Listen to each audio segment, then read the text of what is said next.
Ready? Play. Jannik Sinner against Felix Auger-Aliassime.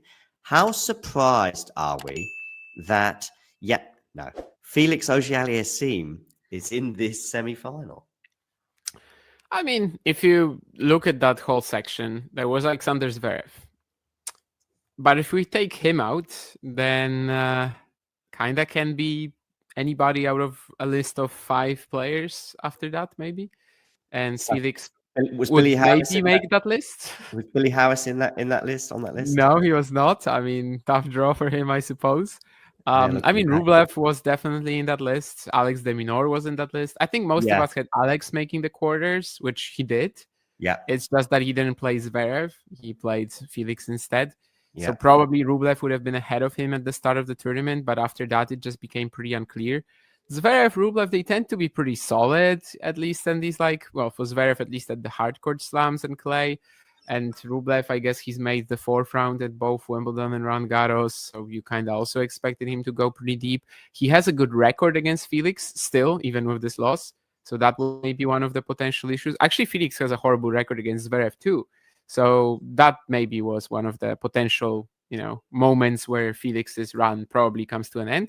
He's managed to overcome that, won that total nervous battle yesterday, which I know that Felix has made the slam semi-final before, but it's been a while since he was even in a quarter. And I feel like it meant a lot for him as well, even though Alex, of course, maybe the stakes were even higher with the 0-5 record. Ultimately, I still consider it a match that, it's amazing for the players to have that sort of opportunity. But you always have to wonder, I mean, it's Jannik Sinner in the next round. How the hell are they going to beat him? And that's a question that I ask for 95% of the tour at the moment. Agree. But isn't Felix just a little bit more intriguing against Jannik than Alex? Did you watch their Cincinnati match? Oh, of course, that was Love and 2, wasn't it? Yeah. But they haven't played much anyway. But we've seen, how many times have we seen Alex Jannik? And I know, yeah. I mean, neither match was going to be exciting for me, to be fair. I am very happy that this is the night match on Friday, because I have zero interest in watching it. Djokovic, I was starting to worry yesterday. Vanch was worrying me with his predictions of this. Yeah, because last year they changed it. Usually, I would totally agree. Usually they just stick to it. They just put the match from Tuesday. I don't know, 2023 Roland Garros, right? So the match that was earlier was Djokovic Alcaraz, and the latter was Zverev Ruud. And I remember we were wondering about that too. Australia's the same. Yeah, Nadal Chapeau was on the Tuesday. And US Open was always the same too. I know it's not a written rule, but then last year they changed it up because of the Fritz Tiafoe semi. It's two Americans, but still, it's Alcaraz Djokovic. It's so I understand that Vanch was questioning it, but I am personally very happy about it. I just don't think Sinner Felix is a match. It could be the kind of Shapovalov round 3 where it gets interesting for a moment. But that's kind of the problem with the Sinner matches to me right now, that I kind of get interested when he's 2 sets down, That's when I actually have actually he might lose this, This is not just a write-off. And it is a problem maybe for the tour right now. I don't know. Some people still enjoy these matches, but Jannik is just such a machine that you have to be so versatile. You have to be able to take the game to I don't know, unconventional style to be able to beat him. I just feel like Felix does not have the ability or the belief to do it at all. So yeah, I mean, I don't see how this becomes tricky for Jannik, unfortunately. Maybe if their Cincinnati match was at least somewhat close. Yeah. I must say, I thought this as well when I was like, here we go, let's do the preview for Jannik versus Felix. And Damien says, nah, this is but that's what you would say too, right? I mean, yeah.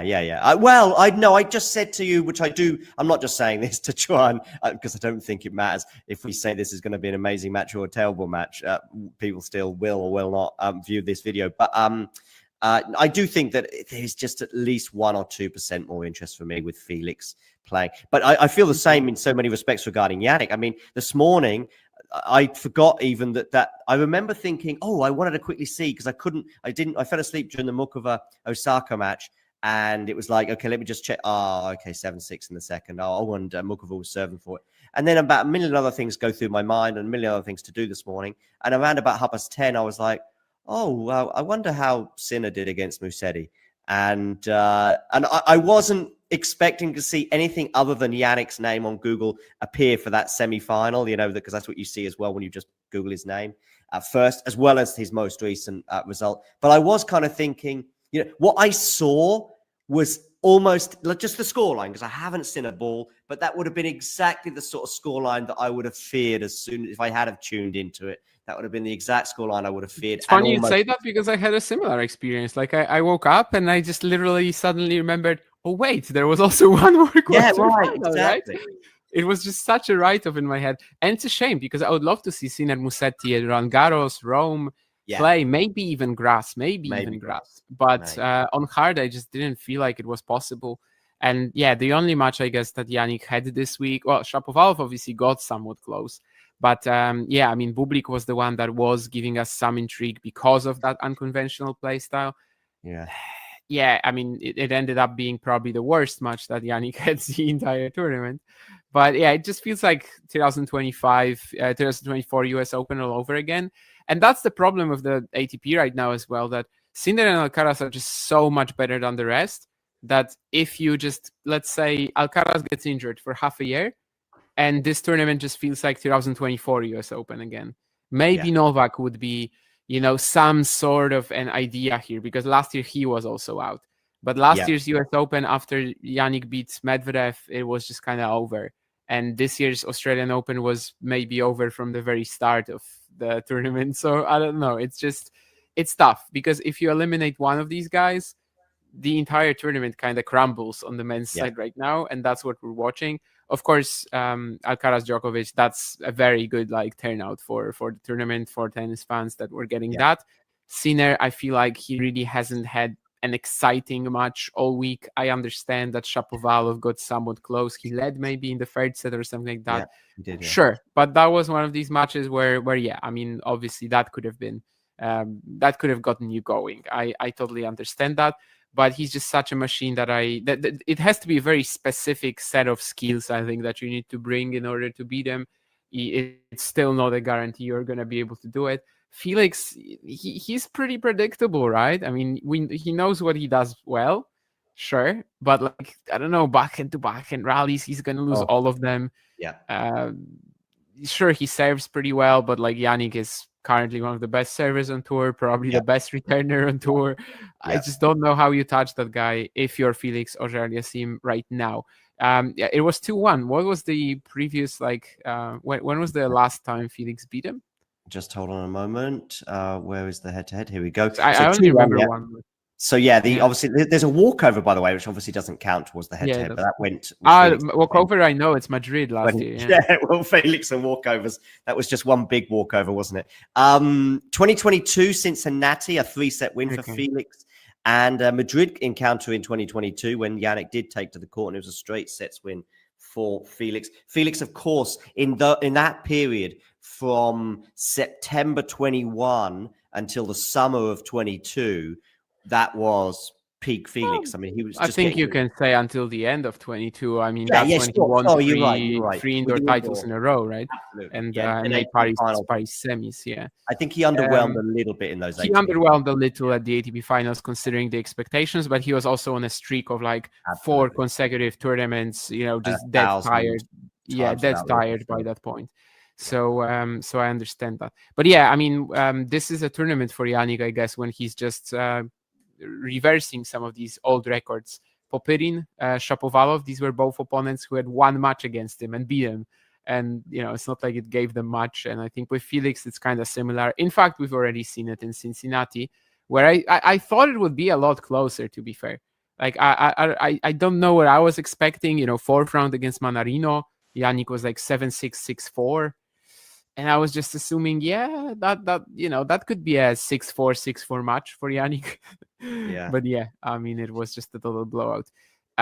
Jake, I mean, obviously, I do think the ATP is looking for a third guy, and the third guy just releases some of the issues that I just talked about. Let's say, Alcaraz loses in the second round to whoever, and then Jannik just kind of seems like the main favorite for a tournament that almost can't lose from that point. Or the other way around. Like, I don't know, if at Roland Garros, Jannik lost in the opening round, we'd be watching the tournament with a slightly different feeling because it's Alcaraz and he falls into a bit more trouble. But still, we'd be just like totally expecting that title, almost no emotions until something is actually happening. So it works both ways. And if you have a third guy, it's just much easier to to have that situation, because one of them is going out early, but you still have somebody to carry the rest of the tournament and kind of keep the excitement. I don't know, maybe they're not going to be so far ahead of the field forever, but this year, I mean, it's ridiculous how many leagues ahead they are. Number 3 is probably Djokovic, who's 38 and way past his prime, but still beating the rest. Just Absolutely, not beat well, he beat Carlos once. Let's see what he does on Friday, but just not beating Sinner, at least, let's say. Yeah, and we, Jack Draper and obviously Ben Shelton got hit by health at this tournament as well. That's not me suggesting that they would have won it, but just in terms of, say, Novak, I think that could have been interesting if he came up against a Peking, either of those two. That would have been an intriguing encounter if it occurred. I'm just talking about the gap. I'm not even thinking about where they were in the draw. I think Jack might have been a quarterfinal potential opponent for Novak. I'm not sure. No, Jack was a quarterfinal opponent for Jannik. Jannik, right? Yeah. Okay, yeah. So, they were actually on a different half of the draw. But but let's just say it was a Novak against one of those two in the final. I think I would have still been intrigued by that.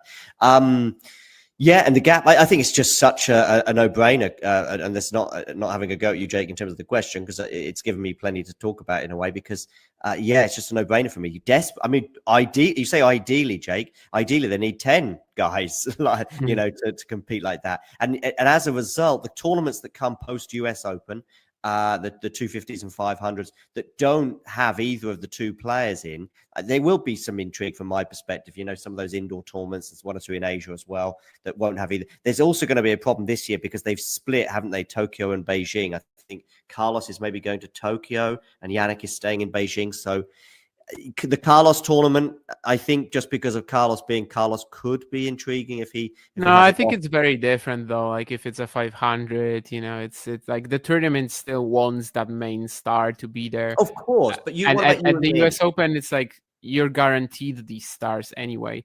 And I think that what Jake is saying as well is true, of course, that if both of these go out early, then it becomes much more interesting as well from another point.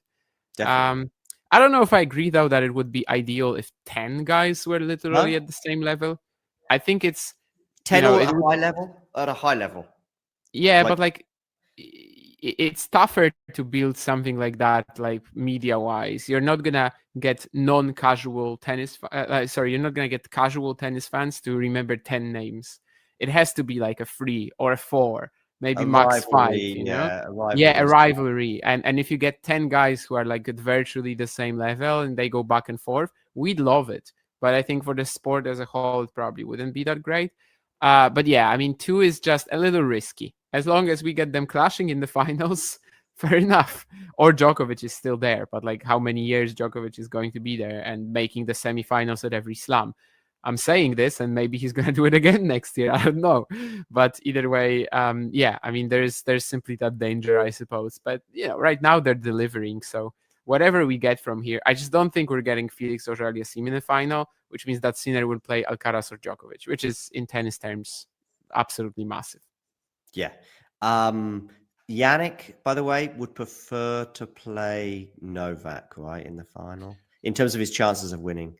Yeah, matchup wise, 100%. Just maybe even the level of rival that he is thinking of right now. Like, Novak is obviously adapting very well to his current ability, to his current physicality. But I don't think Jannik is treating him at the same level as he is treating Carlos presently. I think he just knows that this is the biggest rival. Carlos has had some different ideas on that, like Australian Open, I think Olympics. I think it was very clear that for him, the Djokovic rivalry was the most important, but that probably has changed now. I mean, they play 2 Grand Slam finals against each other. He and Jannik, he wins one of the best matches of all time at Roland Garros, has to save 3 consecutive championship points. I think that's probably changed by now.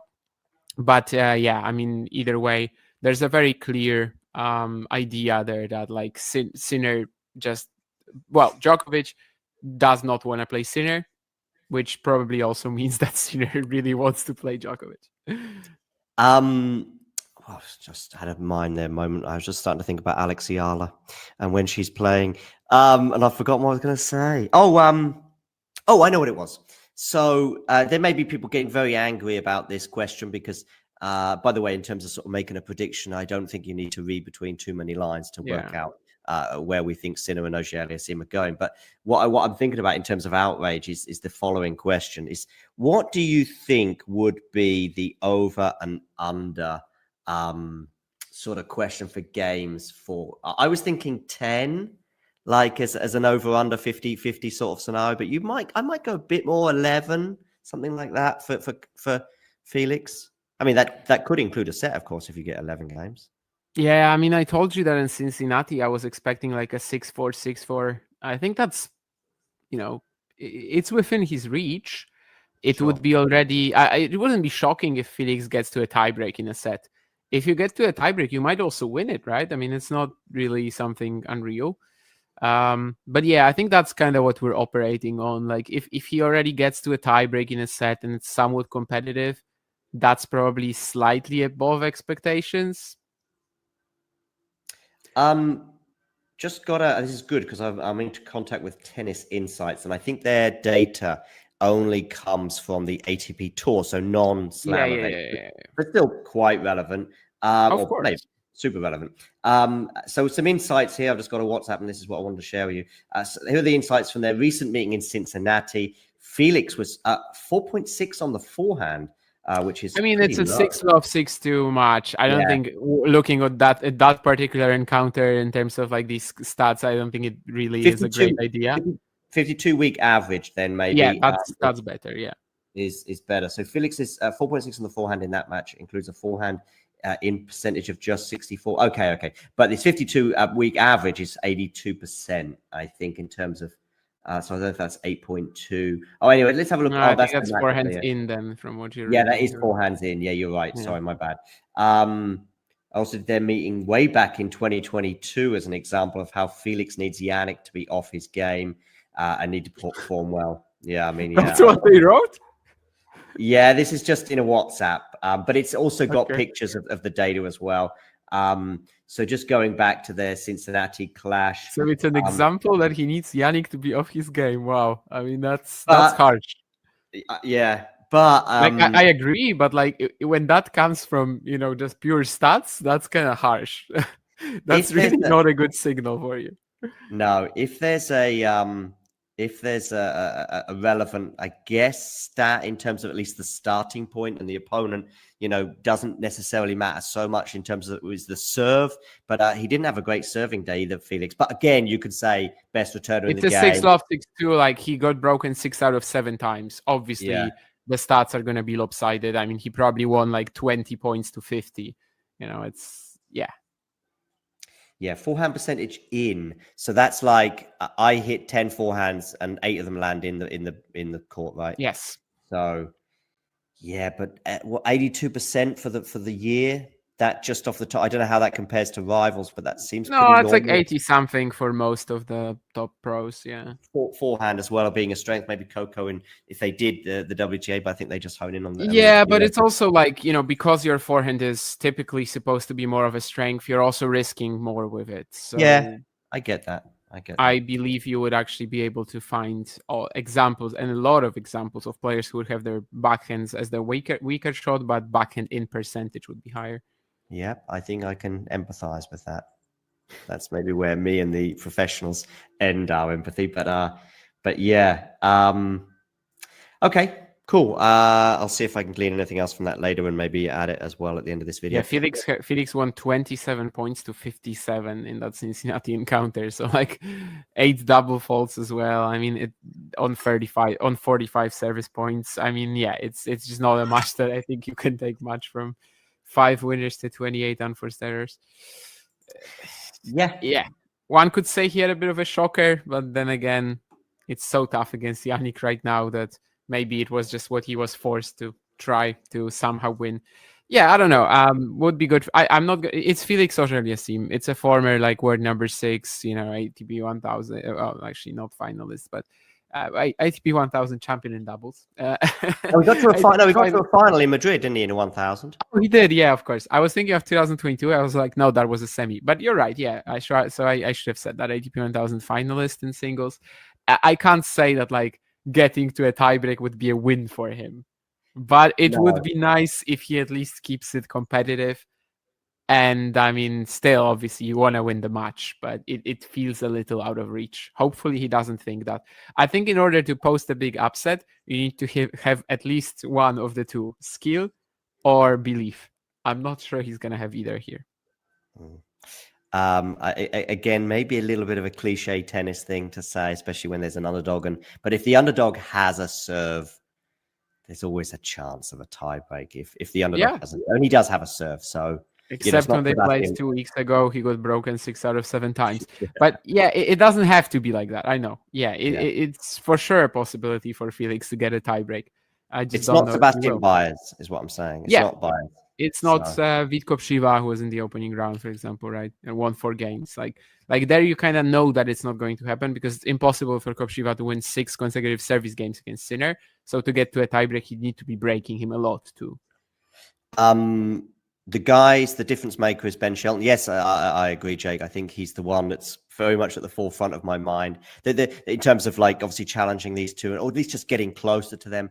The thing with Ben, and I guess this probably applies to most of the players, Novak aside, is that there's just a few gaping holes in their game that they might be able to improve gradually over the years. But I don't see Ben being an elite returner in the next 12 months, for example. I don't think it's ever going to happen. Yeah, there's a lot of these younger guys who like are so aggressive and they can probably match what Sinner and Alcaraz are doing on the day or in an event, but they probably won't be able to achieve the same sort of consistency. I mean, you've got Fields, Fonseca, Shelton.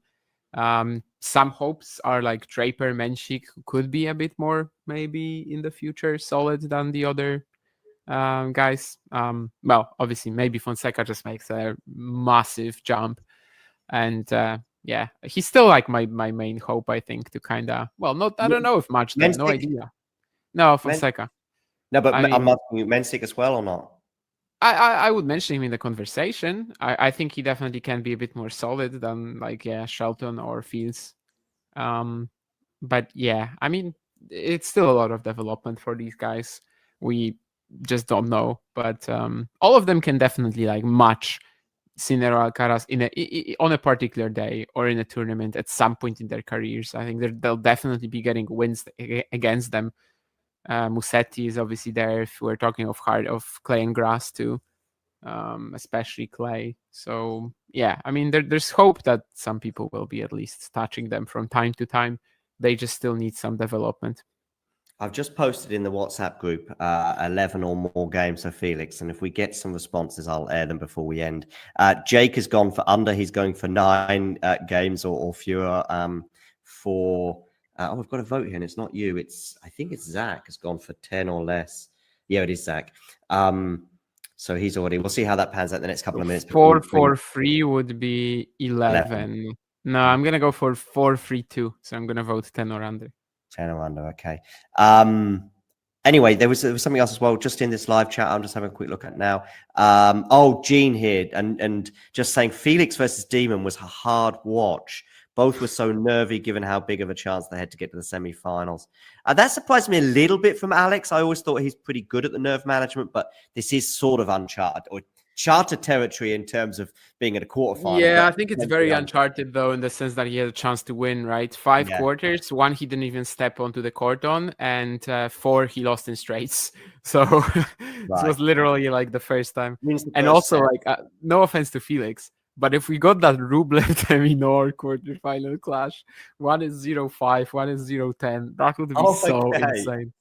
Yeah. Now it was 0-6 for Demon, of course. There is one final point on that match that I would like to highlight. I saw the first set and a half or set and 3/4. I think Alex one of the two went up an early break. I think it might have been Alex, and then Felix broke back immediately or very quickly in the second set. But just in terms of the commentary, it was Jim Courier, Robbie Koenig, and a British guy who I've heard a million times, but I don't know who it was. He might have been the main commentator. They were also being a little bit... what's the word? They were bigging up Alex de Minaur and everything Alex did. He's amazing. It's so good to have him on the tour, and he's got all the, he's got certain skills, but he's an overachiever. It was all complimentary. I know some people might look at it as an overachiever as being a slight criticism, but it was put in a way that it was very complimentary, and they were gushing. When it came to Felix, they were sort of, they were a little harsher, let's say. I'm not disagreeing with them, in terms of, maybe some of the way some of the points were being constructed, and they were like, they mentioned Felix's backhand, for example, and running around it sometimes as well. I think there was one or two criticisms of that in terms of the fact that he'd run around it and then put himself in such an awkward position, either to hit the forehand or just leave such a gaping part of the court. Now, that was I'll tell you what it is for me, and I think it's probably the same for them. It's just different career arc. De Minaur, I don't think he's overachieving, by the way. I think what he's doing is just like precisely what he has potential for, I think. Okay. He has some obvious strengths, which aren't maybe necessarily the ground strokes or the serve even. Right. Yeah, speed, I mean, and the movement. Still, speed, court coverage, defense. I mean, he's absolutely insane.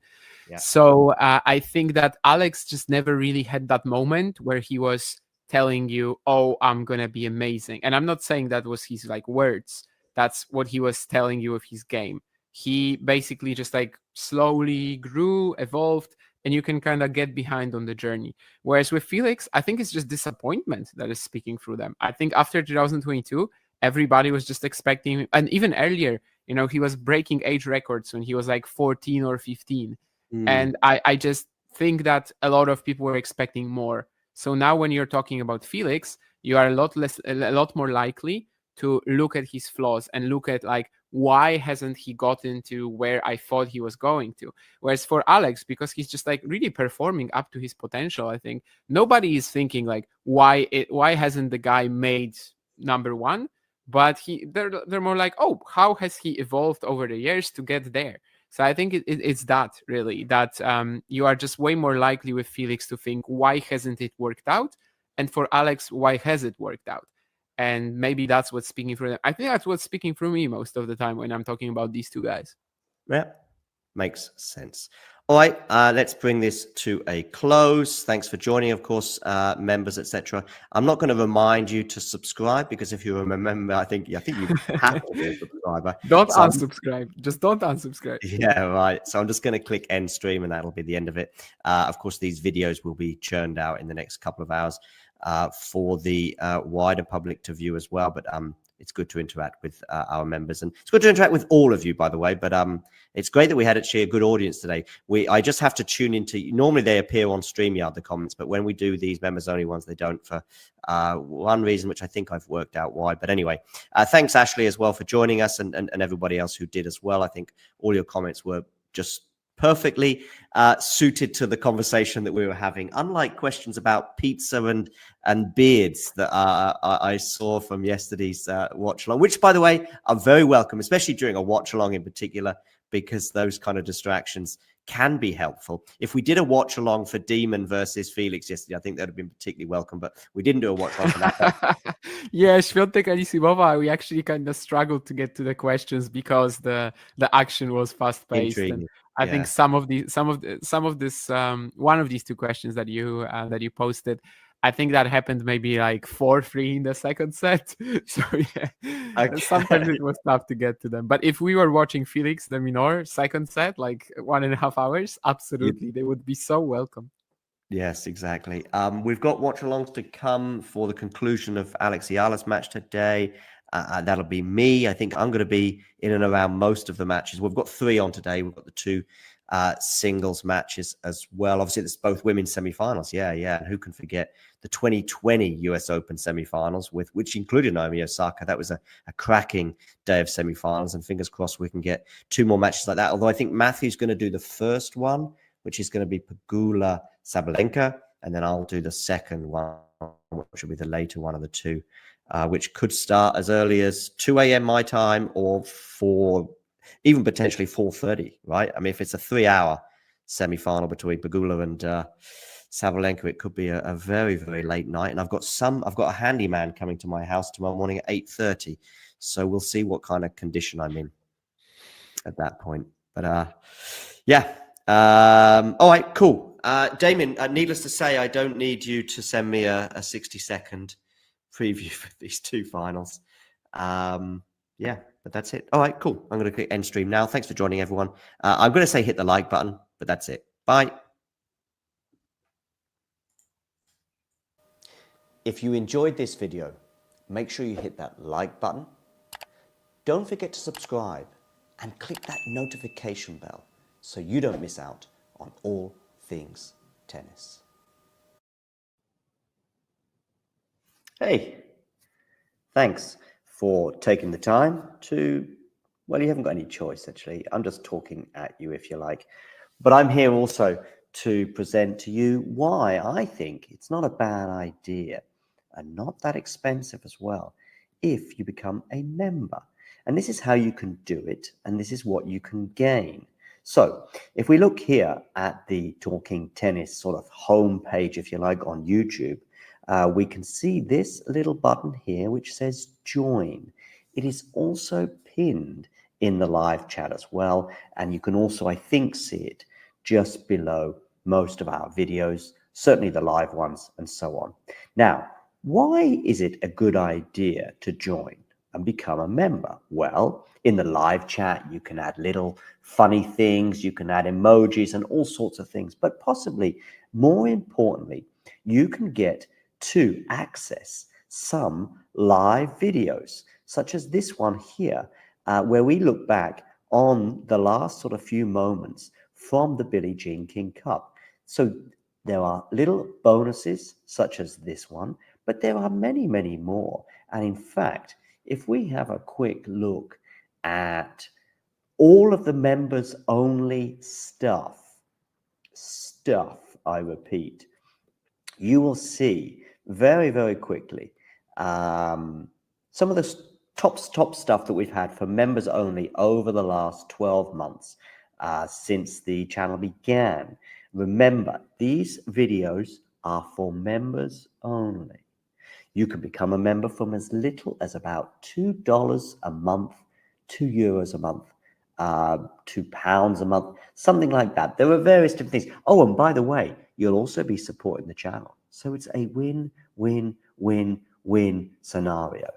Let me just show you some of the members only stuff. For example, we've got an exclusive little clip there talking to Laura Siegmund, Laura Tsurenko, her encore interview, some doubles footage there from Monastir, the Germany press conference pre-tournament Billie Jean King Cup, Claire Burrell talking as well to the media in her press conference in Monastir, Storm Hunter and Alicia Parks interview, Rebecca Masarova, her press conference, Coco Gauff exclusive for members only, albeit it was in Madrid, but these are just some of the things, some of the interviews and etc. Like Lestien here, a chat with him, Emma Navarro, and so on and so forth. So many little bonus videos available for just €2 a month.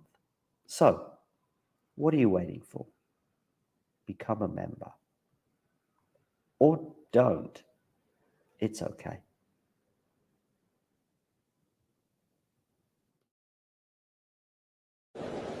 Ready?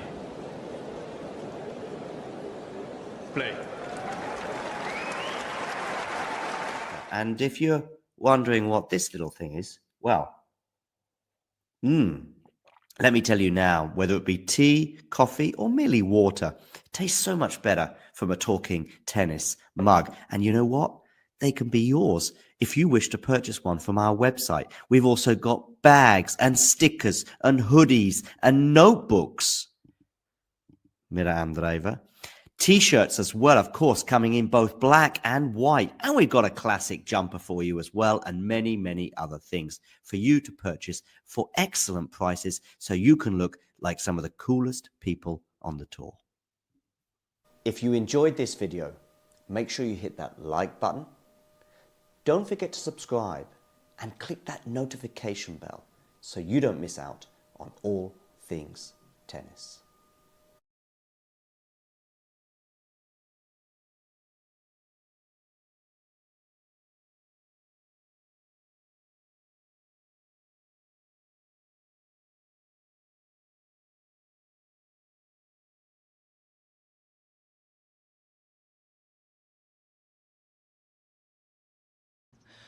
My name is Clara Towson, and I'm a friend of the show. Boom. I am Francisca George, and I'm a friend of the show. Perfect. Hi, my name is Susan Leemans, and I'm a friend of the show. My name is Zainab Sammaz, and I'm a friend of the show. Boom. Hey guys, my name is Sasha Vickery, and I'm a friend of the show. Boom.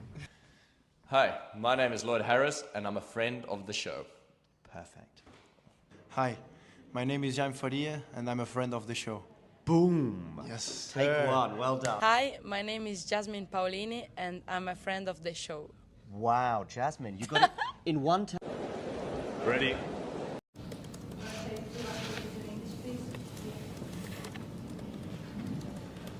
Hi, Novak. I don't know if you saw what Vasek said last night about organising, and tennis could and should be even bigger than it already is. If only the people organising it were doing their job properly. He highlighted the balls, he highlighted playing late at night and then early in the morning and injuries. I just wondered whether you heard that, but also if you'd like to add something. No, I haven't heard that. I actually saw Vasek just before I came here to see you guys, but I haven't seen his statement on that. But there's been a lot of discussions on the effect of the different balls and basically every week on the joints and the wrist and the shoulders and the elbows. And I think someone told me that in terms of injuries this year compared to other years is drastically has gone up.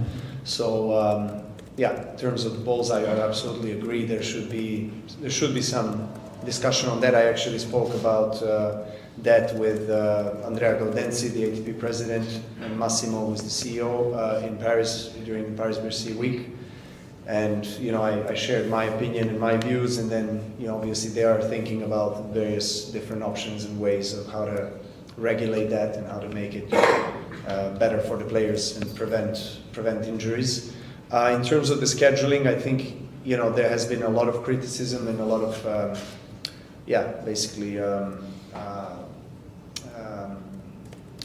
players complaining about it. So I think that should be addressed in a proper way. Obviously, Davis Cup and ITF is regulated differently from ATP Tour and from Grand Slams. You have different governing bodies, different schedules, different broadcasting demands. In the end of the day, we know that the TV is the one deciding, fortunately or unfortunately, but there has to be more, I guess, thorough discussions on that as well.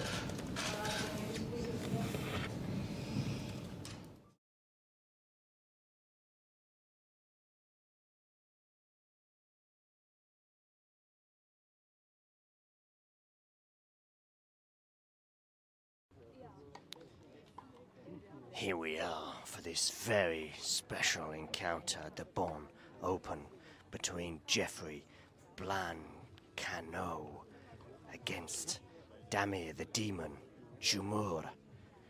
He's very much demonized thus far, showing a bit of frustration after losing the first set. Anyway, the Frenchman to serve 15-30. Bit of pressure on that Frenchman's shoulders, like a couple of baguettes weighing over him.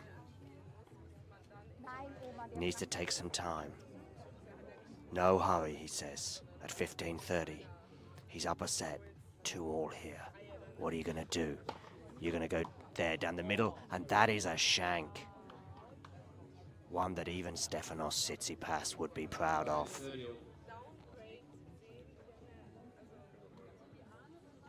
Get that towel, mop your brow. Return to the baseline where you'll know it's 30-all. Screeches from the other courts. But they don't put this young Frenchman off. Look at him, prowling, brushing, questioning. Maybe they do put him off. He needs to be focused. It's 30 all, 2 all, tense times here at the Bonn Open. Goes out wide with that, comes into the net, does the volley. Does he put it away? No, he doesn't. But he puts that one away, and his opponent, the demon, Damir Dzumhur, just cannot believe what has happened to him. I'll tell you what's happened. You've been flummoxed, and you've lost the point.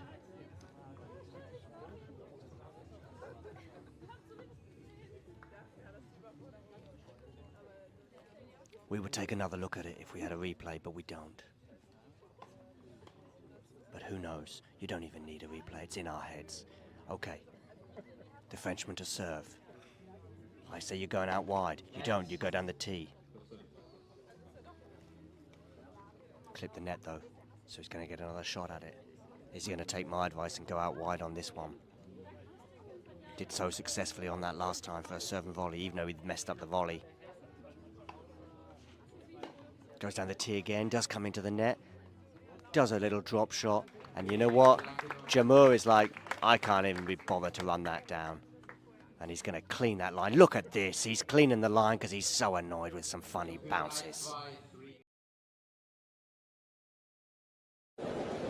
Ready. Play. You join us here for the Seville ATP Challenger. Rock up a day to serve. What's he gonna serve up? Some tapas? A good first serve. Gives him a 40-love lead. This all Spanish affair against Cabellas Baena. Not known for his big serving, but that was decent. That was not. Let the tennis do the talking. One-handed backhand clips the net. Bit fortunate there. Drop shot. Oh, you cannot teach that. You cannot teach that.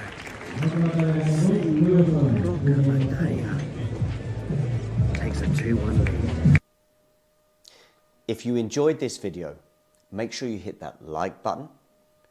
Don't forget to subscribe and click that notification bell so you don't miss out on all things.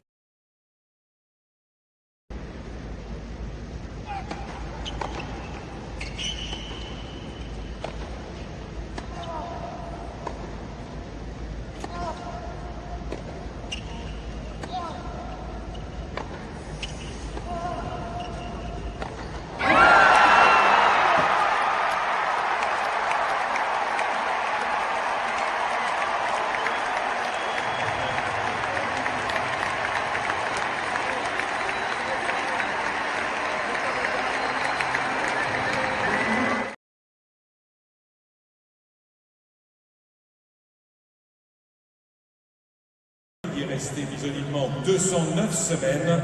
Il avait remporté son premier tournoi à Sopot en 2004. Il en a remporté 90 autres depuis, dont 21 en Grand Chelem. 2 à l'Open d'Australie, 2 à Wimbledon, 4 à l'US Open et Roland Garros, bien sûr, en 2005, 2006, 2007, 2008, 2010, 2011.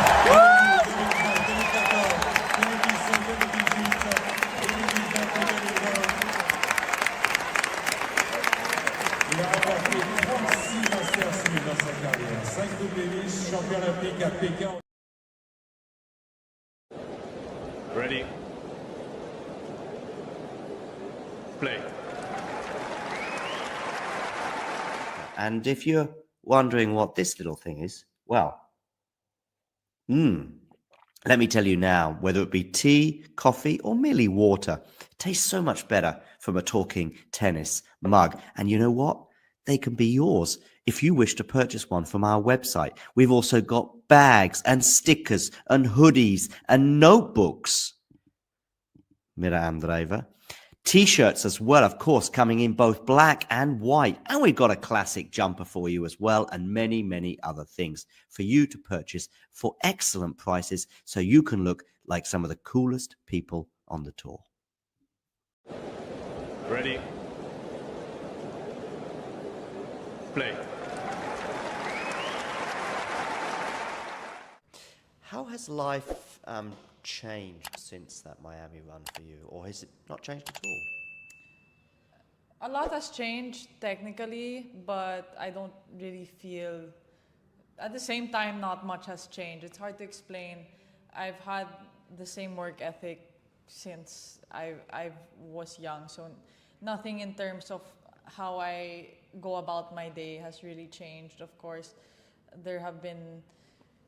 there's a big difference between last month and this month in terms of my results, my ranking, but when you focus on the things that I need to focus on, there's nothing much.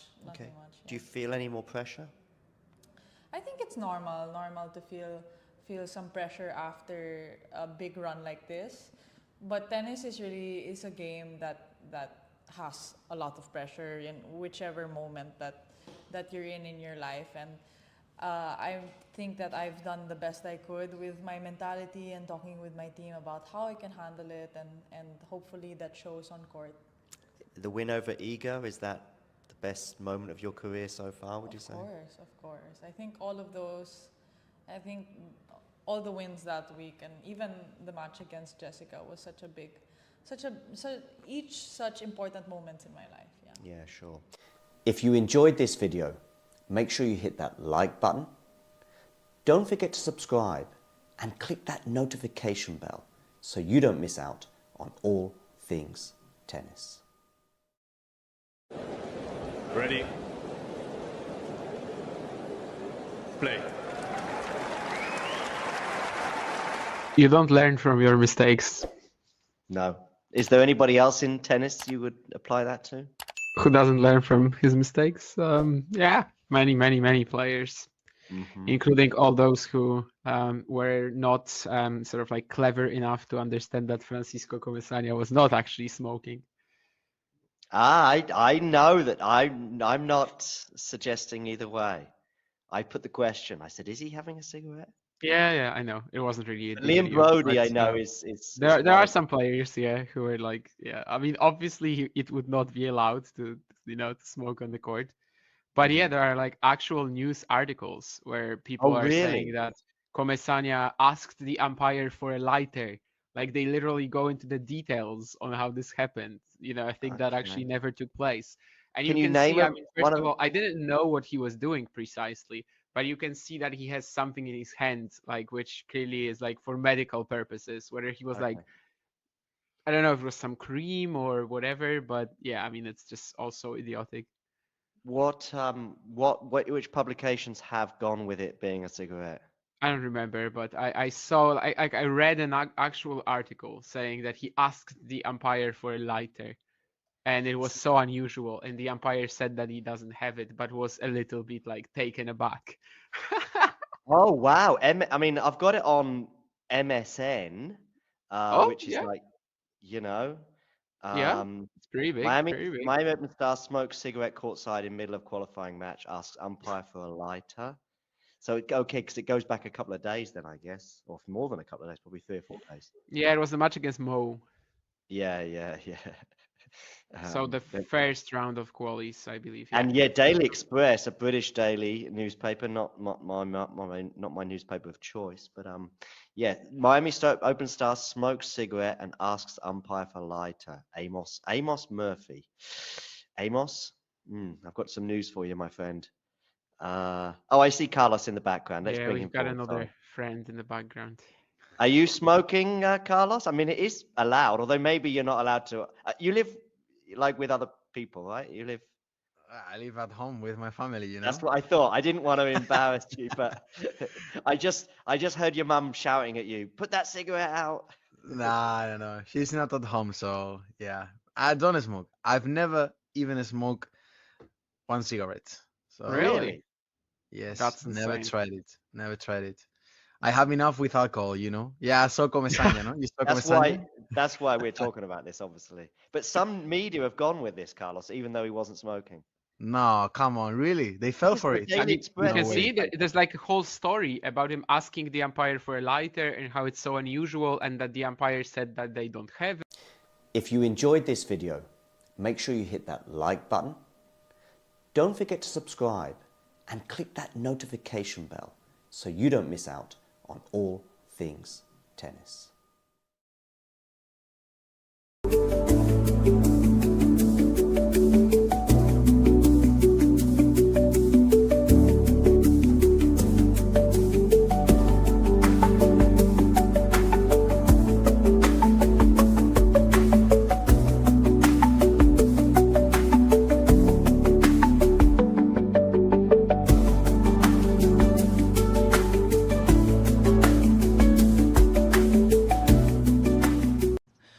My name is Clara Towson, and I'm a friend of the show.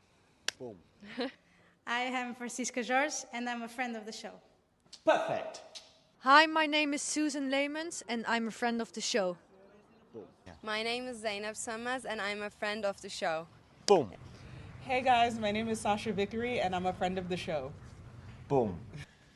Hi, my name is Lloyd Harris, and I'm a friend of the show. Perfect. Hi, my name is Jan Faria, and I'm a friend of the show. Boom. Yes. Take one. Well done. Hi, my name is Jasmine Paulini, and I'm a friend of the show. Wow, Jasmine, you got it in one time. Ready? Play.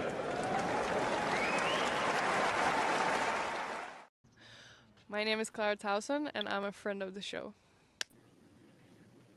Hello, and good evening, good afternoon, good morning, whatever time it is for you guys. Welcome. I'm joined by Carson. How are you doing, Carson?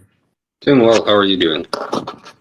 I'm good. Unfortunately, because they've decided to walk onto court half an hour late, I can be here for a very short amount of time. I don't know why they've pushed it back to past. I can't possibly know what they were doing, but you know, here we are.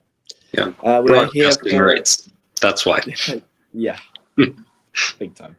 We are here for Sinner Auger-Aliassime. Now, I would like to kick things off by saying in our group chat, we were talking about how many games Auger-Aliassime would win, more than we were talking about if Auger-Aliassime would win. I think that kind of sets things up, doesn't it, Cousin? It's probably a more fair point on where to start this match at, unfortunately. Yeah, I'm not sure I see this being the most competitive semifinal. A little bit of a letdown, especially after last night's women's semifinals were absolutely spectacular. Yeah. Yeah.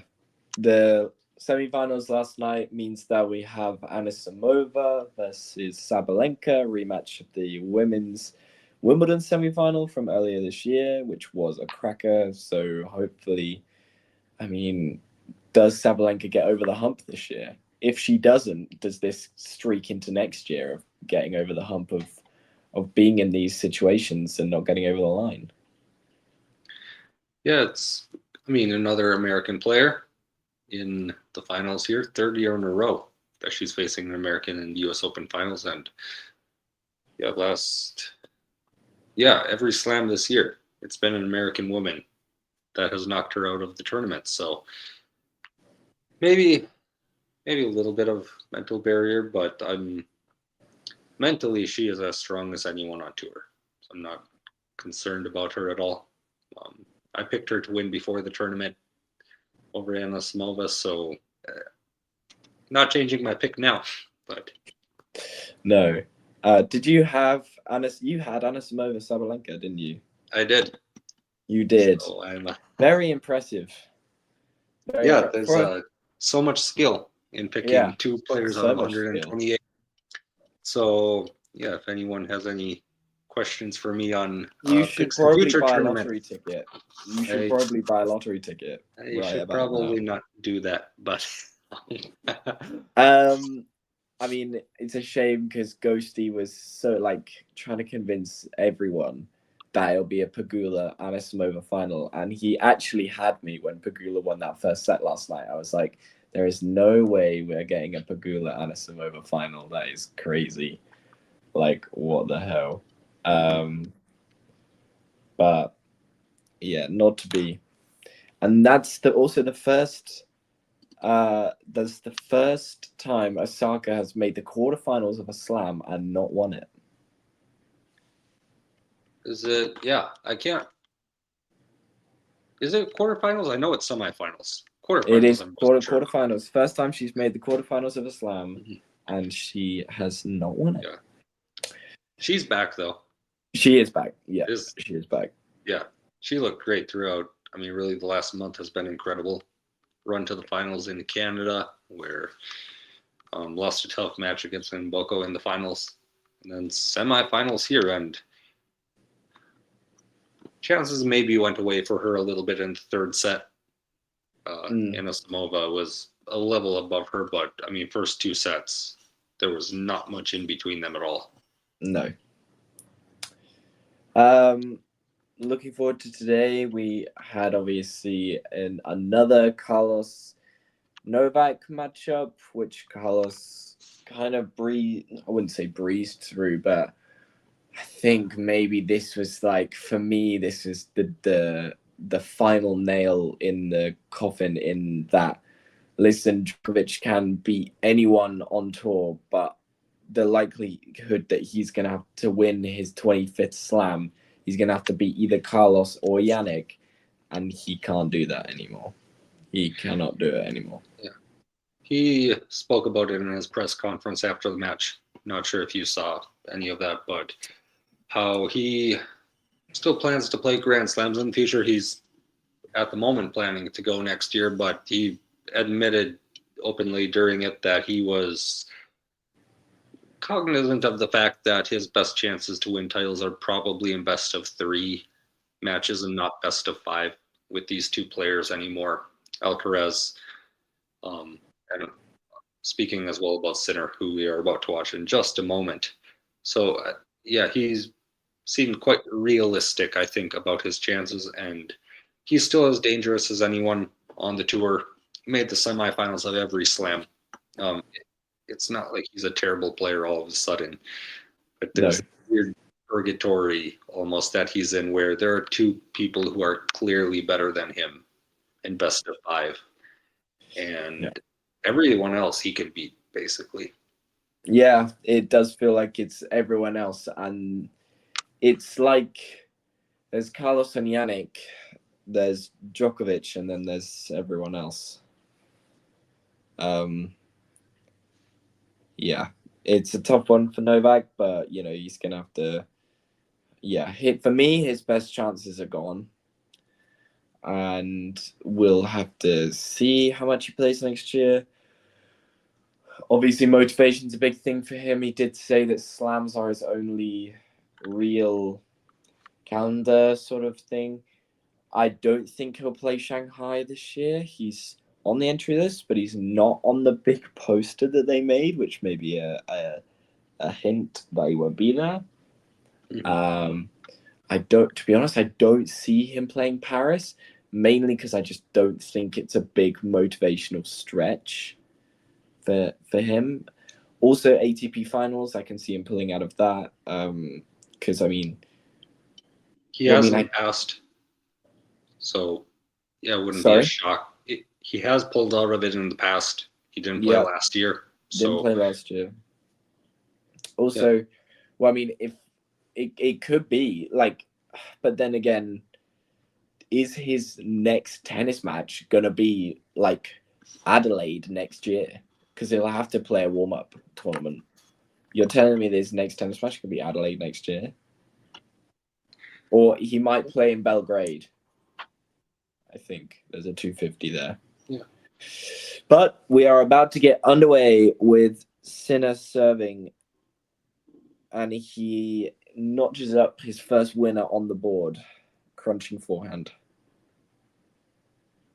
The Belgrade's... I thought Belgrade was added to the calendar this year. Am I thinking of something different? I might be. I'm not sure. Apologies if I'm wrong. Basel, maybe. But no. I don't know. I don't know. Replaced by Yeah, Athens. it He might be moving be. to Athens, apparently. Well, he might play Athens then. We'll never. Yeah, I'm sure we'll find out very soon. What does Felix have to do to make this a competitive match? First serve is going to have to be really good tonight. He cannot miss many of those. He's been serving well throughout the tournament, which has been I think that's been a massive key to him so far. He needs to be willing to play the long points with Jannik. When Felix gets a little too aggressive, he's going to get a little bit wild. I think if he does that, and I mean that will just play into Jannik's hand. So those two things, and Sinner's going to have to be off his game a little bit. Like that's just the reality of playing Jannik Sinner right now. If he is on, there's not really anyone, including Carlos, that will beat him on a hard court. Yeah, agreed. I think Felix has to have an insane serving day. He has to punch a hole in one wing and stick to it. He has to mix it up, throw in slices, forehand and backhand, throw in. It's so tricky to know. Sinner holds to love to start things off. Sinner early looking to pepper the backhand, it looks like, and Felix happily obliging to gift up some short balls. Yeah, time spent on court to reach the semi-final. Jannik Sinner 10 hours and 12 minutes. Felix Auger-Aliassime 16 hours and 5 minutes. Which is a decent amount of time. Yeah. I think the most I've ever seen is still that Medvedev 24 AO, where he just spent an ungodly amount of time on court. Like, it was unreal. It was nearly 24 hours. It was. And yeah, I mean, Zverev was in basically the same place as him.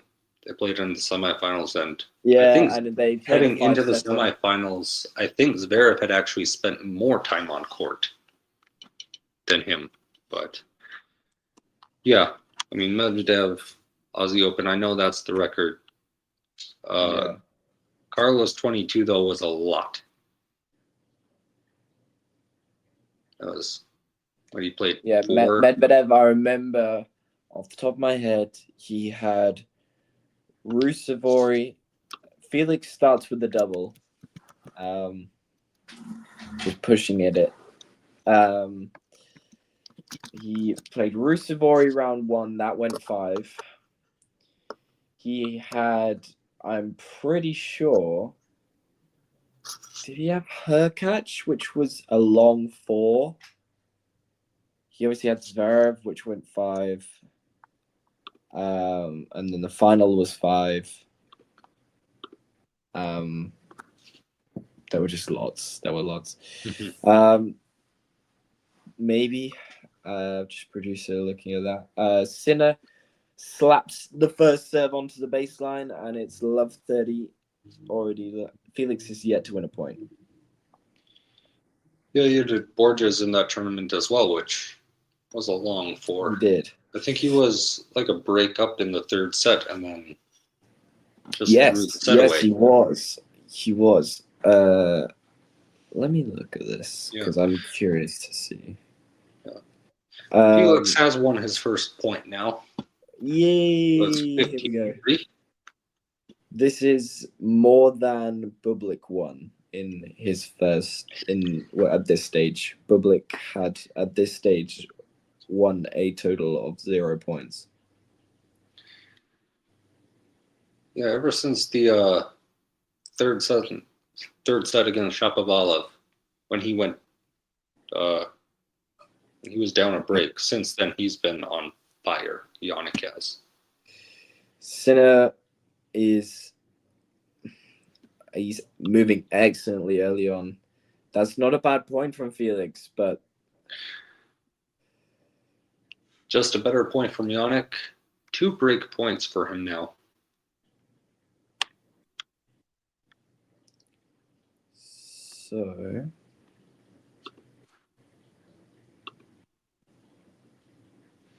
yeah, 2 break points for Jannik early. And first serve goes into the net.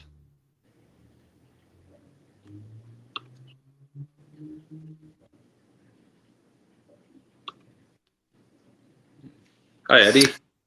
Hello, gentlemen. Oh, hello, Eddie. How are you? Good morning from Seoul. Good morning to you.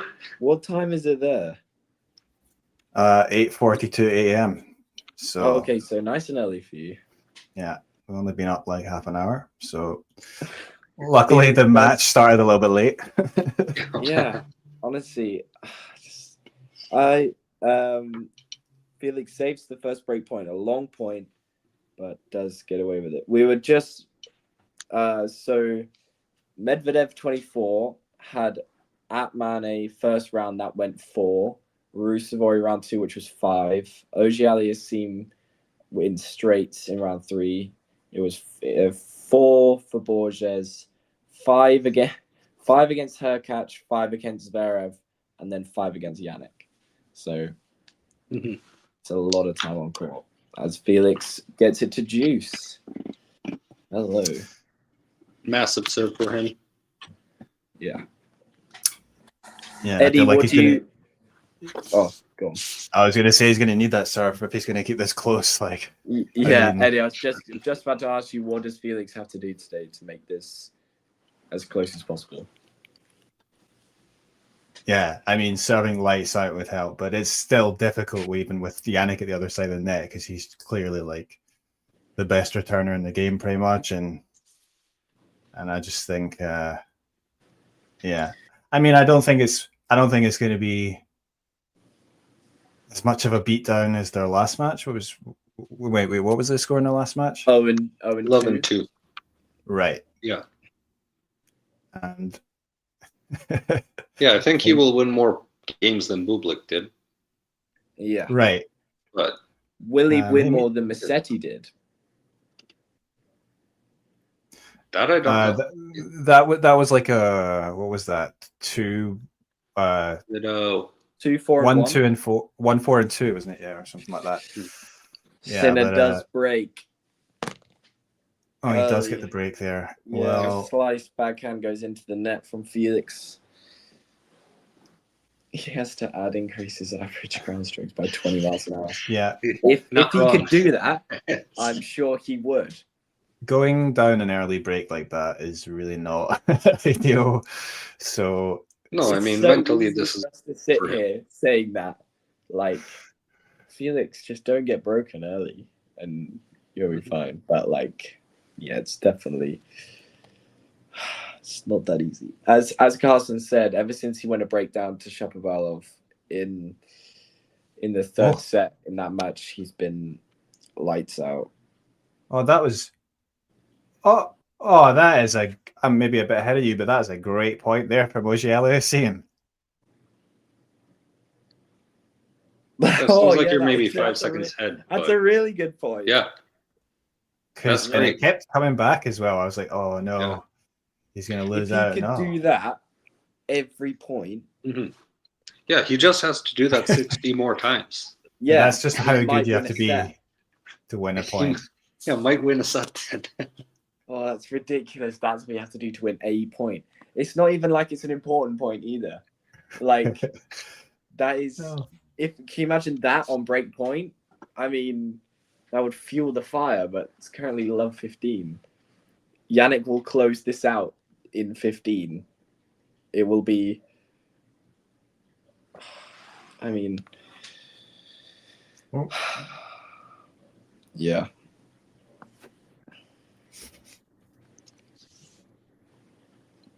Oh. Yeah. Okay. So it's a question of, can Auger-Aliassime actually even, do you think he can win a set? Is that, are we even thought going there? No. I have to admit, like, you know, I sometimes check the betting odds, and I don't remember ever seeing like such a lopsided, you know, odds for each player in a semi-final of a slam. I know. I just feel like if you actually placed a bet on Jannik Sinner right now, you'd return less than you bet on. So you wouldn't even get your money back. You'd get less. Oh no, you get like money. You get like a very tiny amount of money. You have to put like an insane amount of money on them to. I think the bet with like a Sinner is like, I mean, I don't even know if it's worth betting on Sinner. You'd have to like a big handicap against every player. Producer, I can confirm the rumors are both true and false. What is it? How's that work? That I am sort of a pusher, but I like to think that I have some ability that means that I'm not classified as a pusher. So you're a moonballer. I'm definitely not a moonballer. I've actually watched our producer play tennis, and I can confirm that he is indeed a pusher. He is. He is indeed a pusher and a moonballer at the same time. I can confirm. And after that great point from FAA to start off the game, I literally said this would happen. I called it. Mm-hmm.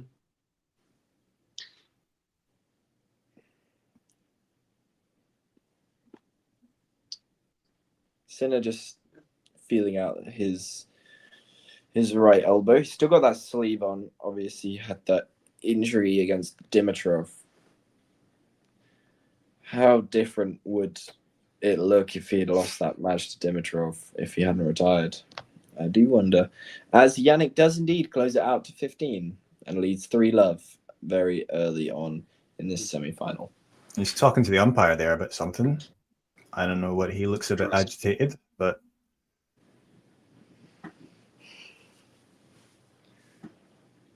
Is he? So who knows? Is he calling for someone? Maybe. I mean, it seems a little bit early for that, but so is he just calling for like some, I don't know, maybe some painkillers if he's having a little bit of discomfort with the elbow? Yeah. Naomi Osaka got some painkillers, I think, yesterday in the semi-final, and didn't help her win the match in the end. But it was a good match. I don't know if you saw that match. it was fantastic. It was. Unfortunately, gents, I am going to have to leave you because the train system in the UK is non-existent.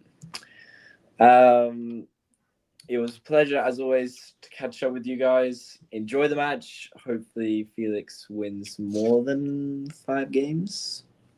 I'm gonna say he wins 8. Hopefully. Thank you very much, guys. Yeah. I'll see Thanks, you later. Vargas. I'll see you later. Cheers, Vargas. Yeah. Jill Simon. Hey, Jill Simon. Who was it? Was it Jill Simon that I remember? Like, he took Djokovic to 5 once at one of the slams. I can't remember. Was it Australia? It was probably one of the worst matches Djokovic has played at a big slam. I think he hit 100 unforced errors. The year that would have been. So yeah, pushing, you know, you can get results. But like it.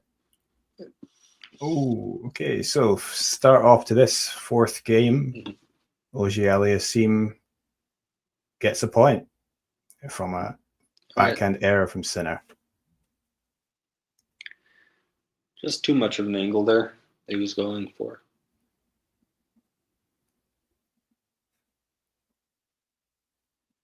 pretty aggressive. He wasn't in like a great position on the court, but probably could have gotten back into that point.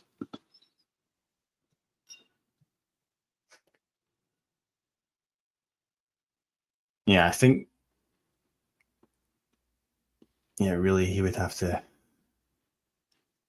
serve ridiculously well. But I think it's also not easy just to actually serve that consistently against Sinner. Not only because he returns so well, but also because, like, I think that gets in a player's head when you know that he's just waiting there and he's just like, it makes like doubly hard. Like, it's just like Sinner was explaining how he reads the opponent's serves by just watching subtle changes in how they toss the ball and move their shoulder. So, I mean, I kind of do get the impression that he is actually like already knows where they're going to serve as soon as they start doing the motion. Yeah, I mean, we talk about Felix serving well. It's not necessarily about getting a super high percentage of first serves in, which he will need to do, but it's the placement of it as much as anything. Like, he's got to be right on the lines, which means that he's taking riskier serves. Like, you just have to up your risk profile a lot when you're playing these great players, and you have to do it well, which is incredibly hard to do. Yeah. Oh, well, he seems to be doing okay in this game, though. 30-15 at the moment. Ace down the tee. Yeah, 40-15 now. Stream's a bit ahead of. Oh, I can't really pause it because when I pause it and I press play again, it just goes back to where I was. Like, yeah, I'll survive. I can actually, maybe I can go back. Oh, I can go back a little bit.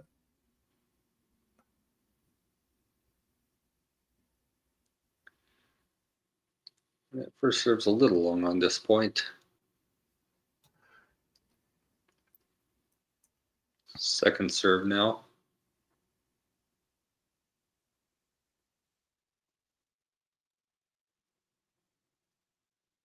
Oh. Oh my.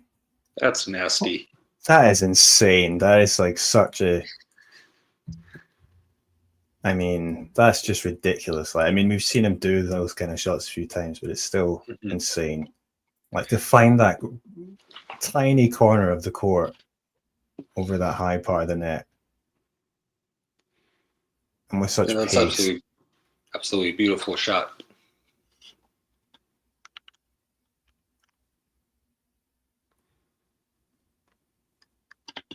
First serve into the net. So. I mean, what are you going to do?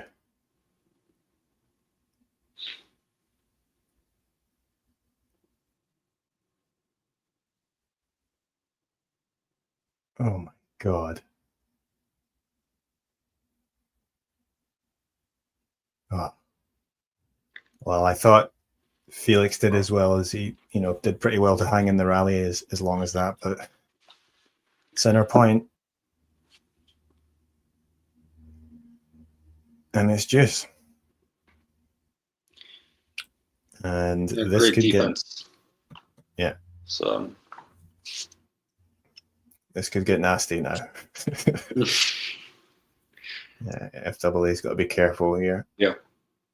We're only 20 minutes into this match. Oh. All right. Okay, so it was a decent serve out wide there from him, and draws the error from center.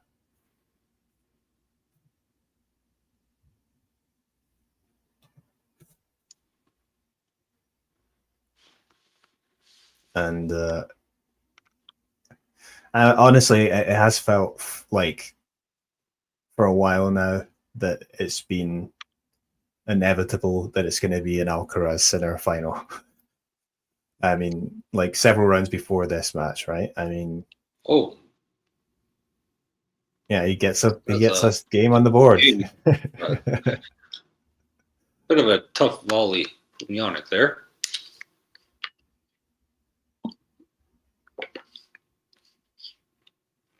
I agree with your statement about it feeling like it would be a final in between these two.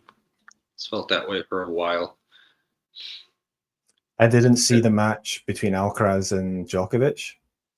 I guess you watched that, or did you? I didn't watch much of that. Okay. Well, But it's I mean, Novak routine.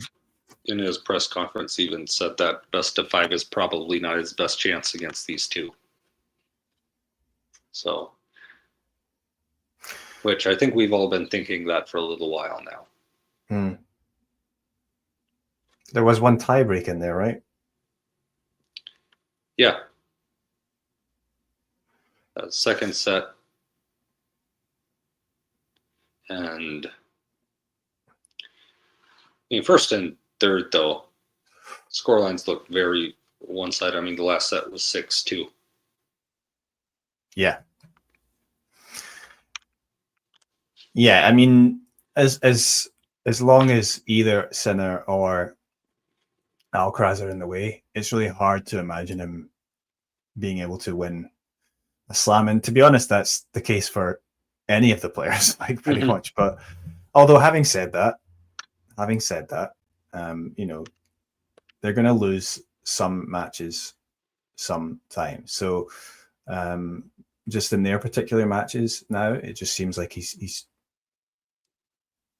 not getting close now, right, in their matchups, to be honest. So especially against Sinner. And then, like, yeah, it's okay. But having said that, as I said, like, you know, before he got injured, Dimitrov did look like he was maybe going to beat Sinner. We don't know if he would have done, but I mean, he was well on his way.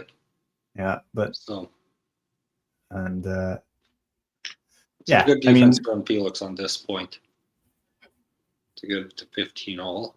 Yeah, he's doing okay. Feels like it's going a bit better than the Musetti match, but we'll have to see.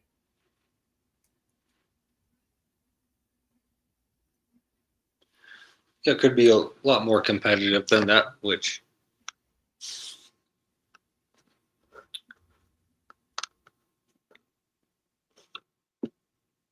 yeah, I agree with those two comments, I think, from the producer.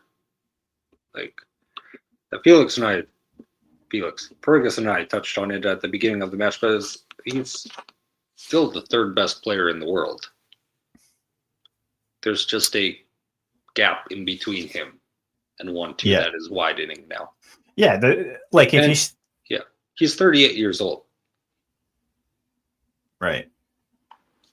He's still making, you know, regularly getting, you know, going far in these slams. So, you know, semis, you're still within with a chance. You never know what's going to happen. You know, Alcaraz or Sinner could get injured, right? Yep.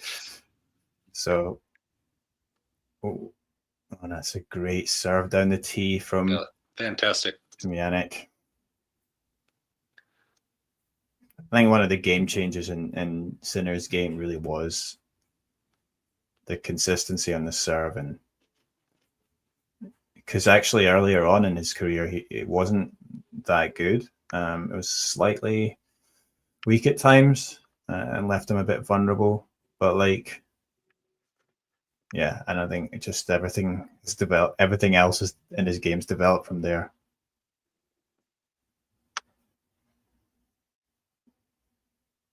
Djokovic might not be able to go out in a blaze of glory, though. And actually, anyway, we haven't really seen like. Oh, yeah, another good point there from Jannik, and he. Yeah, it's just crazy how easily he gets the ball in those corners like that. Still a lot of people out there watching. I don't know if you can see that on the big screens, I guess. but I don't know if Djokovic will want to hang around too much longer if he starts going out earlier in the slams. Yeah, totally. I mean, also, he's only playing slams right now. Like his last 3 tournaments are the U.S. Open, Wimbledon, Roland Garros. Oh, he did play. Yeah, he did play a bit in between Australia and Roland Garros. It's going to be so tough for him to only play the Grand Slams. Yeah. Yeah, I mean, he wants to be fresh for the slams, but, you know, part of being ready is having that, you know, sort of match fitness and having played, you know, a bunch of matches and being sharp for these tournaments. I mean, it's going to be a second serve here at Juice. Yes, John, I was in New York just for, the first week. Actually, I mean, I only ended up going to the final quali round and the first round of the US Open, first 2 days. Tried to go on the third day, but I bought a ticket at the last minute, but my card was declined. Yeah. Okay, so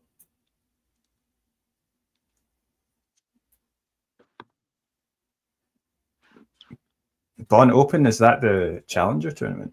Oh.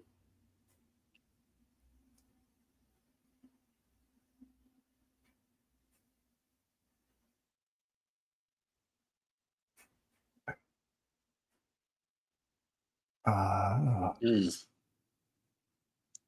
have to say, not bad from FAA there, just, you know, hanging in well in the rallies.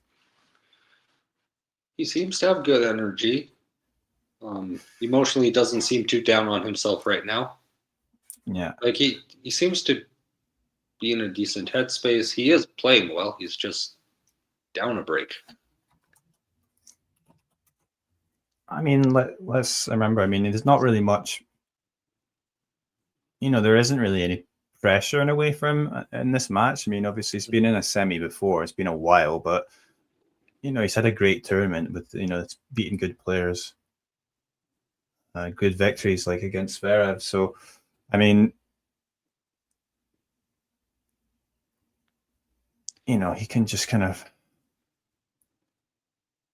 I don't think he's gonna just disintegrate. I mean, he seems to be doing as better than, as I said, like Musetti did in the last match. But yeah, at the moment he's still down a break, and it's still, well, Sinner's got a game point here.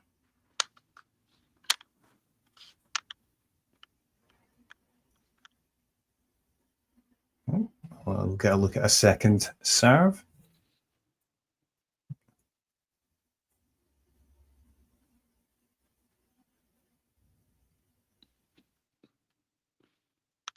Oh. Now that was a wild shot from the Italian. And we're back at Juice.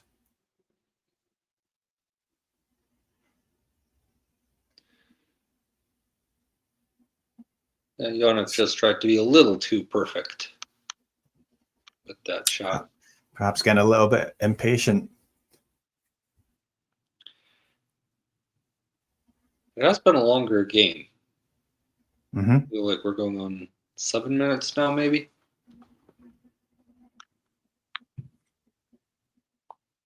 Wow. But then great serve. Jannik does that.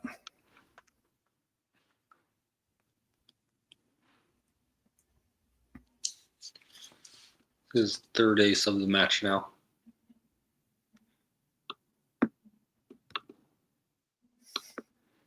Gives him a second game point here.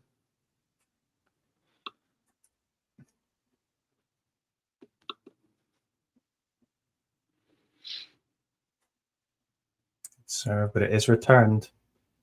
No, but Sinner goes back in behind and job done for him. Yeah, pretty good effort from Auger-Aliassime in that game, but as we see, it needs a bit more than that even to get past Jannik.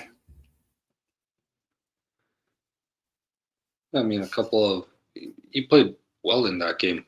Just a couple of sloppy points. One of them happened to be the point that won the game.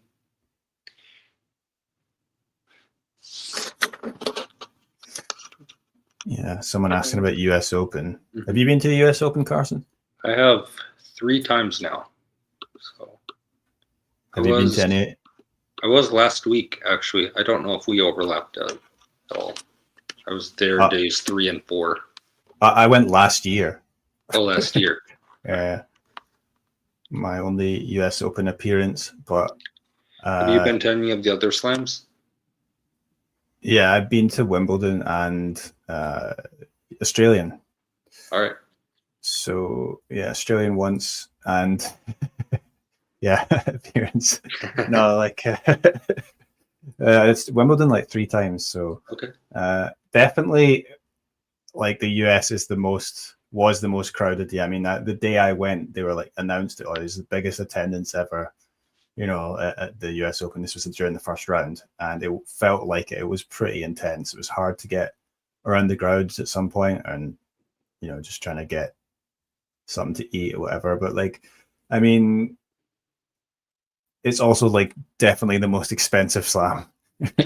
Yes, you could just walk in there and you spent $100 like that, like, you know.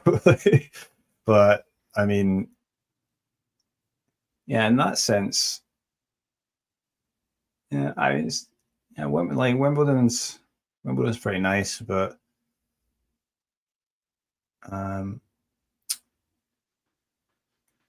maybe Australia is a bit easier as a fan. I mean,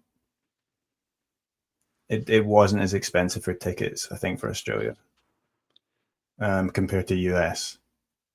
But also, unlike Wimbledon, which you have to rely on a ballot or very few tickets released online. It is possible to get them, but it's very few. And then otherwise you have to go in that queue and, like, you know, you're in a line for,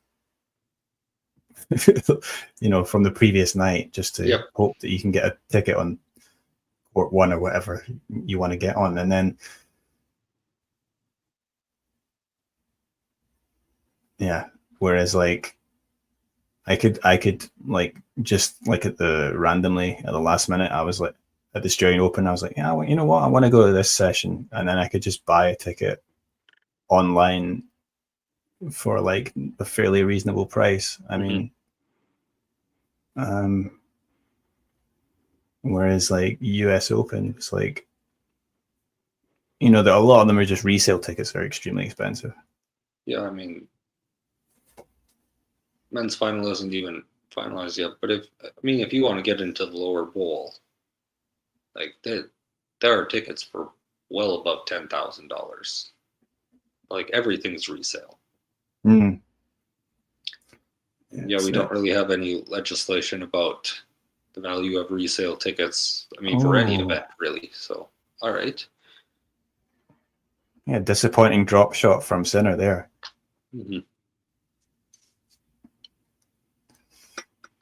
30-15 for Felix.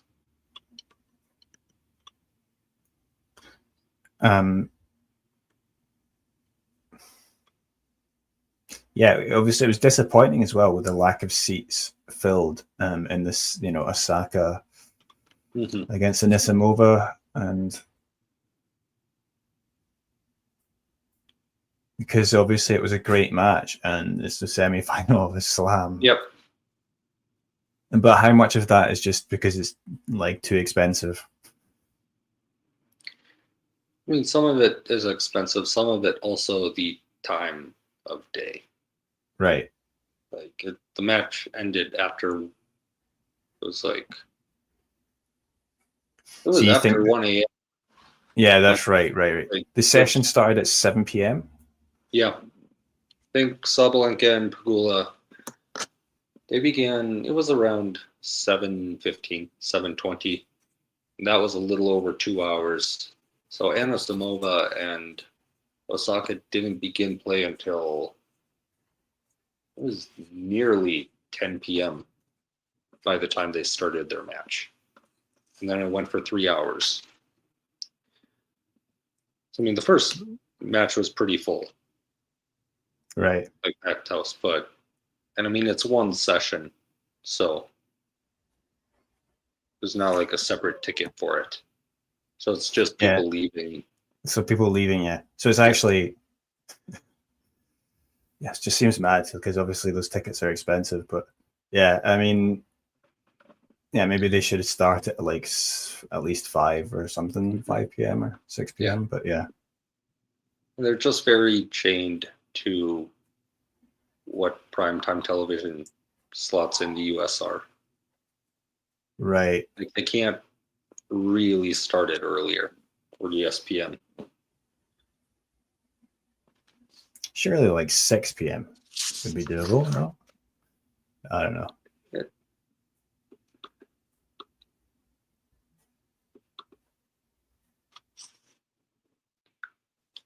Okay. Maybe eventually, but right. Got deuce here.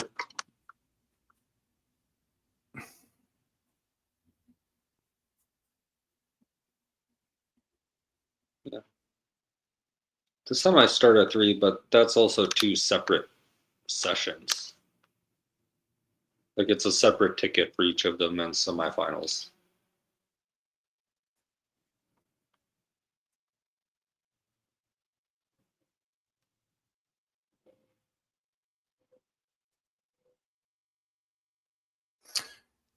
Double fault there from Auger-Aliassime, and this could be basically set over right now.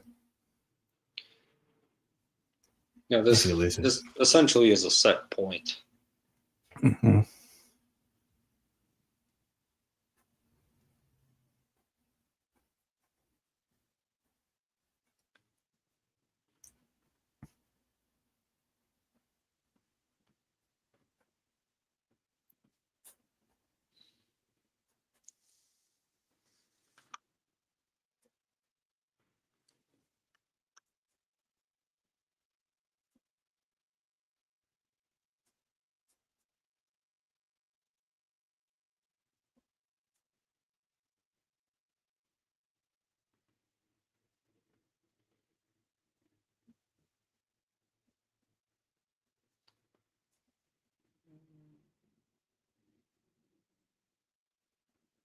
Wow.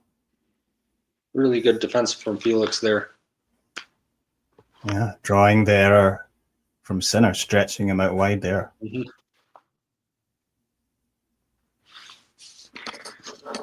Yeah, ground passes were pretty insane this year. It's the most expensive I've seen them.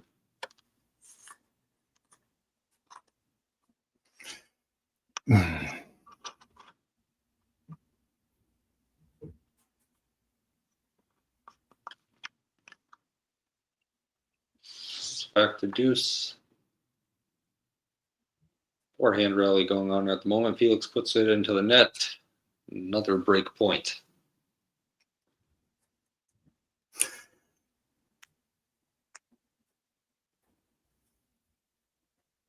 Yeah, it's going to be... yeah, it's going to be another Sinner on Alcaraz final at this point. But I mean, I do think, you know, Felix is actually doing pretty well here. It's just, you know, such as the scoring nature of tennis, you know, you can have these long games, which it feels close, but Sinner ends up coming out on top before you know it. Yeah, there you go. It's 5-1. Right, double break now. And serving for the first set.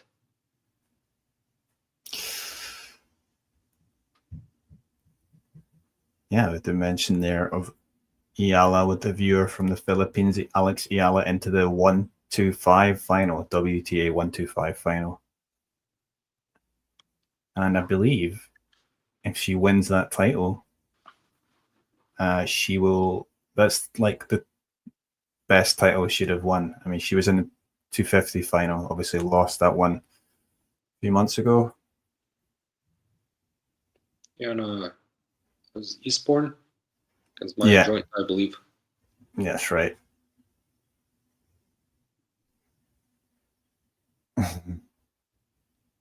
Yeah, she played Udvardy not that long ago, but that was on clay. Obviously, this is hard court now, so perhaps favors Iala more.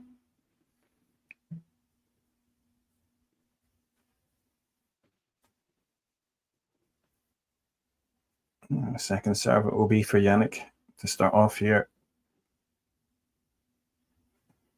Oh, and Felix will be disappointed with that return.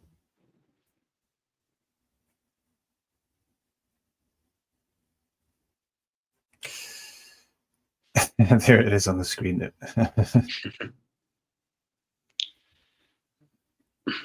Looks like in the live rankings anyway, Yola will get up to 60 if she does win the final. Close to her career high. That's pretty good. Yeah. I was wondering whether well, she's in Guadalajara in Mexico. I think not. I was wondering whether she's going to play the qualies in Seoul, but they haven't released the list yet. But it's a very far flight from Brazil to Seoul, so literally the other side of the world. So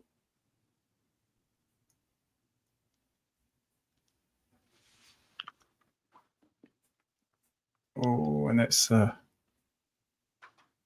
return gone long. So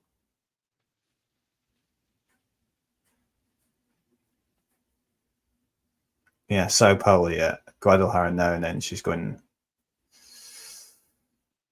Sao Paulo, yeah, the 250, isn't it?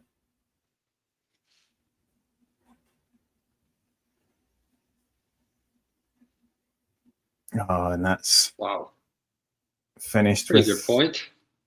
Pretty much a trademark jumping backhand now for Sinner. He likes that shot. No, the Philippines does not have any tennis tournaments of note. I don't even know if they have any like a 15K or 25K ITF because like, yeah, well, I did look into this as like whether they could actually hold a tournament, and I believe they have a tennis facility that they used at the Southeast Asian Games or something like that. So like actually they have a somewhat decent tennis facility. Yeah, so they probably could hold a smaller tournament. It might be too small for Iala by the time that gets, put in, but I'm sure. Yeah. Interesting. She's not on the Beijing list right now either. Is that Jingshan released? And then... With wait, Beijing is a 1000, right? So, yes. But she's on the Jingshan list though. As the one seed there. And then Suzhou after that. Morning, Jake.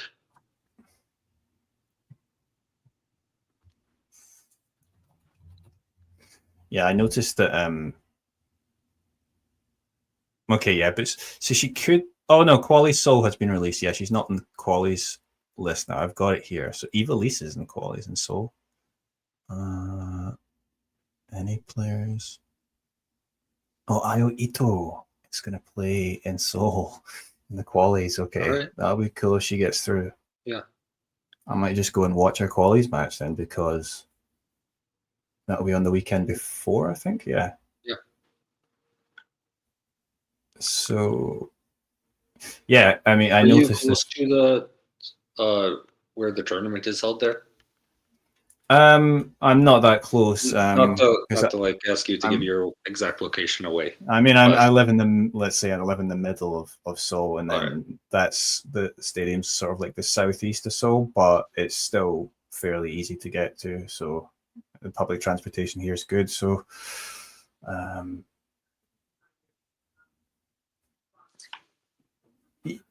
yeah, I noticed Emma Raducanu decided to skip playing for Billie Jean King Cup finals and just go to Seoul instead. I think she just likes, like, she always plays Seoul. I don't know if that's part of the reason she just decided to come again, but like, they will offer her a wild card. So, okay, good serve there to start off from FWA. I mean, I think him serving first gives him a maybe like a 2% bit of help. Yeah. So he's got a 2% chance instead of a 1% chance.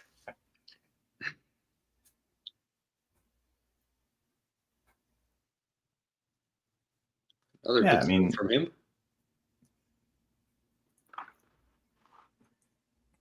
Yeah, I think with Auger-Aliassime, if he was like a bit better on the return, I think he would have more of a chance in this sort of matchup. But I don't know if it's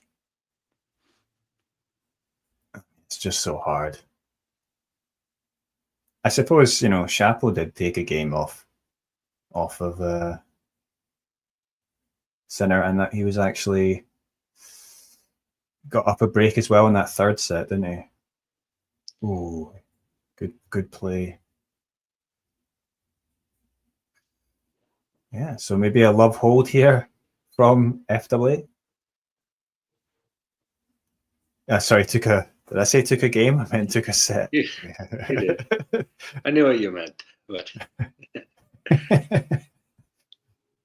no, that was, yeah. Bublik took 3 games. Bublik barely took a game. Oh yeah, nice finish there from Felix. Yeah, you remember when United used to win matches?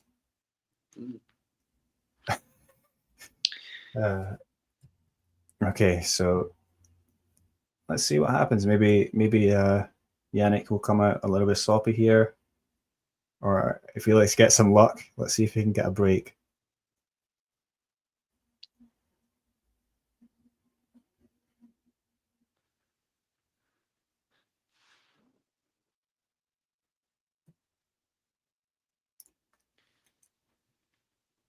I feel like this game will show whether Felix has a chance in this set at all. Not that he necessarily has to win the game, but if Jannik holds to love or 15, I think it'll be a good indicator of where his mind is at anyway. Well, there we go. Love 15.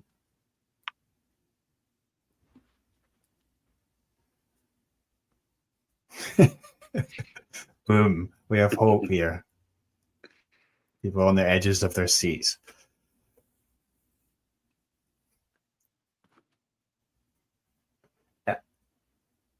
Yeah, come on.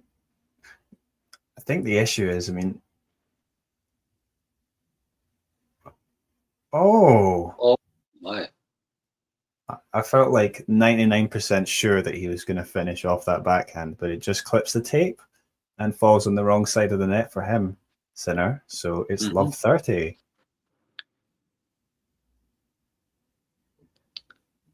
think this is the first love 30 of the match for him.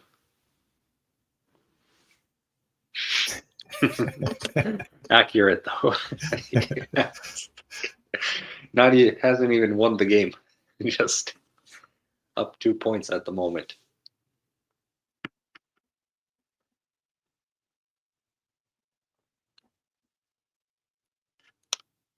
And gets to look at a second serve. Yeah.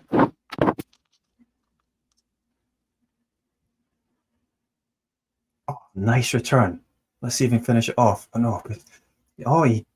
Wow. He does get on top and he gets the error from Sinner. Love 40. What? The crowd going wild. This one lady is absolutely into it. Give me my money's worth, as she says. Paid $8,000 for that front row seat.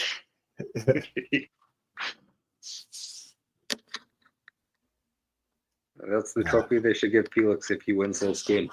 That's the Adelaide trophy, is it? I believe that is.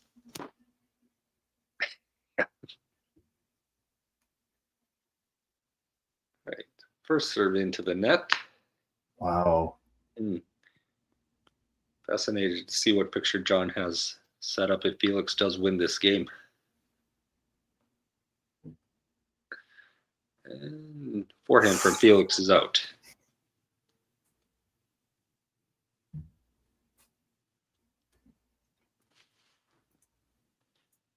$15.40.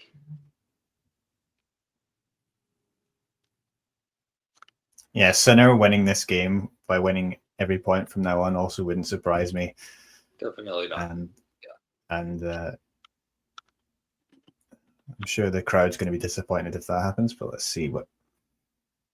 First serve into the net.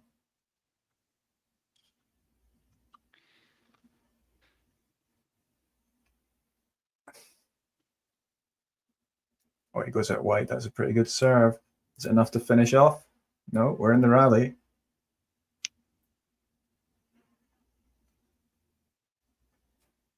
Oh, that's so good from Jannik.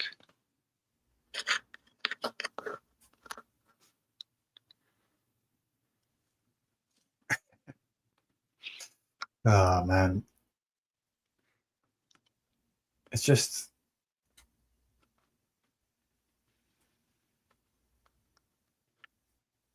so easy the way he.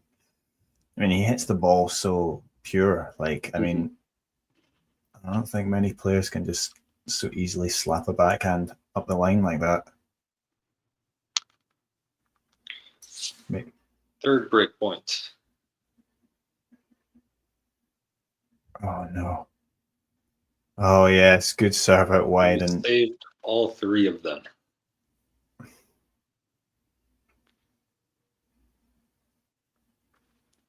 You said it, Jannik winning 5 straight points and taking this game would not be surprising at all. Now we're back at deuce.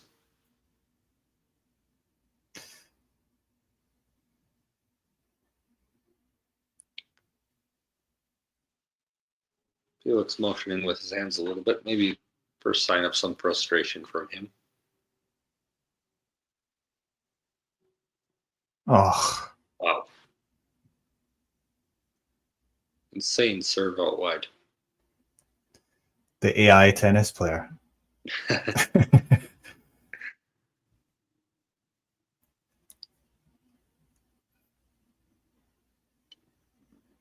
Yeah, the problem is now is like, obviously these are huge matches and well, it's a huge match on paper in that it's like a semi-final of the US Open, right? But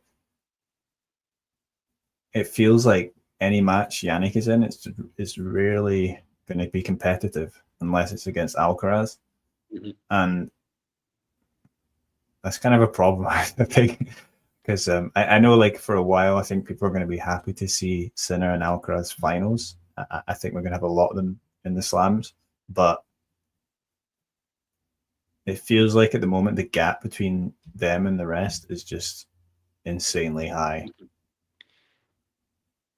I am, yeah, I had that thought this week that I am waiting for a third person to step up and challenge them at least. Not necessarily that they need to be at that same level.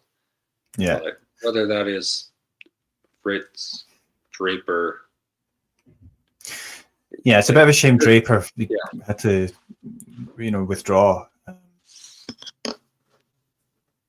Yeah, I think he's one of the few players that has sort of like the toughness, sort of the ability to hang in the rallies, let's say, and make it close. Yeah, Fiesler and Shelton. John was saying those are two. Yeah. I mean, I think Leheshka could be pretty dangerous if he could stay healthy for more than 1 month at a time.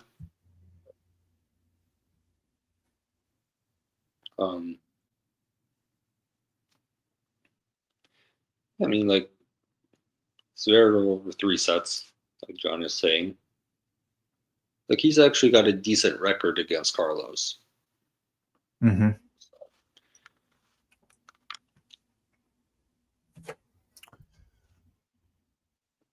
It's going to be an interesting final. Obviously, Alcaraz already has US Open title. But Sinner will be going for second title, right? Yeah, second US title. Second US, yeah. Fourth straight on hard court.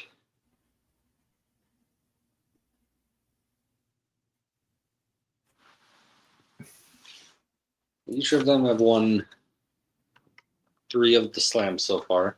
Because I'm curious, which do you think happens first? Carlos winning Australia or Jannik winning Roland Garros? I think eventually both of them will complete the career slam.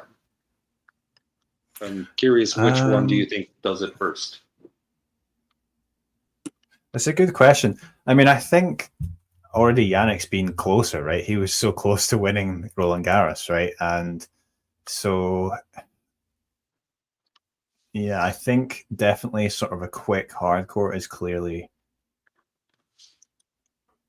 not as good for Alcaraz, but it's hard to say because it's you know, I think either of them could do it because it's just like the rest of the field is just far behind, but it was last year that he went out early, was it? Alcaraz. Carlos? Yeah, quarterfinals against Novak. So, yeah, I think Jannik's, he's obviously been a lot closer. Like, he's had championship points at Roland Garros. Alcaraz still hasn't been to the semifinals in Australia. Right. So I think I would say that Jannik is closer. Yeah, so I suppose that's an issue. Yeah, definitely Djokovic, you know, he's going to match up a better, I think, on these days now in his age on the quicker court. You know, against Carlos. So I mean, I suppose if they could meet again, and that might stop Carlos again, but I'm not sure because I think finally age is catching up to Novak. Yeah, I mean,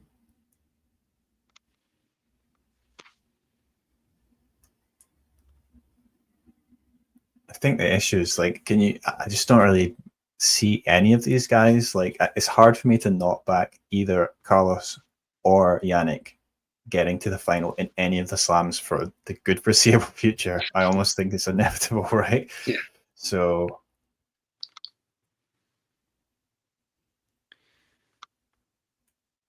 it feels a lot less likely. Carlos over the last couple months, it feels like he's having less drop-offs as well. I mean, throughout his career, it's kind of been a thing against him where, like, if you just hang around, he'll drop a set. And then you can maybe make a little bit of a match out of it. But that hasn't been happening as much lately. He hasn't dropped a set at the US Open yet. Yeah. And, you know, he's young still. He's, what, 22 or so? Yeah. Not yet 23. I don't think Djokovic got into, you know, real beast mode until he was like 23. So, oh, there's Naomi Osaka watching on. Was she drinking a honey juice cocktail? Looks like it. Looks like some dewberry in her cup.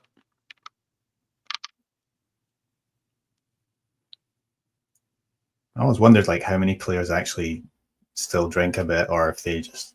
I still feel like even the ones that do drink a bit are like pretty much teetotal most of the time, you know. Like, but nowadays, yeah, I mean, I'm sure not everyone is a Novak level of abstinence from alcohol. Yeah, but yeah, it's probably not a ton. Oh, error there from Sinner.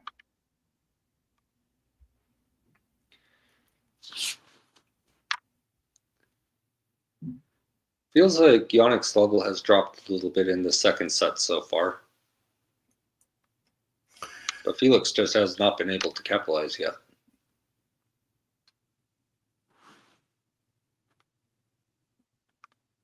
I think, with Felix, he definitely has the power and the ability in the rallies to keep it going. But I feel like he's always, he's working really hard just to stay within it a lot of the time. And Sinner's just always hitting with purpose every time. So it becomes, so difficult. Oh, yeah. It was a good return from Felix, but Jannik just kept attacking the forehand. Eventually it broke down for Felix.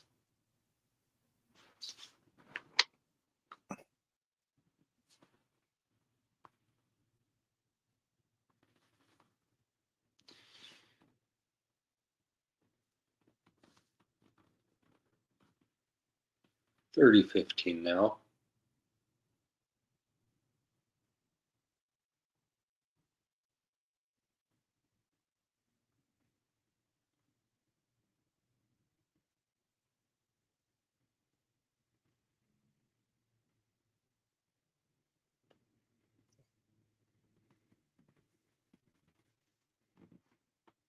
Oh. Wow. Yeah. Felix did great to get to that ball, but Sinner there to finish it off. I do like it sometimes when they switch to this sort of court level view. Oh, I love it. I wish it would be that 50% of the time. Yeah, you just get it's just, I love being able to track the ball flight at that angle and see the movement vertically that it has. It's like you have a high angle like this and it could be completely flat. It's hard to tell on a TV screen. Yeah. Yeah, it's good to get that perspective on how they are actually playing. What it feels like. You get to face a Jannik Sinner.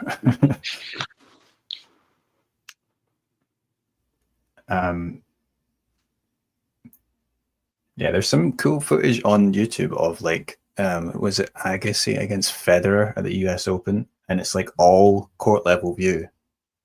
So there's just that camera. So there's that footage up on YouTube somewhere, and I watched through it, and I was like, yeah, this is really cool. Mm-hmm. Also,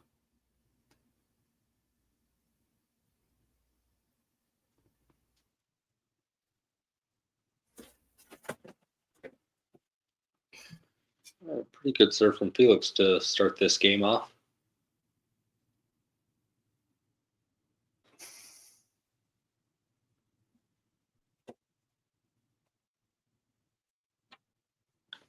$15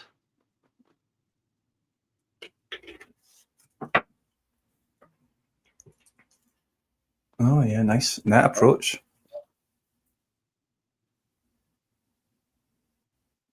Dirty love. So I mean, yeah, it definitely feels like this is going better.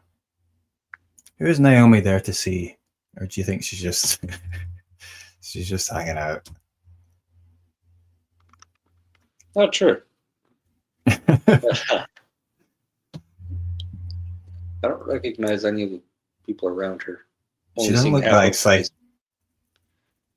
She doesn't look that excited. Naomi dating Jannik would be that would be breaking news. Pretty much the least expected thing ever. But let's see.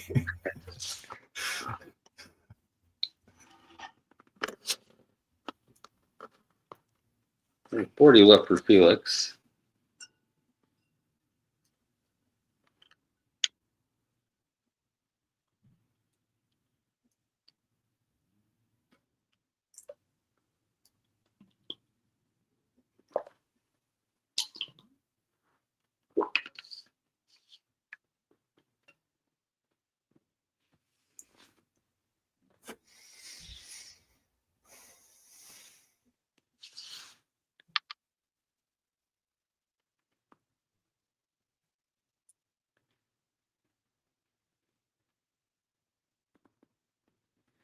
Right, Felix holds to love.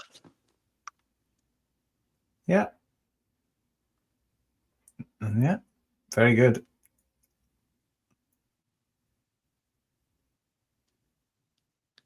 Who knows? Maybe he can sneak a set. I'm not going to bet on it, but this is going pretty well so far. It's looking a lot better in this second set. Jannik dropping off a little bit is helping as well, but I mean, who knows for Felix here? You just stick around, maybe get another look at some break points. And it could get really interesting quickly.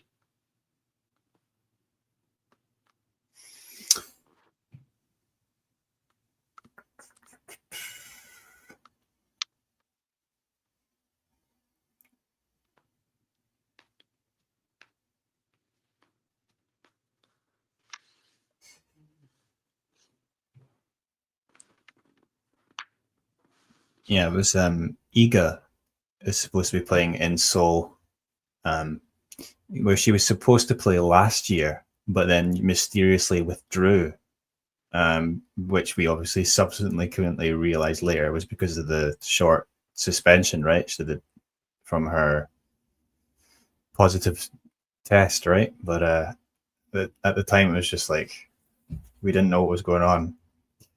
But I think she made a promise to come back this year. And I was wondering whether she would actually come because like I was expecting her to win this tournament, but obviously she went out a bit earlier, so perhaps she will come. Is she still on the entry list right now? For Seoul, yeah. Yeah.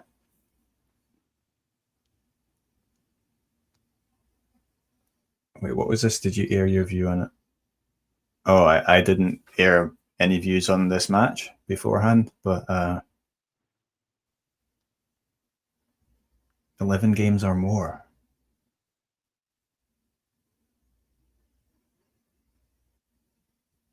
I think 11 games would be pretty good for Felix, to be honest. Like, I mean, that would be what, like 3-3-2?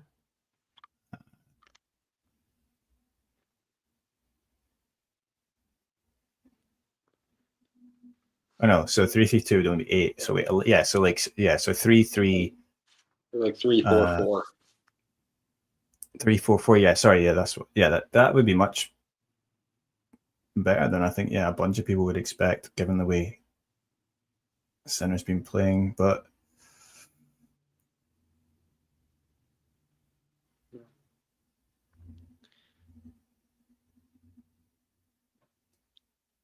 you think he's on course for more? I mean, we can't really say until the end of this set. Yeah. I mean, if he gets a tiebreak here, then it's a conversation. But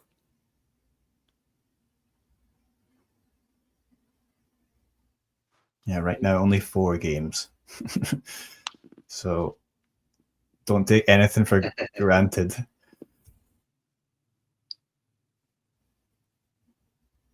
Oh,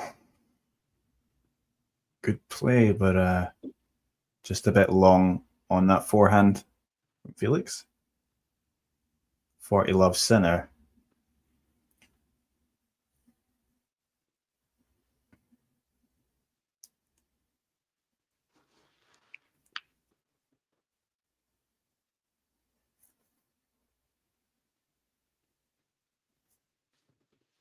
holds to love.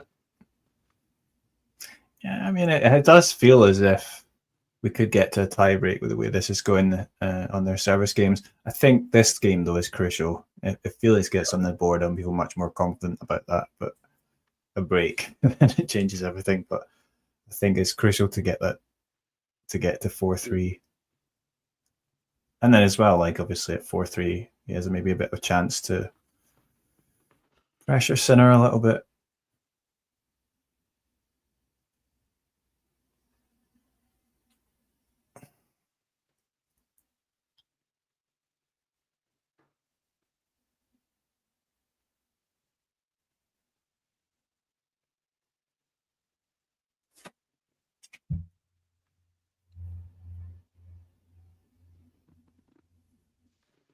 First serve is a little bit wide.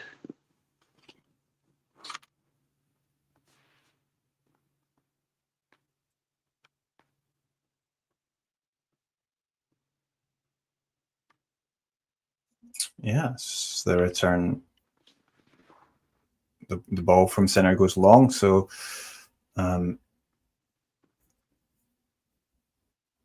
I feel like if Felix gets on the board here, then yeah, maybe he got a chance to get over 10 games, whatever. Ooh. 30 love.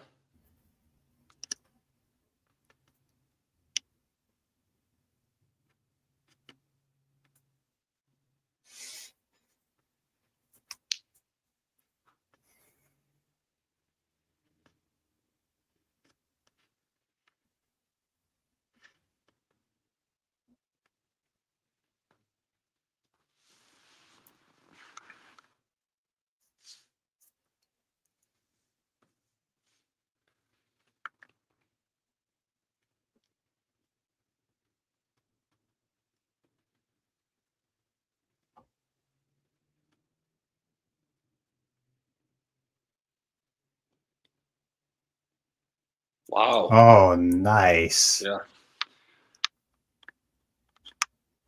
Great effort from Felix to stay in that point. Sinner probably could have put that point away.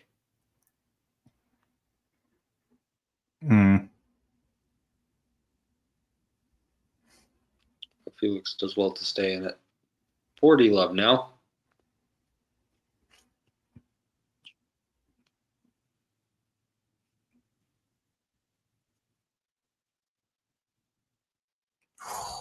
Yes, nice play from Felix.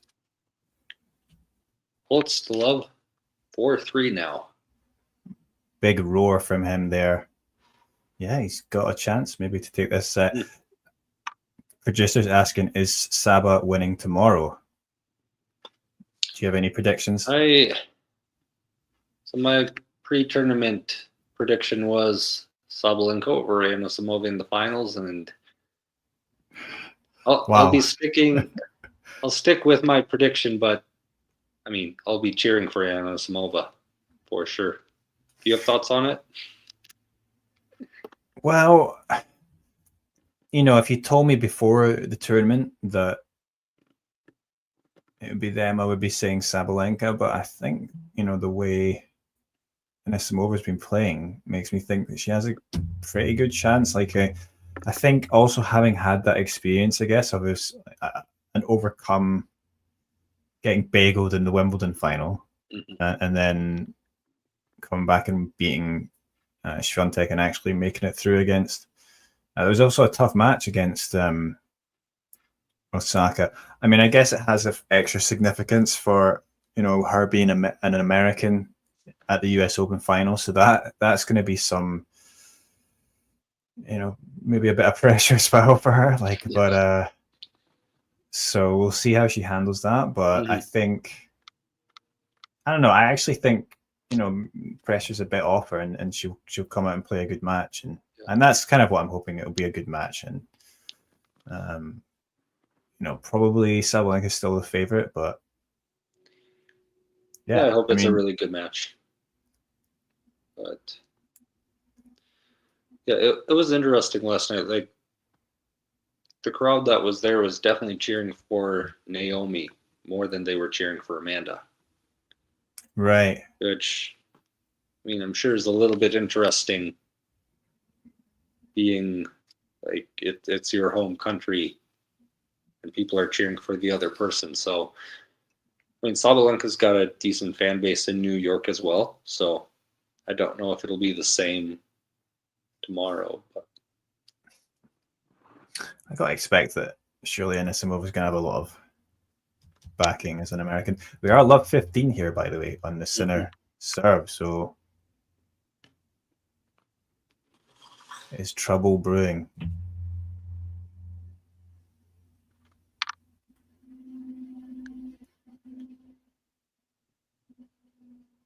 It's gonna be a second serve.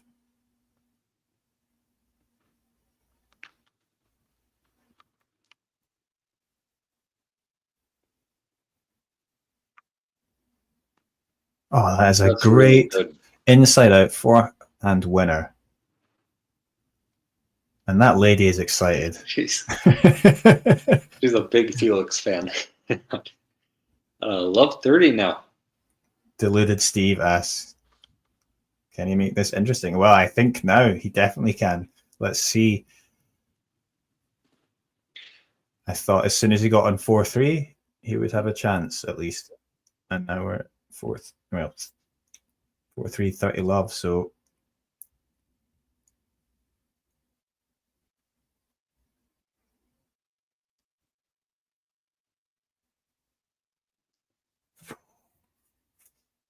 And another second serve.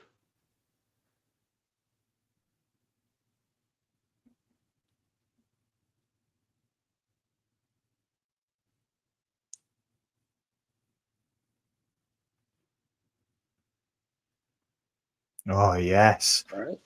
Big forehand draws the error. I think he did well with the initial return there because it was coming awkwardly into the body, but he then played a really good rally. Yeah. Sinner has already held from love 40 once in this set. See if he can do it again here.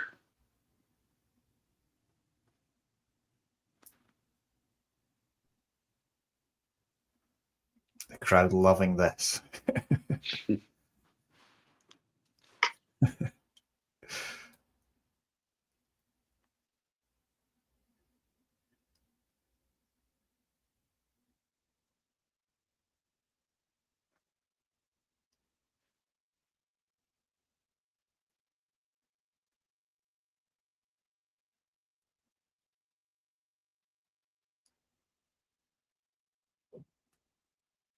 That's a great serve from Jannik. Yeah, very typical Jannik. And again, we wouldn't be that surprised if he wins every point. No, not at all. In this game now, but yeah.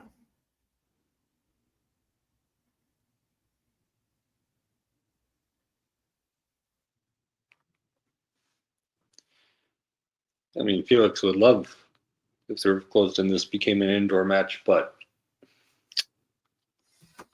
not much Sinner on the likes weather that too, no? Yeah, it's not like Sinner is bad. Indoors, like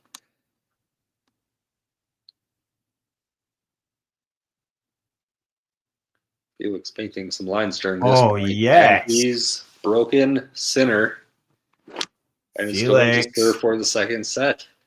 Proving the doubters wrong. Well, let's wait till he backs up this game. Yeah, I mean, if Sinner wins 4 games in a row now, that would not be shocking. But yeah, I mean, I always think like you have to sort of look at their form coming into them in the match, and obviously he's played a really good tournament, and he's beaten. Yeah, not had an easy run.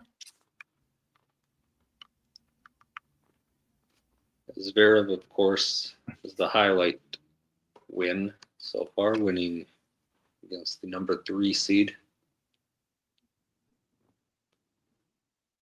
Let's see if he can consolidate. That was a let.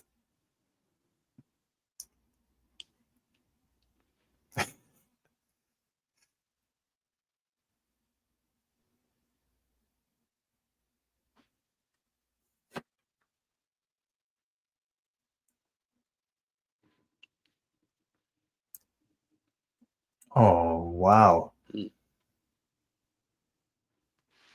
was an awkward return to deal with as well, and he just slapped that forehand away, no problem.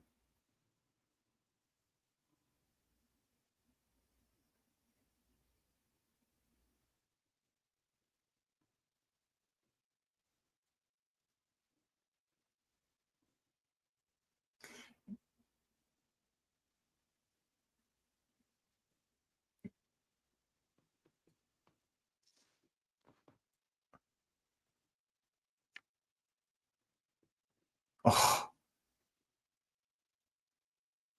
Oh, wow. Wow. For a second there, I was thought he was going for like an insane winner up the line and he was going to make it, but no, into the net. And yeah, the AI must be glitching because it's 30 love to FAA.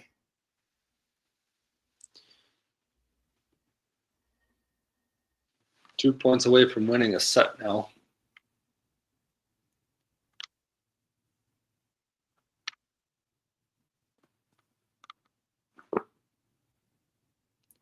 Wow. Fantastic serve down the tee from Felix. Sets up 3 set points.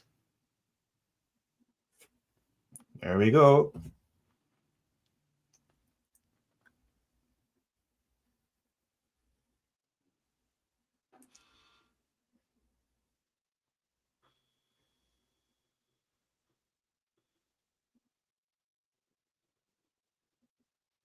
And that is a great ace down the tee. And we've got a game on our hands. 1 set all. Wow. And this becomes temporarily interesting anyway. Yeah. How does Jannik respond?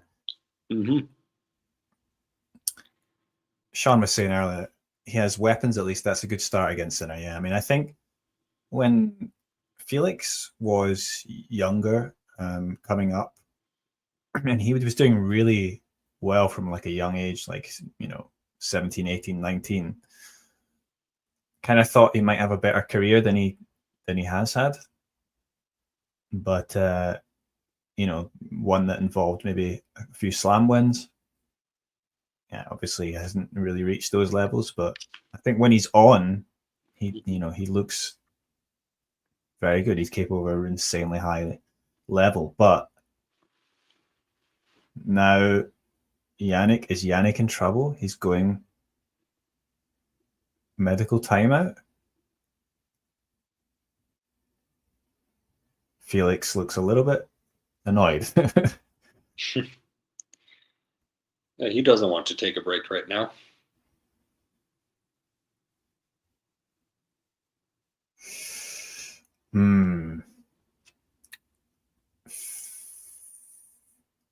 So Felix is still only 25, I think, which, in tennis these days, that's pretty young. So still might have his best days ahead of him.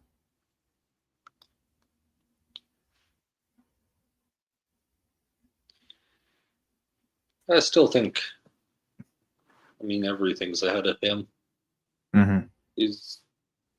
There's not maybe a little more difficult to get to a Grand Slam championship level for him at this point. It's not like it's right in front of him, but there's no reason he can't take a jump up there. And it has overall been a pretty good season for him. Like, regardless of this result, I think he's top 10 in the race. Right. So perhaps going under the radar a bit. Yeah. He had a very, very strong beginning to the year as well.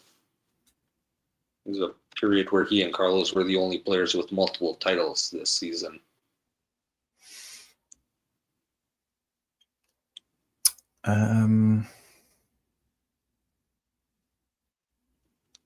So going off court for medical timeout. Yeah, what's up with him though? That isn't obvious. No, it's not exactly. If they're going off court, lower back, groin, thigh, something of that nature probably. Programming error. Yeah. Needs fixed. Just needs a quick software update.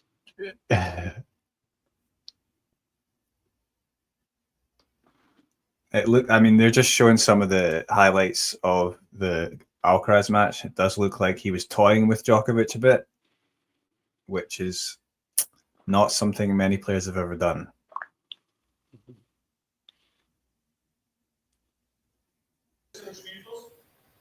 Hi, guys. Hi, Can John. you hear me all right? Yeah, my audio isn't great because I haven't put the microphone in. It's just a spontaneous decision to join. But there's a couple of things. First of all, yeah, toying with Djokovic is a good point because it did feel like that. Because I know I wanted to answer what you said earlier about the match, Eddie. You know, how did it pan out? You can see the scoreline.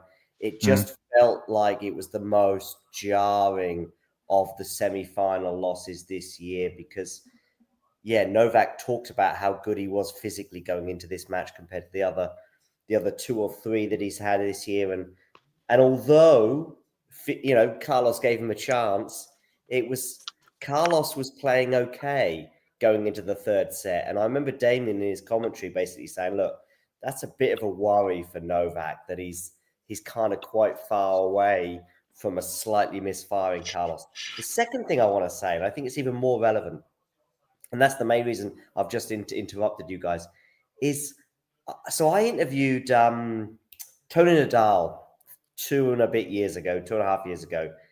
And we had a good 20, 25 minutes. This is still when he's very much involved with Felix.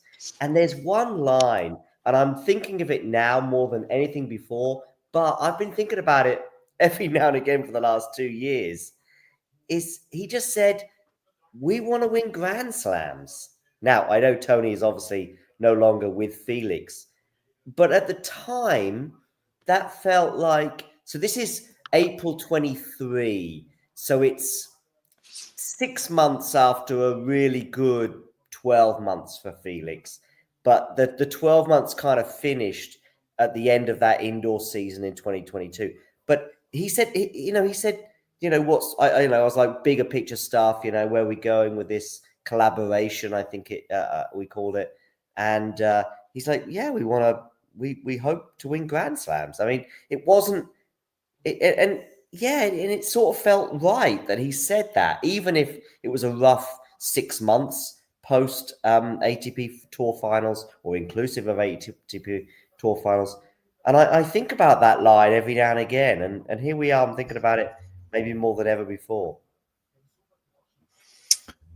Well, Felix winning this slam would be extremely unexpected. It's not happening. I'm not saying it. I'm not saying it. I'm just saying that it's probably been something for 2.5 years that we've really, even more than Stefanos Tsitsipas or Daniel Medvedev has won a slam, but those guys we've just assumed, Zverev especially, will have assumed that we'll see them in a slam final again pretty soon.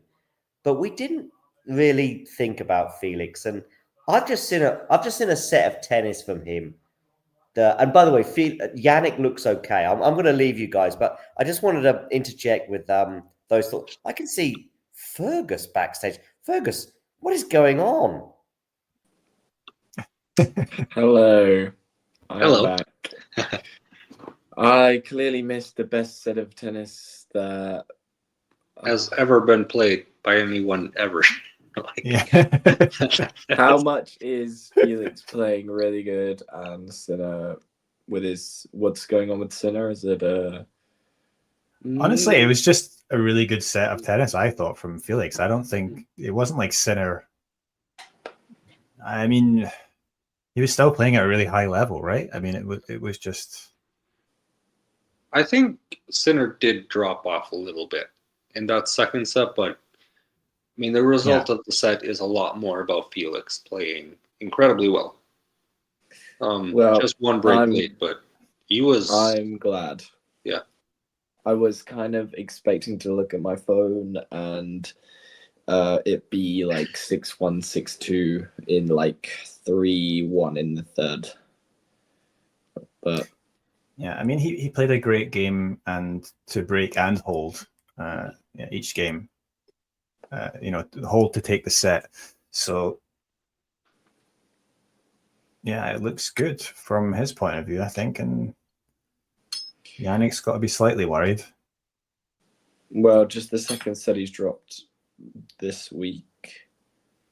Obviously, the other one to Shapovalov, but yeah, it's just the Canadian curse. Yeah, Canadian curse. Yeah, just needs to play Diallo in the final, and he'll be absolutely done. or Raonic, I guess, but different sort of. So it was many years ago in Australia that actually it was Shapovalov beat. I mean, it was baby Sinner because it's like 2021, but beat him in 5 at a slam. Yeah, no, I think I know what you're talking about. Yeah, but perhaps. Well, we know that Chapo has the ability to play this like insane level for a condensed period of time. Extremely condensed. When his week in Dallas that he won the title, I actually think was like it was outrageous. Like, but like the way he was striking the ball, but yeah, and obviously he played really well for one set, but yeah, obviously broke in the third, but wasn't gonna do anything else. That's pretty convincing start to the third. So that was a pretty routine hold there for Jannik. So good start for him in this third set. And yeah, I think it definitely, because I said before earlier in this second set that it probably does help Felix to have started serving, at the start of that second set. So obviously it's the opposite happening in this third set. And perhaps a chance now for Sinner to create a bit of pressure and maybe really just stop that momentum somewhat if he gets a break here. So let's see how. The one Felix thing I would. Go on. Sorry, go on. I was going to say, hopefully Felix could just serve well here. The one thing I will say is that I think the fact that we've only been going an hour and a half kind of plays into Jannik's hands. I feel like the longer the better for Felix. Mainly because of how Jannik is, obviously physically, but Jannik's never won a match over 4 hours long, ever. Oh, yeah. Yeah, that's still a stat. Which he's winning so many in straight sets that it's he's not so like he has dominant. many chances. He's so dominant that if he plays like mediocre for an entire 5-setter, that you're more likely to get an outcome out of him than if he, because he's never been realistically the 2 longest matches of his career were the Roland Garros final this year and oh my god, has he missed that? Has he? Oh, he's no, just that was absolutely nailed the line. Good point. That's brave from Felix. Mm-hmm. Yeah, I think Jannik even, and then obviously the Australian Open final in 2024 as well. Yeah, he came back from 2 sets down. So yeah, he's got that. He has 5-set wins. He has, but I think he only is, apart from maybe in his young career, I think he won't have more than 5. I don't think. That's a joke. Ooh. Oh, that's so good. I guess it was in. Let's see the replay there. Yeah, it's just called a line. Barely. Yeah.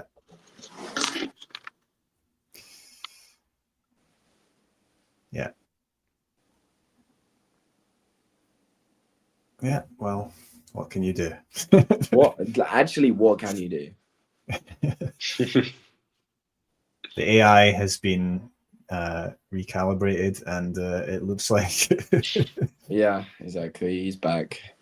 So in Sinner's only played 16 5-setters in his career. He is 6-10 in 5-setters. Okay. And he has never won a match over 3 hours and 50 minutes. Is that the AO final? Yeah. He's no Kei Nishikori. Big time. Oh. No. Oh my god, that's such a good one. Oh! Wow. That's such a good volley. Wow. I thought he made the wrong decision going back that way. Yeah, so did I. I was like, oh my word, that is some volley. Literally, no one slaps a tennis ball like Jannik Sinner. Like, it's crazy how low he can keep the tennis ball without it literally like he's slapping it, and any other like, if you tried to replicate that technique, you would fly miles long. Like,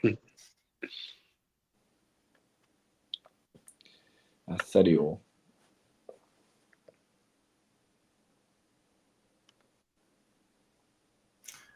God, I mean, I just like seeing players step up to the plate. I mean, especially against a player like Jannik, but come on, Felix. Yeah. I mean, that's just crazy. That sliding backhand is the best we've ever seen, arguably. Like his on the run backhand is a joke. Mm-hmm. Felix has by no means made a bad game here. Oh, he's played well. Jannik has hit 2 lines, and I mean, the last point was really, really solid from him. Wow. Yeah, good serve. Dumps it into the net. Seems like our streams are pretty well aligned now as well, so that's nice. It does. Which is nice for a change. Yeah. But, I mean, the other way to look at this too is Jannik is playing an incredible game, and it's deuce. Yeah, Felix is keeping up.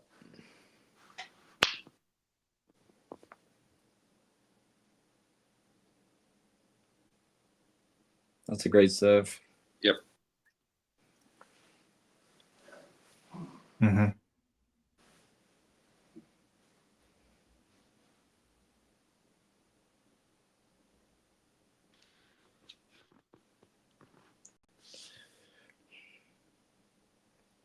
Obviously, Sinner the best returner on tour, or is Alcaraz the best? I think it's Sinner. I think that's Sinner right now. Yeah, I agree. Who's the worst returner on tour? Like, it's got to be a Pelka or like someone like that. Oh, well, I mean, of the top Or players, maybe. Petty Paracard. I mean, the worst returner is someone in like the 1100s that we Well, have yeah, never I heard mean, of. on like great hold. Yeah, very very good solid. hold. Have you seen that Petty Paracard stat? In Grand Slam matches, he has failed to create a break point in 109 return games. Yep. Do you think, like, is that just a case of, like, when you're obviously a guy like him that's extremely good at serving, is it just a case of, like, as he's, grown up and developed his tennis, that he's just forgotten, like, to care about learning how to return because you just become so reliant on your serve that you're just like... Yeah, no, like, I get what you mean. Like, he's thinking, like, if I can just get myself to... If I can scrap myself, if they drop for one game and I can produce, like, 3 points in a row that kind of, put them on the back foot, that's a great drop shot. That is. He basically backs himself to outserve the other person and not drop his level. I feel like that's like his entire like game. Yeah, sometimes the game plan for him feels like get to a tie break and then just outserve and then hope for a double fault. Yeah. He's probably the worst returner. Yeah. He's got to be up there. This is a great angle. Yeah, I love this low camera. I like this camera more than the ones we had in like Madrid and Rome, where you actually couldn't properly see what was going on. Like, it was a bit too low. Like, that's a great. It was like actually behind the player. Yeah.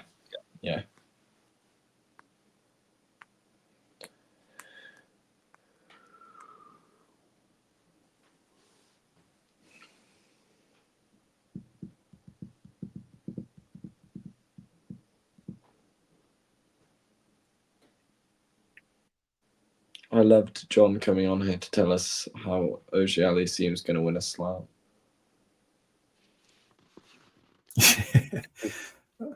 Well, I guess he's just saying, like, even Tony Nadal felt like he could win a slam, or like, but and obviously, he knows about that, right? So yeah. I mean, I think it's the same internal expectation of himself that Fritz has, maybe. Like, Fritz talks quite openly about how he expects to win a slam at some point. Like, I think it's more at like that level than maybe picking him to win a slam. I think if you look at Fritz's record, what was his record against Djokovic? 11-love. Yep. Right. Yeah. The thing is with Fritz, he just doesn't have like. I mean, I would say Felix has more chance because he's got much more of a well-rounded game, and he's a good athlete as well. I think Fritz lacks a little bit in that aspect, and I think the first Felix has big weapons all around, but he just has trouble putting it all together and consistently enough to actually get to the level of these top guys. But he could maybe fluke a slam maybe one day. But like, if does anyone fluke a slam? Like, well, I mean, when I say fluke, I mean take the opportunity of maybe like one of the players is injured or something, and like the draw opens up a bit. But yeah. I mean, for me, Shelton won a slam though. He beat Federer, didn't he, in the semi? So yeah. For me, Shelton has far more chance of winning a slam than Fritz does right now. Long term, I agree with that. Yeah. It's not Liam Brody. Liam Brody might win mixed doubles slam, maybe. Maybe. I mean, he not might at the U.S. Open though. I mean, no. realistically,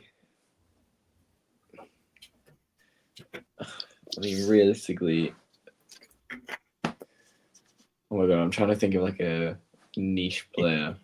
Well, not even I want to niche. see. Maybe Mute will win the AO. We just don't know.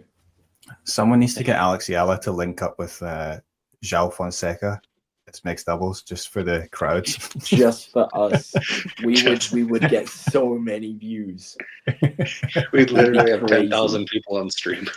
Our producer would actually go crazy. I actually think our producer would fully lose it.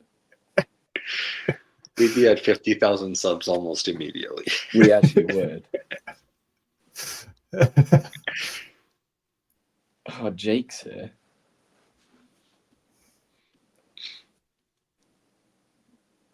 Ayala Fonseca would end the world. We'd then be getting accreditation to Wimbledon, 100%. If we had Ayala and Fonseca in the same. Putin wouldn't have anything on that. So true.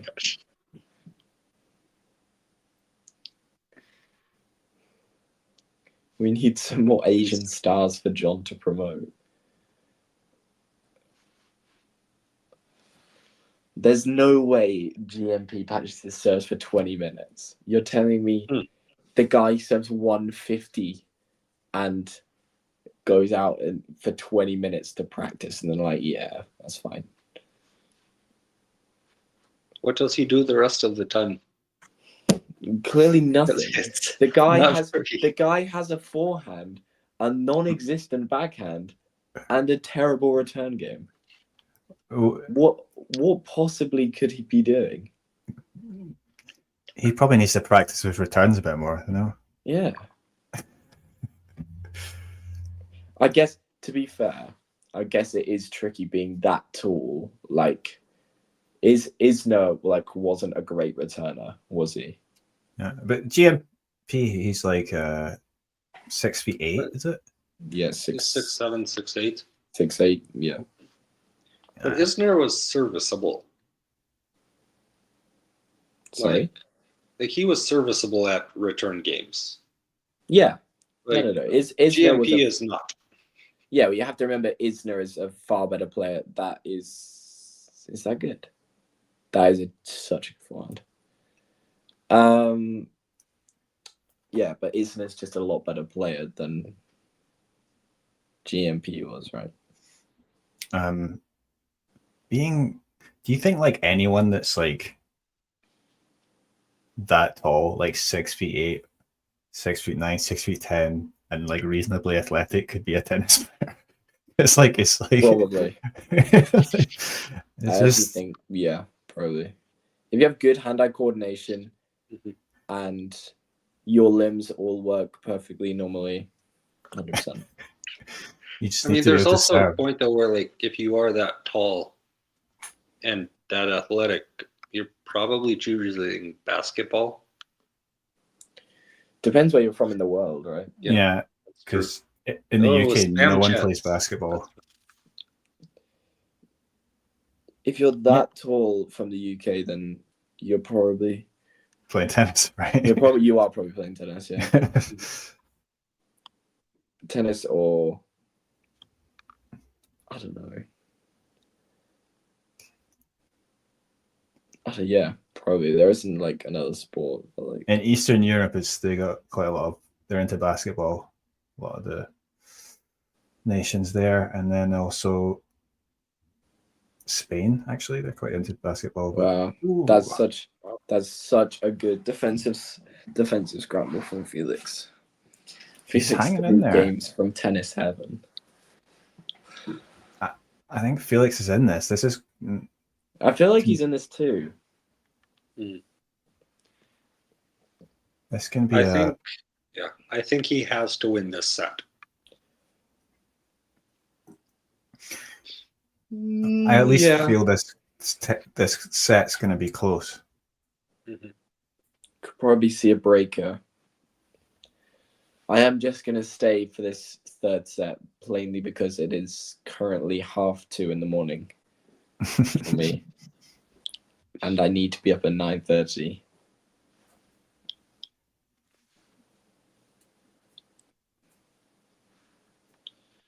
At 40-15. 2 chances to close this out.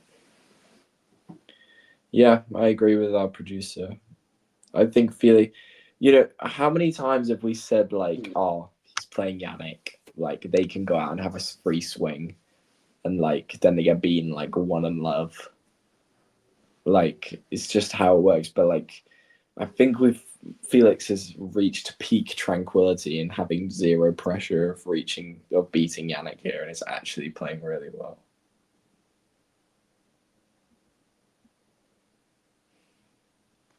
I think he's settled in.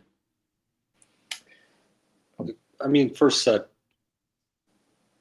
obviously not great, very one-sided. So, 2-2 now in the third set. Felix does hold.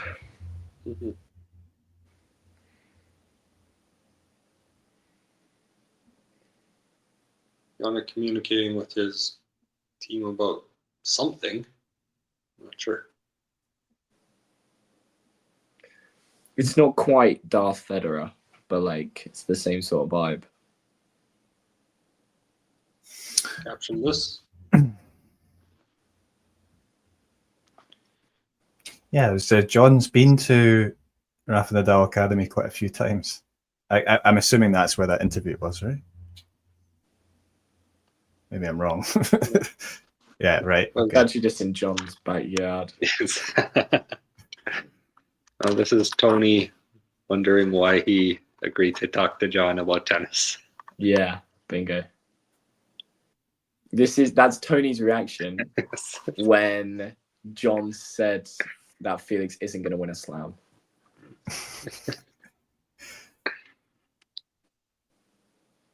Wow, we've got love 15 here. Let's see how this goes. And a second serve.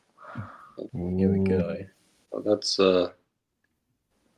Tony's reaction when John asks if Felix is going to weave beads in his hair. Oh, good serve. Oh, that's That was a good serve. who like. Oh, that's so frustrating. Like It was such a stupid question. You missed the first serve, right? And you're thinking, okay, I'm so in. Like, here we go. And then he just serves like an ace down the tee, and you're like, ugh.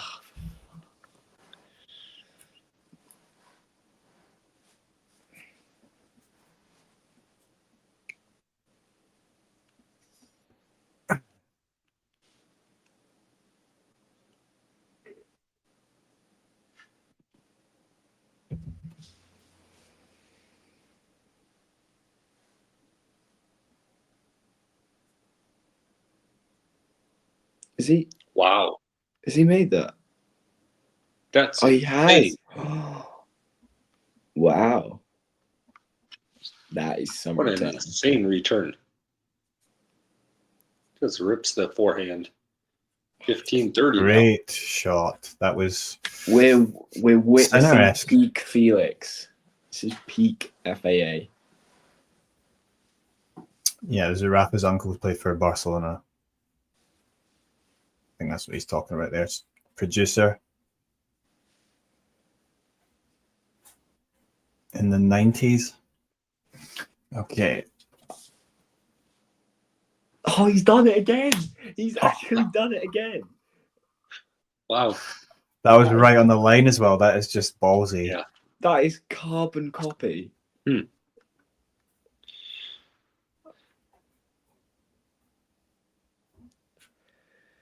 What sort of pressure is Jannik feeling? Jannik He doesn't feels feel the need pressure. to do this twice. He doesn't feel pressure. Jannik is a robot. I'm just reading Sean's comment of John just asked, do you think Rafa's best surface is clay?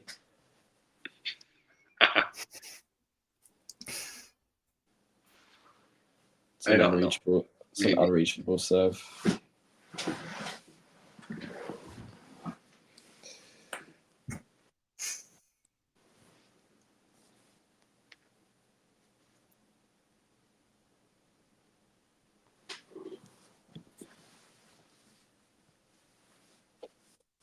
Sinner's hit 3 aces in this set, and all 3 have been in this game.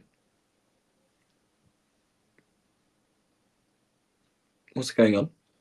I don't know. What's going on Something there? about the video board? Why is there booze?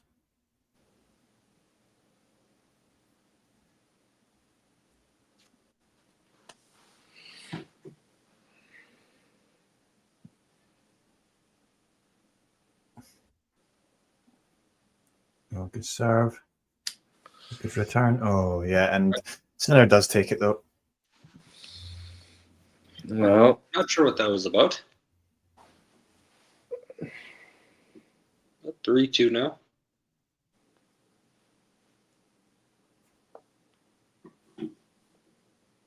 was that the doctor coming in?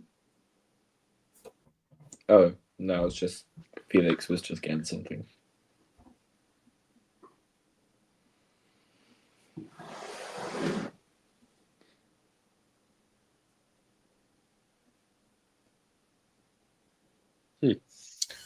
Well, I mean, how many games now for Felix? He's won 9 so far.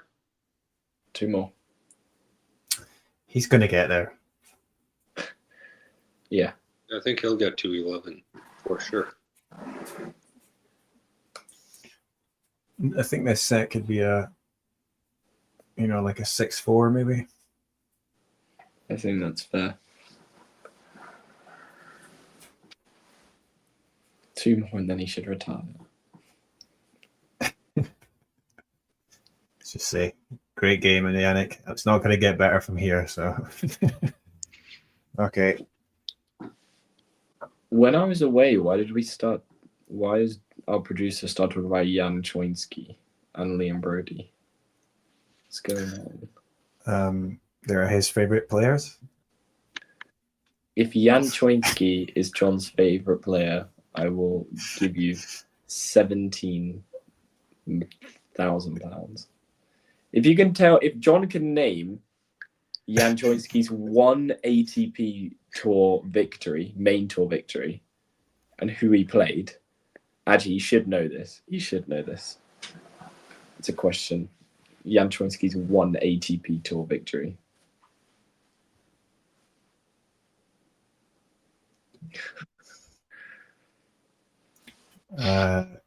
Was it against Felix?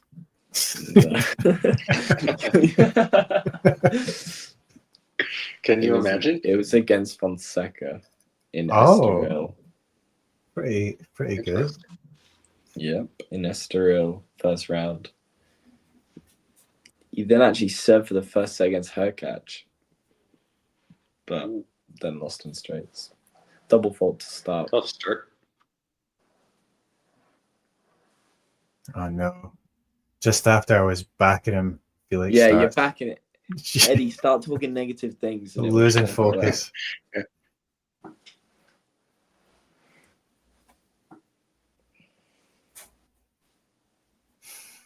Oh dear.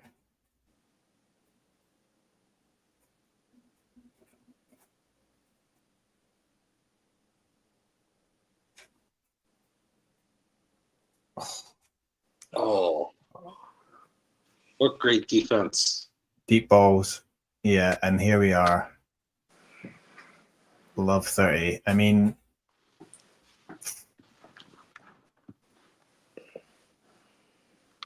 probably wins a point, playing a point that well against most other players, but Sinner just locks in. I feel like this might be a break. Yeah. Jinxed it. Not if he does. If not, if he oh does no! 4 more of those. Good serve. That was a good serve. Worth it. But this next point is important He as well. serves 3 more of those. Yeah, 3 more of those is exactly what he needs right now. That's what I tell myself when I step up to serve every single time. Just 4 aces down the tee. 4 aces. 4 aces down the tee, and I can just hand over the balls to my opponent. Easy. Just like GMP. Big time. That was, yeah. He has won. He won his round 1 at Wimbledon in 2023 against Lajovic. But that's his only other.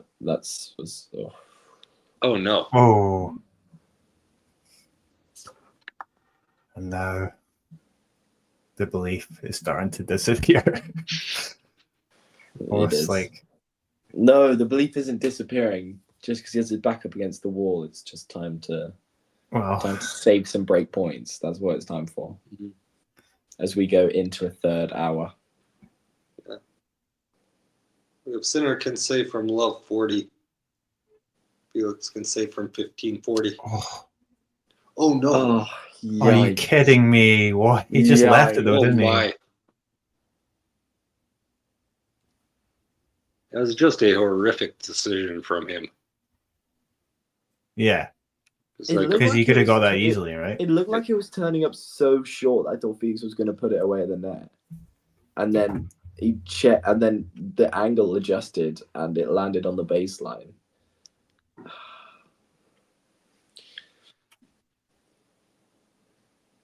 You're making me doubt myself now, producer, but I'm 99% sure it is, yeah. Just as one win. Can't think where there'd be another one.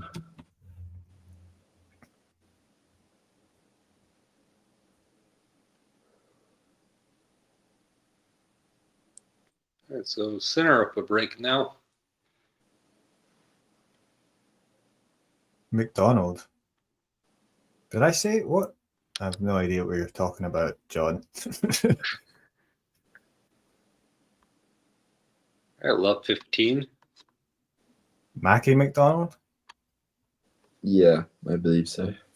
Oh, Niels McDonald. Unless he's talking about old McDonald, like had a farm, but I doubt it.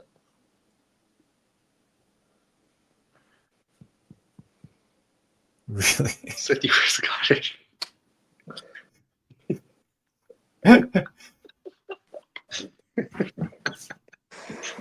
That's funny. All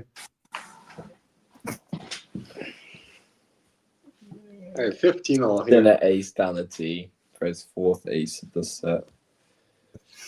I think they've all been down the tee as well. They have, no, At least down three the of them tee, have. one out wide.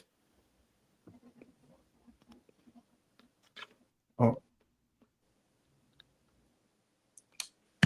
Mm.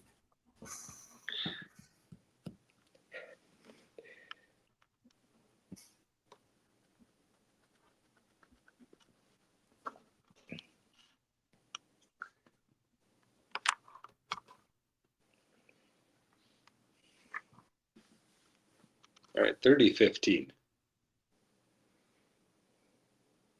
You do feel like Felix is like in this. He's like so in this match, but it's like it's like this far away from like being really competitive.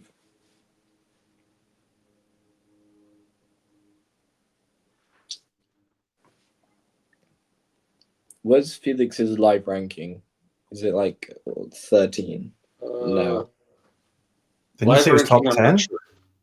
He's 10 in the race. Oh, yeah, sorry, race, right. Yeah. I don't know what his live ranking is, though. I think it's like 13. 10 in the race makes sense. He's already won 2 titles this year. Yeah. Quite early on in the year. Yeah, you won Montpellier and Adelaide. Mm-hmm.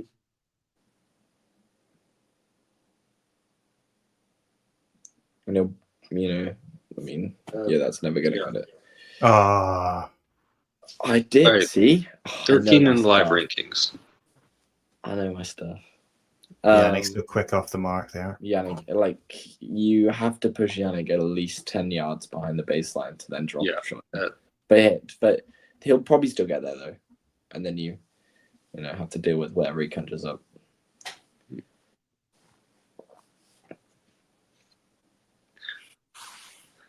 There's every chance for me that Felix wins Basel this year. Oh, of course. Because it's like his favorite tournament on tour, and he's playing really well. Still without a Masters title, right, in his career. Made the final in Madrid last year, lost to Rublev, double faulted on match point. Yeah, he was cramping in that match. Felix also had maybe the easiest run-in of all time with 3 retirements. Oh, he and Lehechka both. Yeah. It was like touch of death if you were going up against them. Yeah, that was the weirdest tournament I've ever seen. There were so many withdrawals. But Lehechka did beat Nadal, I remember. I can't remember a tournament that had more withdrawals than that. Yeah, the title in Adelaide this year for Felix was the first one that was not indoor. Mm-hmm.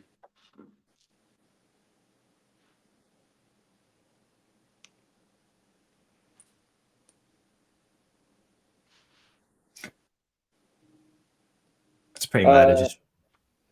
Sorry, go on. Sorry, I'm just looking at the Seoul WTA qualies list. Krejcikova was playing qualies. Krejcikova was playing qualies. You mean well, I don't know. She's on the qualies list. I don't know. Maybe... of course she is, because her ranking is still like 40. It's still pretty low. I guess they might give her a wild card. I mean, they're giving Emma one. I know. Maybe. Sorry. They're giving Raducanu a wild card for Seoul. So. Yeah, it'll be Rublev's last big title probably. I reckon he'll win another 500, maybe a couple.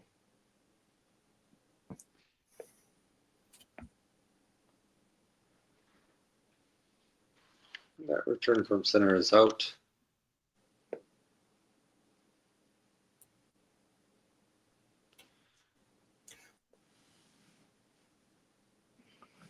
Let's maybe see. Can Felix get to 10 games?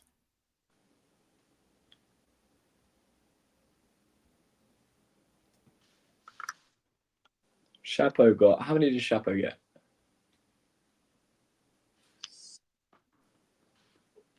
Forget 13. 14? Wasn't it? Was it 15? 15 or 16? Was it 7-4-3-2? 7-4-3-3. So that's 17. 17. Yeah, that's nice. It's a nice More number. than Bublik, Musetti, and Papirin combined. And if your run to a title was Bublik, Popperin, Musetti, that's not even like a bad run-in.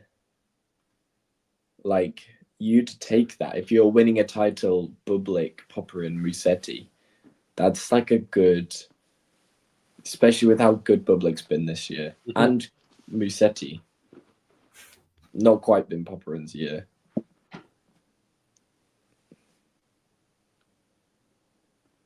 Yeah, until we got into the North American swing, he's been a little bit off all season, but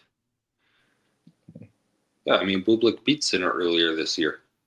Yep. Only man in the last 13 months not named Carlos Alcaraz to beat Sinner.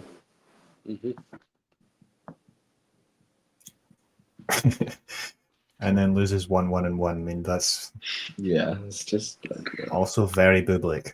So Bublik. It's literally. Yeah, I was wondering if Bublik would be able to make that something of a match, and then I saw a clip right before of Sinner telling Anna, was it Anna Winter, I think? It was someone like pretty famous actor that he was out for revenge in that match, and I was like, this thing is over. Yeah, big time. Oh no, Felix. Yeah. We have set point for Sinner on the Auger-Aliassime serve.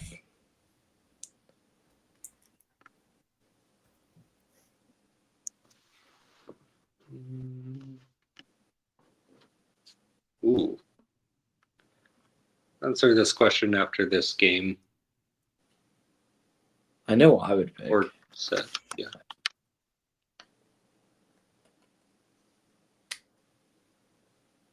My first serve is into the net. Not ideal. Yeah, just no doubles. No doubles, please.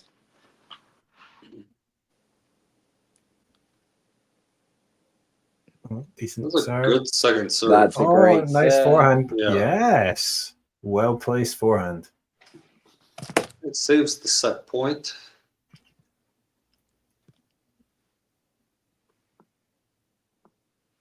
Take it deep. Take it long. Keep going.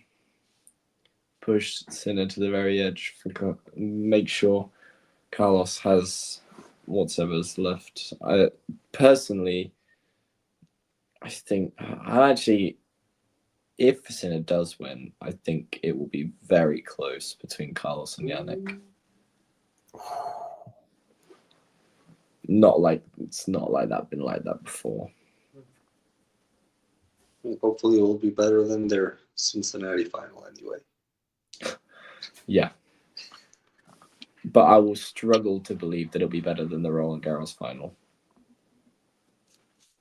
I mean, that's just one of the best matches of all time. Now that you said that, Sinner's going to come back to win from 2 sets down. Auger-Aliassime, that is a tough hold. Saves. Wow, he's Felix. Let's see if he can create a little bit of pressure now.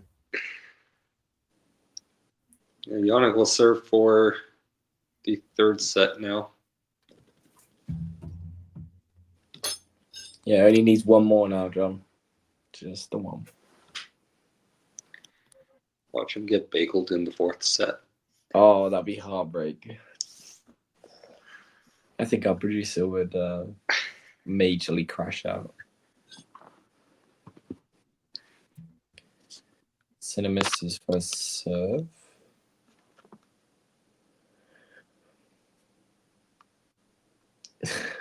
I like the thinking. But it's that's not gonna work. Yeah. I think he realized he was screwed once he got to set. I think I'm in he no man's realized land. how much of the return he got he actually got a hold of. He was like, this is going to be a winner, whether I'm at the net or on the baseline. So, so let's just...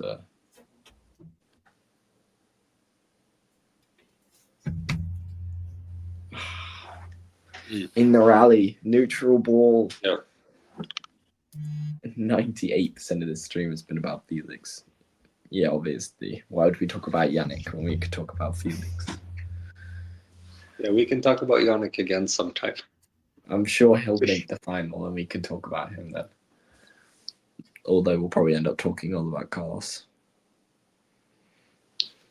Another first serve gets the net.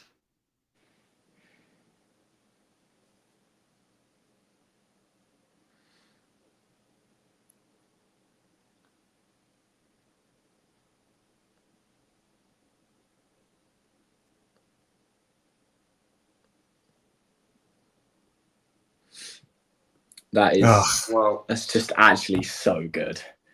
It's just way too good.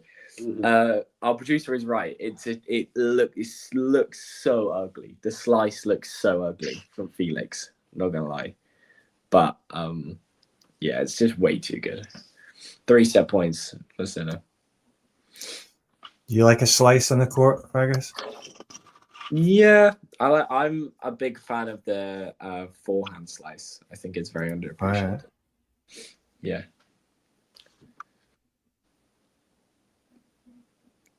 And Felix dumps his return into the net. Sinner takes the third, 6-3.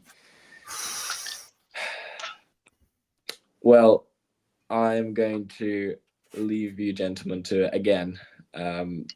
Thought I would join back. I literally got back from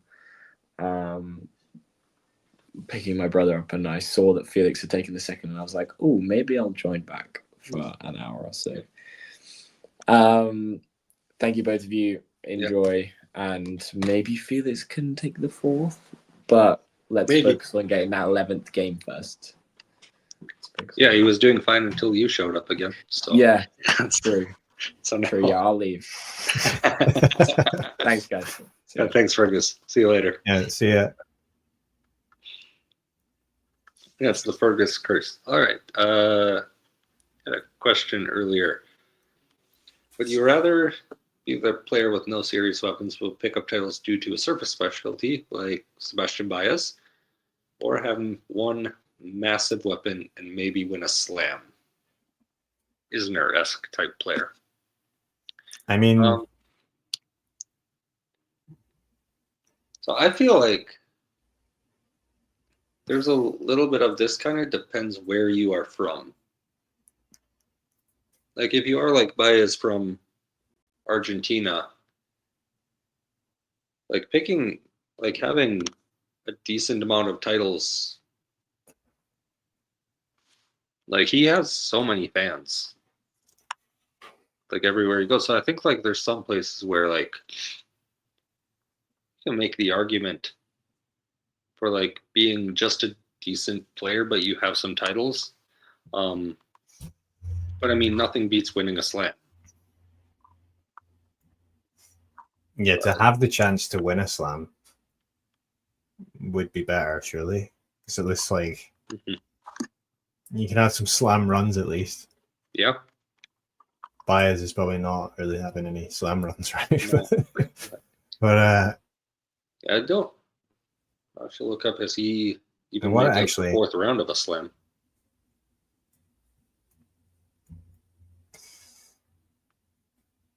I'm actually going to have to just take a break for a moment. Okay. But I'll be back. All right. I'll just maybe momentarily myself. Yeah. Leave up there. Yeah, I don't think he's been in the second week. I'm gonna look it up. Oh, what just happened?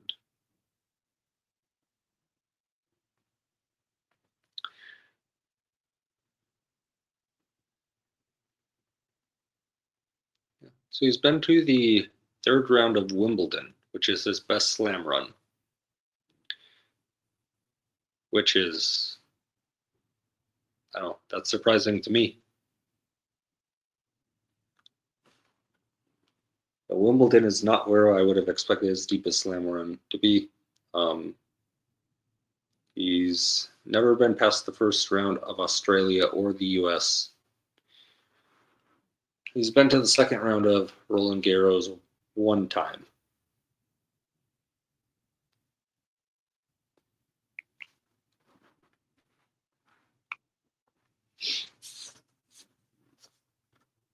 And heading into the fourth set here.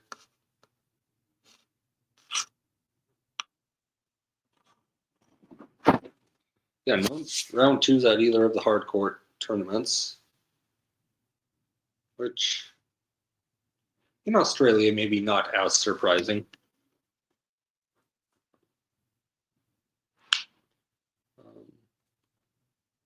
Yeah, Sinner's looking fine at this point, I think. Probably just got some medication off court after set number 2. And should be okay. And is Felix taking a bathroom break now? I think. I haven't really been paying attention to what's up there.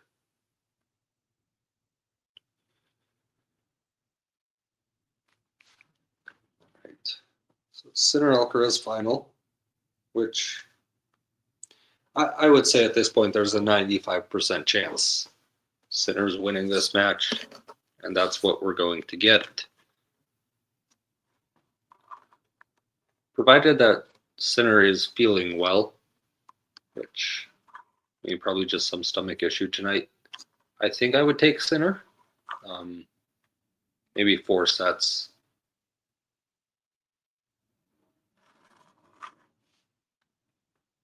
I think hard courts, it is a relatively good matchup for him. He's been playing pretty well throughout the entire week. Only has dropped 2 sets so far. I don't think it'll be straights. Carlos can definitely take a set from him. Yeah, Felix is coming back out onto the court here, so begin the 4th set in just a moment.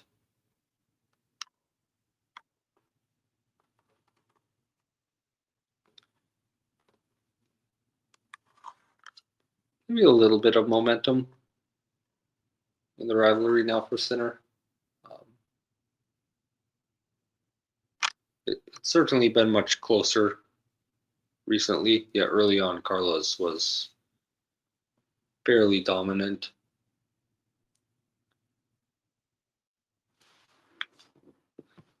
I think Jannik getting as close as he did against Carlos and Roland Garros on clay is kind of indicative of how close they are right now. It was a pretty straightforward match in Wimbledon. And then, I mean, their last official matchup was Cincinnati, which Sinner was on well for that and retired, was it 5-love, I think, in the first set? Maybe 4-love. I know that first set didn't get completed. And Felix serving to begin the first set here.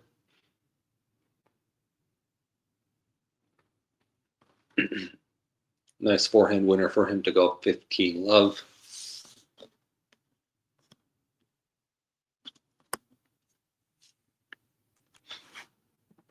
All right, first serve is out. And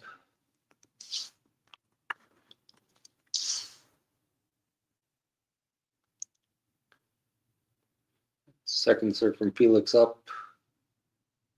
Jannik's backhand, a bit of a backhand rally. Felix runs around to forehand, and Jannik hits a great winner down the line. 15-all now.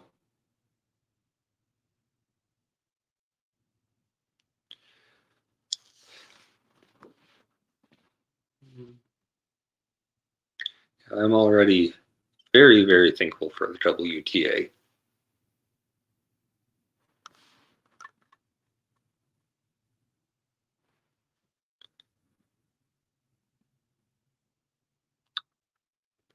Great defense from Jannik. Felix loses another point up at the net. Oh, I guess I'm doing particularly well up there. I want to see what his actual percentage up there is.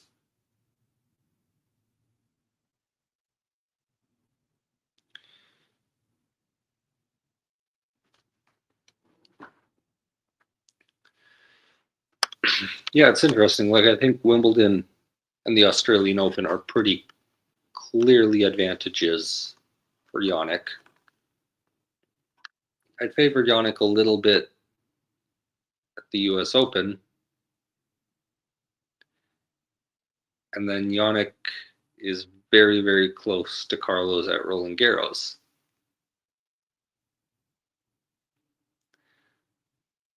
So here's going to be a thought exercise. What if Jannik is just better than Carlos on all three surfaces?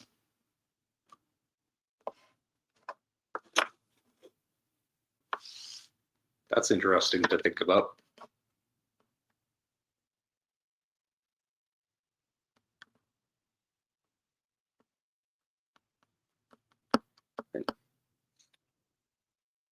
Felix gets an ace, so 40-30 for him now.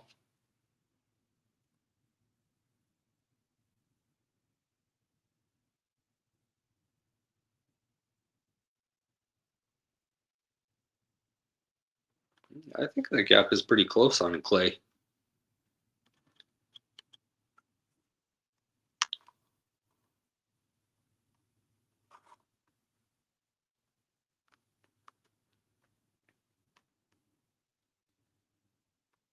I mean, first set in Rome was really, really good. Carlos won that, and then second set, I think Jannik just ran out of gas. Sinner gets it to deuce. And then, I mean, the Roland Garros final. Sinner had 3 chances to win that in straight sets.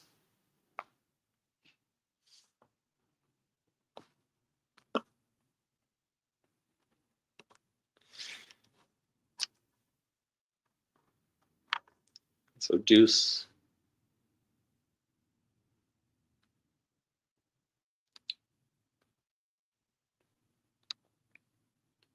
Right.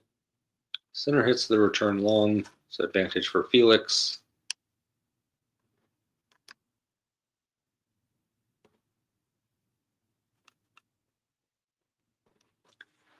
This is a pretty important game for Felix. He really needs to hold on to this one.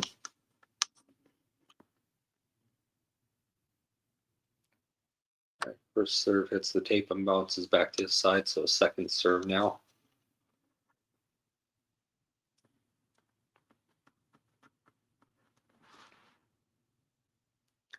Into Jannik's forehand rally right now. He goes down the line. Jannik is able to get to it, but pushes it long. And Felix does hold to go 1-love up here in the fourth set.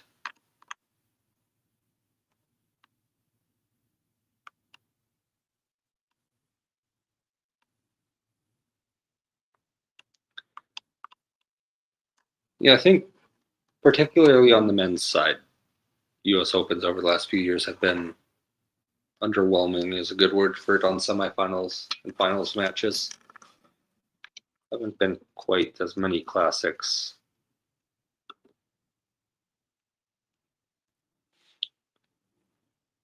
Hi. Right. So, was that a pretty long game? Felix took a bathroom break. Oh, right. That's I see what. So that's 5 or 6 minutes.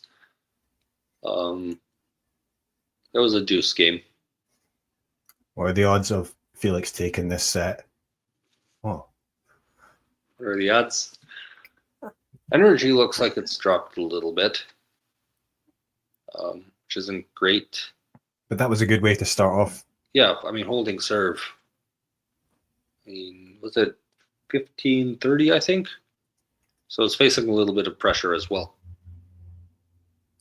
And then what's the first point of this game? I don't know. Right. I'd say around 30% maybe. I'm being optimistic. Well, he's got a chance at a second serve. Yeah. And just pushes that a little bit long.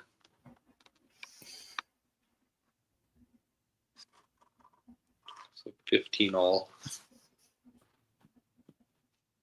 Yeah, like the second set starts off serving first, so let's see. Mm-hmm.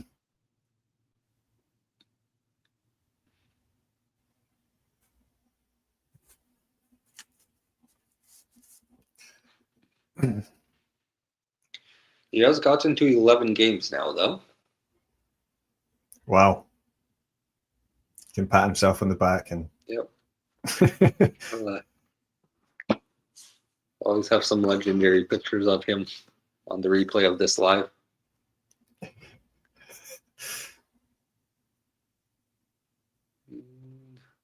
Oh. Oh. Great volley. Oh, excellent play. That's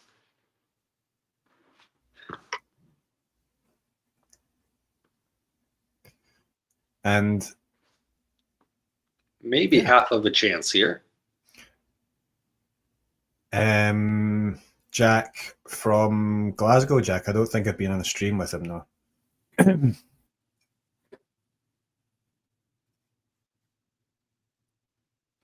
No, I'm pretty sure I have not because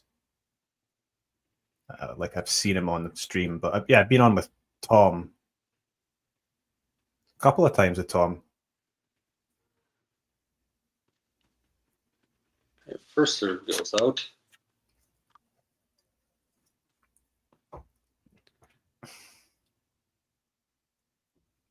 Wow. All right, Felix has 2 break points. Oh. Interesting.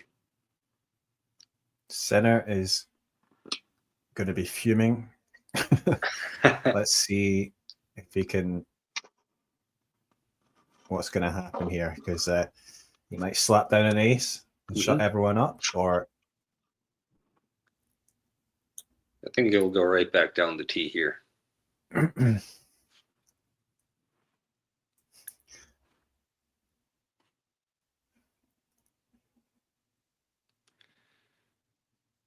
He does, and Felix can't put it back in play. Damn. Saves one of them. Break point number 2. Am I a couple of seconds ahead of you now? Maybe? Seemingly, yeah. I don't know how. I can probably adjust for that. a couple seconds. Or if you're still behind. I think you paused earlier or like went back. Yeah, there's a like option to rewind slightly. Right. It worked. Yeah. All right, ace down the tee. Ooh. Yeah, there we go. I mean, not surprising at all, really. Oh. Yeah. I think I've skipped forward a bit, but all right. Hang on. Maybe too far. Walking up to serve now. Bouncing balls right now. Okay, maybe we're about the same spot. All right. First serve is up. Down the tee, another ace. Oh, maybe not. Oh, yeah, that was a great serve. And very, very Jannik Sinner. Mm-hmm. And we shouldn't really expect less. Nope. Advantage for Sinner.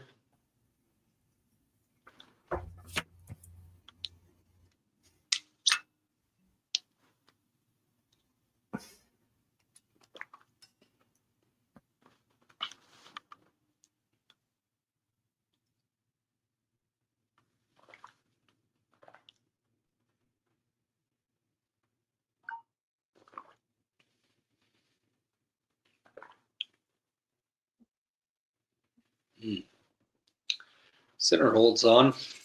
Oh, yeah, very good hold. And I felt like probably Felix wanted to take that break there if he was going to change the momentum a bit. But yeah, now he's got a bit of pressure again to serve here. But let's see if he can hold. Jannik puking. Oh yeah, so the 3 match points that was in the Davis Cup, right? Yeah. Was that?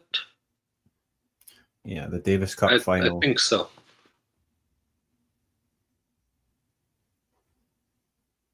I mean, looking at the way he plays, I mean, it's just a next. You know, it was going to be inevitable that he would get there some point. It's maybe taken a bit longer than people expected, but I mean, he's just like a much more younger, fitter, you know, quicker, you know, more devastating ball striker than Djokovic is now. So yeah, it's just, it really just feels like the Sinner and Alcaraz era right now. And at least when it was like, you know, that's tough. Oh, yeah, unlucky. I was going to say, at least when it was a Big Four era, and, you know, it wasn't just like those players were very dominant, but obviously, you know, four is makes things more interesting than well, Big Four era. I said it was it was that time. I think there was like a 3 or 4 year stretch where that was the thing. I would say like maybe even 5 years. I mean, but even with the big three, like it's not necessarily the same thing over and over. But what I was going to say though was, even at that point, there was other players that were making things interesting. I mean, you had Delpo. I don't know, like obviously Wawrinka, and you know there were players there that were challenging. It just feels like there's such a big gap between the top two right now in terms of. So as much as great as like their matches are, it makes the rest of the slams a bit different. And which I do wonder if some of that too is our perception post big three of what the tennis world can be. Just these two being so dominant. It's like with the big three, that had never happened before. Like it was always, I mean, a lot of tennis players, like they'd have a great 5 to 7 year run, and then they might be decent for a few years after that, but it wasn't decades of dominance. And so I do wonder if some of it is just our perception of these two in relation to what we have seen with the big having three. said that, I would still say this is better than, because I guess I'm forgetting, like, because for example in 2015, that was when Djokovic was so dominant, and arguably it was just a big one then. Like Murray was number 2, but he was way behind, and Federer, and actually Rafa was having a terrible time. He was like, I thought he might be done because he was like 5th in the world, right? And he was, you know, he wasn't really challenging at all. So, and I never thought that Murray would get to number 1 the following year. So yeah, obviously that was interesting, but you could argue, I mean, that wasn't like, you know, it was Rafa and Federer were struggling with injuries and form and whatnot, but then they came back for their last swan song in a few slams. But yeah, it wasn't always brilliant. Yeah, I mean, I think that period when Djokovic was so dominant, a lot of people really were they didn't enjoy that.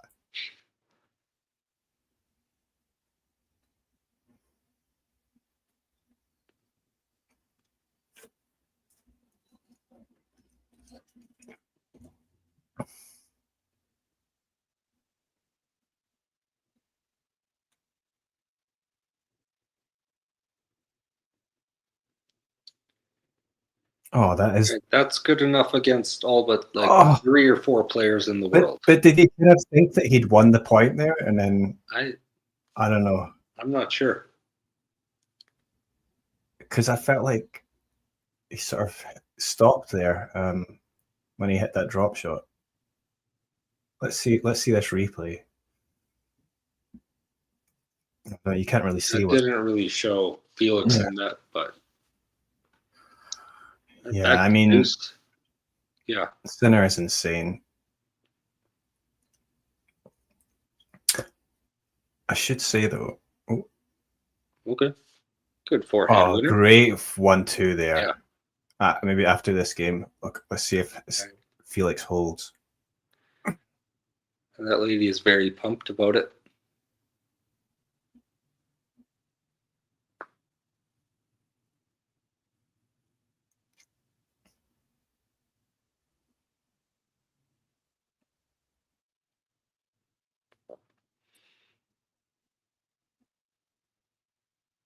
And just out. Felix holds 2-1 now. Good hold. Hey, Jake.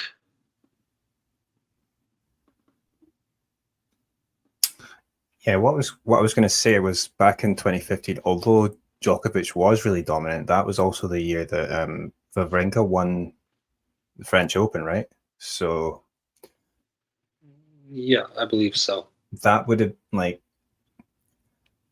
something like that happening. You know, that would be really interesting. I really don't see where it would come from. Wawrinka at Roland Garros, it makes sense, but you know, who's going to beat Sinner or Alcaraz in a final if it's not one of the other two? You know, just don't see it happening.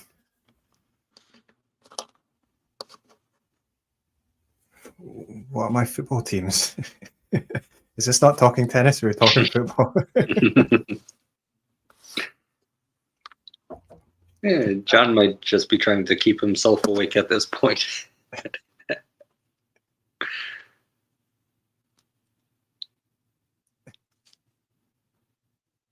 Yeah, I told you what my football team was. Like, I don't know if I know what it is, though. Yeah, that's right. But not watching too much Celtic these days, or football in general, I should say. I don't really have an English team. Actually, when I was a kid, I used to support Liverpool for a bit, but then that was a short-lived thing. Would you like to adopt Grimsby Town? Grimsby Town, yeah. I mean, why not? They probably need the fans.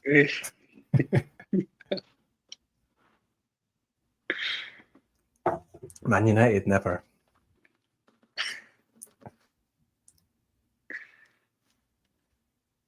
You'll make some enemies around here saying that.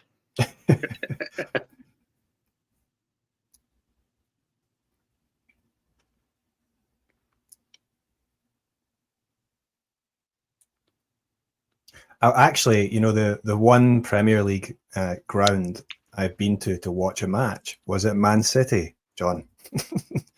And they won 3-0. It was a great experience.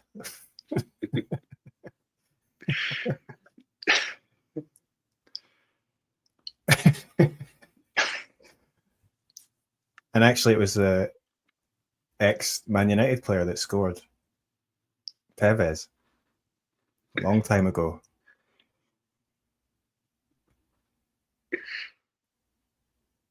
The empty had yet. It must have been 2010 or something. 2010 or 2011, actually, maybe 2011. Was it pre-titles then?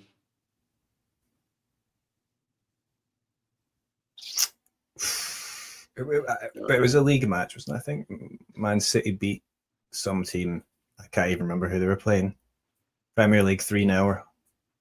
No, it was a Saturday or yeah, Saturday or Sunday. Yeah, I can't remember. Yeah, it wasn't against United. So it gets a little bit better for you, John.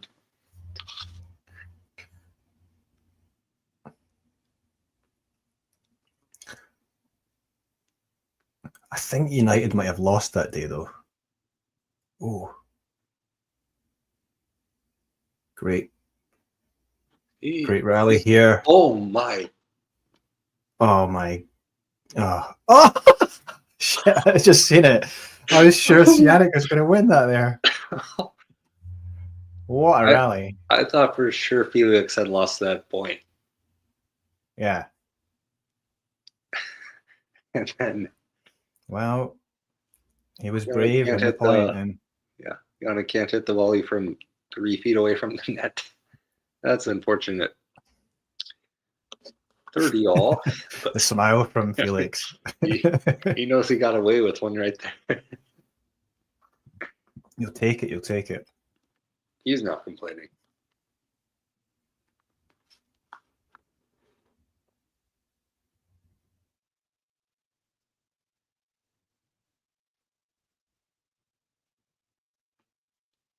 Wow. That's so good. Oh, yeah. The drop shot wasn't as good as some of his other ones, Jannik. So, all right, break point for Felix now. I like this.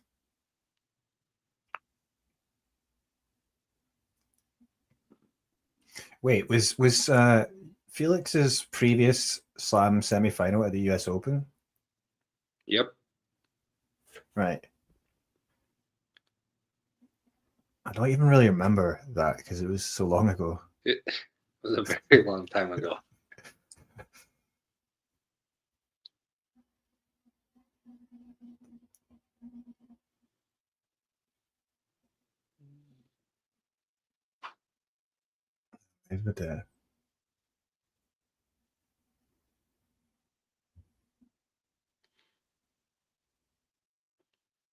Was that? Oh my god! Is that in? Oh, it's out! Is it I in? think it's in. Oh my Yeah, god! You in. kidding? It must have. Wow. What? It must have been like. Oh yeah, a little bit of the line. Must be Oh. literally millimeters.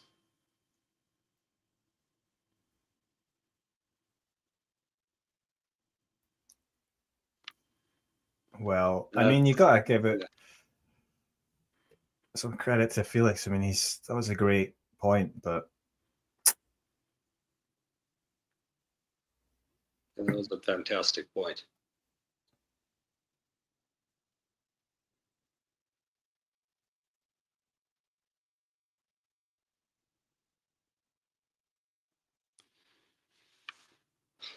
All right.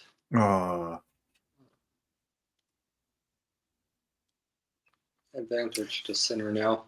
yeah, you're not gonna get too many chances. No. Feels like that might be crucial. Mm-hmm.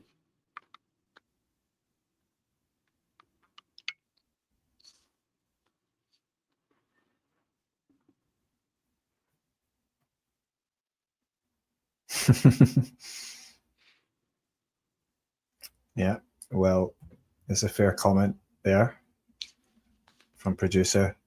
Yeah. I don't know. I maybe had higher hopes for this one. Personally. Yeah, I sort of thought that just because of his form coming into this, and it wouldn't be like a total blowout. Like I thought that like Felix could keep a set or two close, but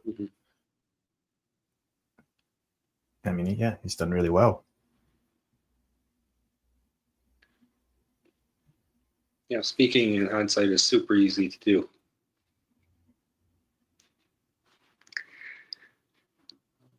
We're at deuce here. And that one's out. It's another break point for Felix.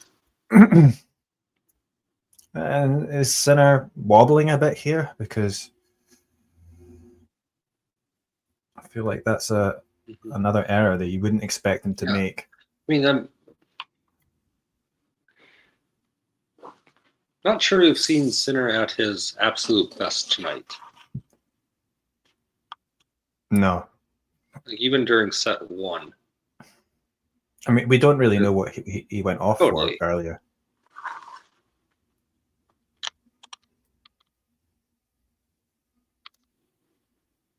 Good serve, but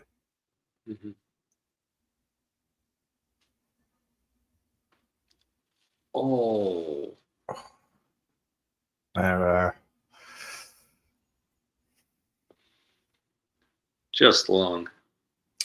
Sean is asking what the poll results for this match was, but it wasn't as heavy to Sinner as I thought it might be, because I thought it was like 75% Sinner, maybe, or maybe less. But it might be different now.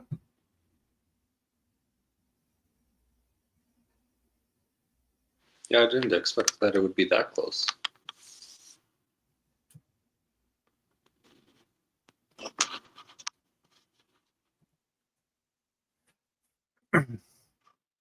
Oh my.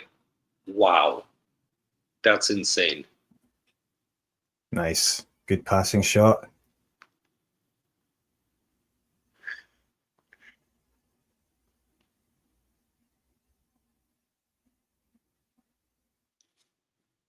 Another break point coming up.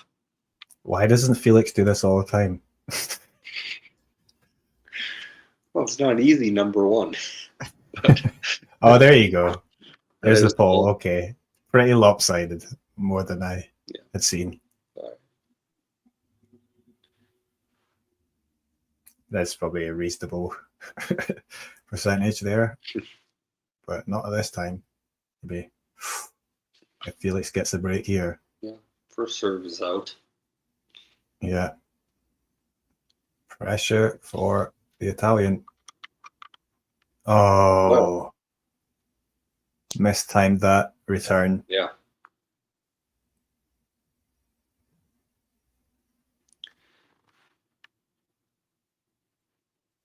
Only 80 miles per hour that serve.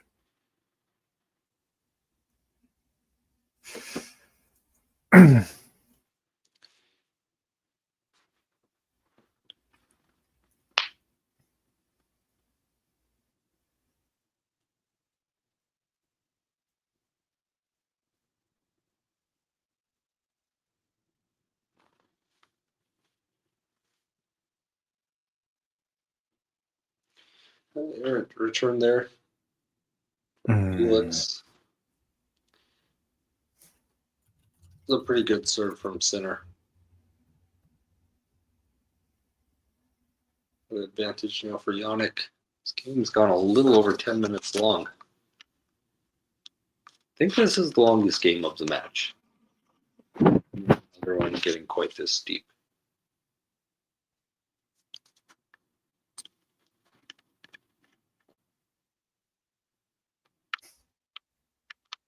First serve, Sinner bounces out.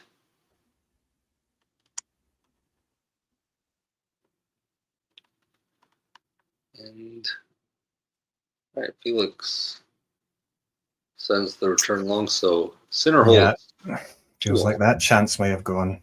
Yep. As in the chance for Felix to have any chance in this match, really.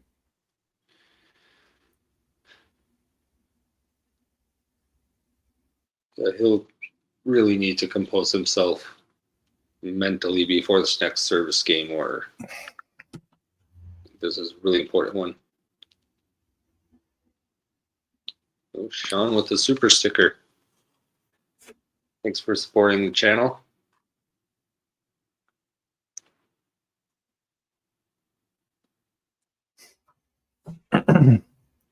Super sticker. All right. Felix serving now.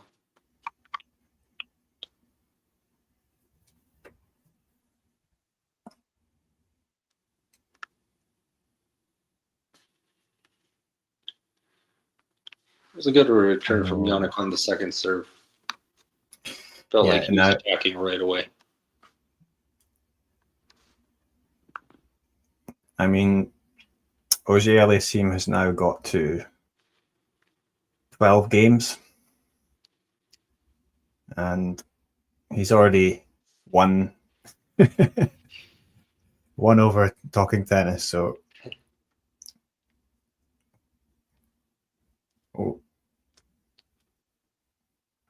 oh yeah, good response. That was a great serve and forehand to finish off. And yeah, I don't think he's gonna just go away here.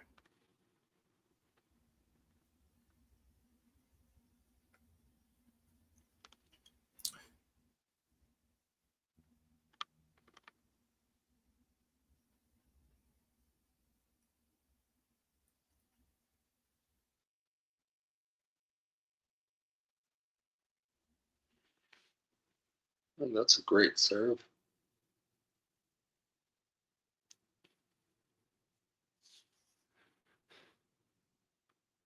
$30-15.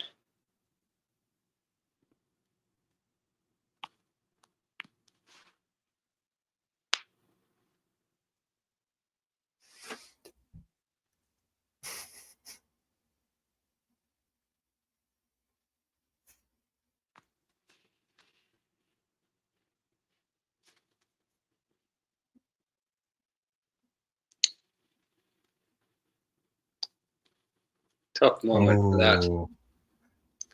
Double fault from Felix as his 5th of the match now.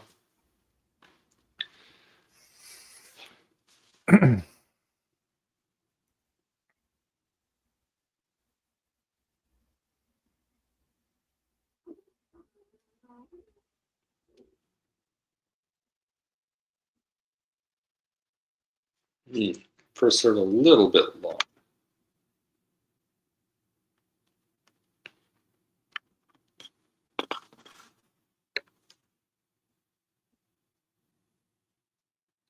Great return from Jannik. Oh, insane return, really. And that is... Yeah. Oh, he's hanging in there, Felix, but... Oh, that ball just goes wide, and... I mean, Sinner's so good there. Mm-hmm.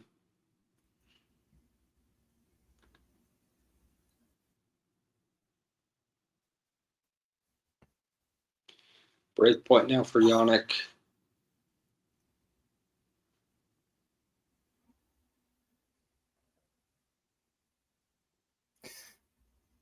I could do with another first serve here. Let's see what happens.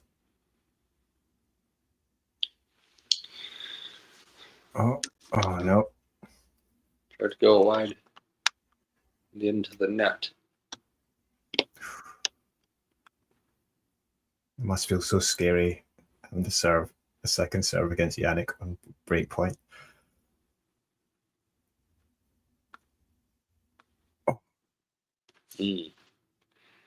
Oh, what? All right. I mean, that was an insane cross-court forehand. Yeah. It's just like... Not many players could do much with that.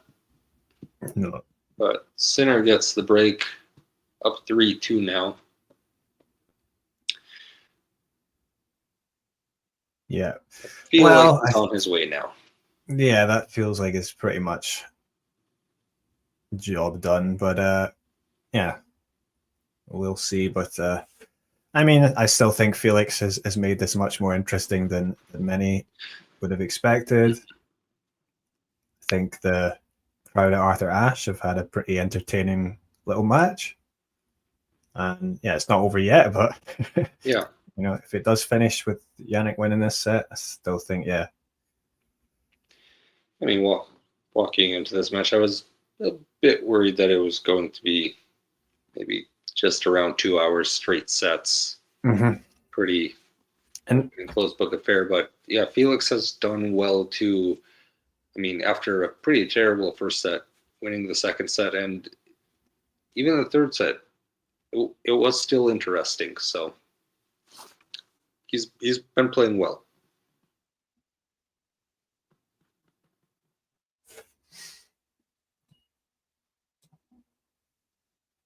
Yeah. So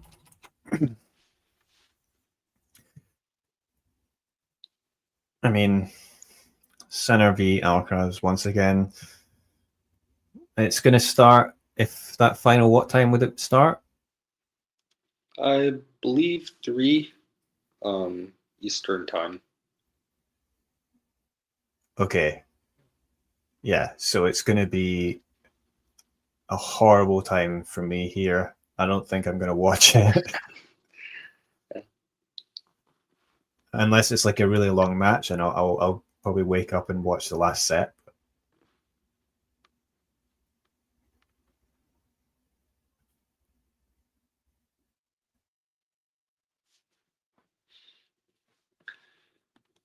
All right, Sinner serving now.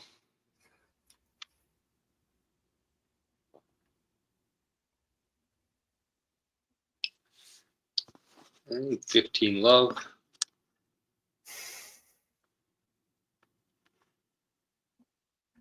Yeah, I had Rybakina in the final. Obviously, that didn't happen. But I thought Rybakina bit against Iga, so yeah.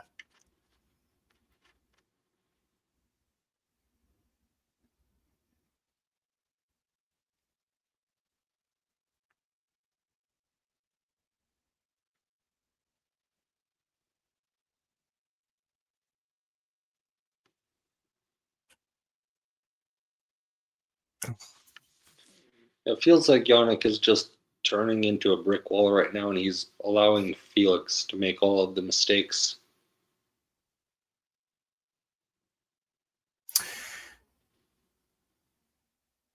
Yeah, and yeah, it does seem like he's locked in now.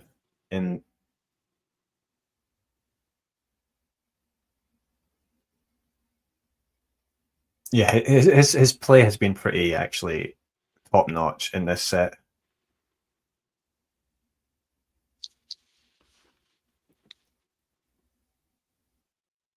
And in the previous set, really, but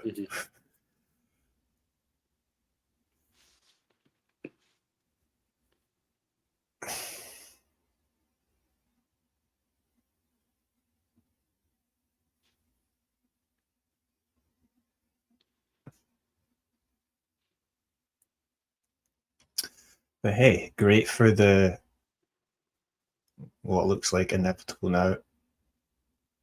Oh, it was a decent return there from Felix. Oh, and he does get the point.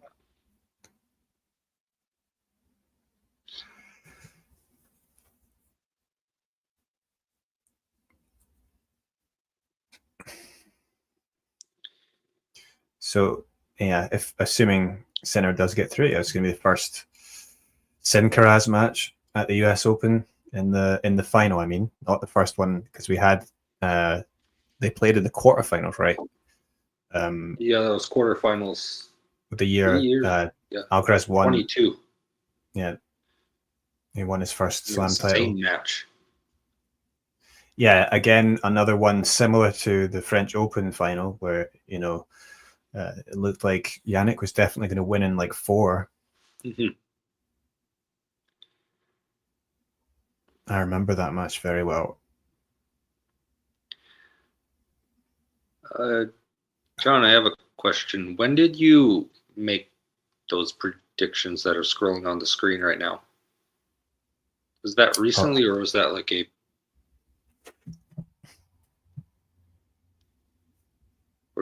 a before the season began?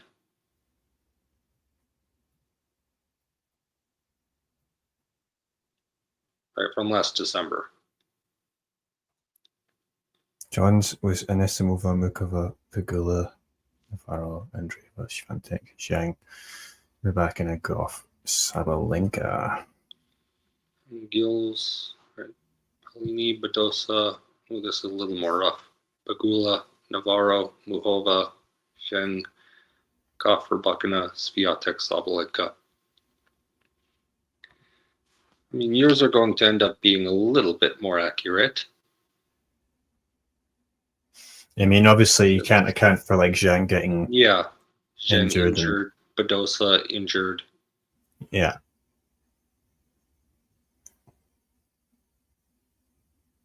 And Rybakina has also fallen off quite a bit. I mean, she's at 10.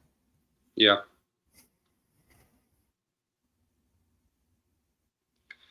I mean, she's also defending absolutely no points until the WTA finals, though, which she is currently on pace to make again. So she's got the entire Asian swing to pick up some points still. Oh, wow. Oh. Great lob from Jannik. Insane.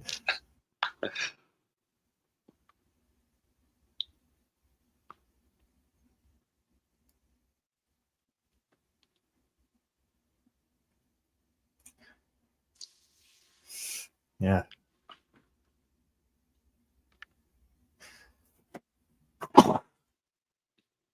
Oh.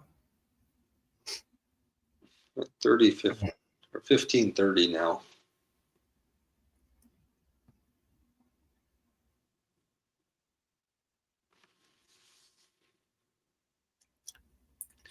Yeah, Muhova being healthy is another one that, I mean, not that she's poorly ranked at all, but she's ended up having a somewhat decent season considering everything. There's a really good rally happening right now. Oh, that's a sad way for it to point to end. Oh, yeah. All right, two okay, maybe for Sinner. I was wrong about this.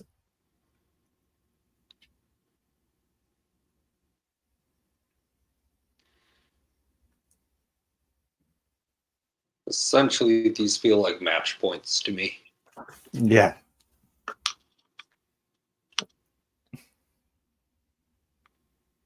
Felix, he's played a lot of tennis this week. He's now been on court for over 19 hours throughout this tournament. Maybe just running out of gas a little bit here at the end.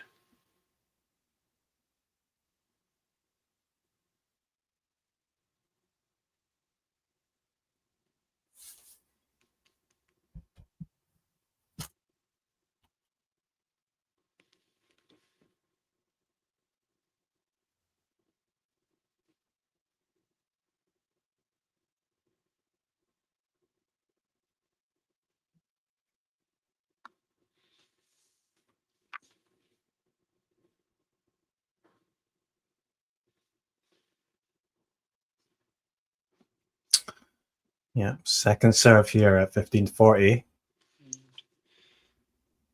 All right. Oh. Saves the Good. one. It was a good second serve. Mm-hmm.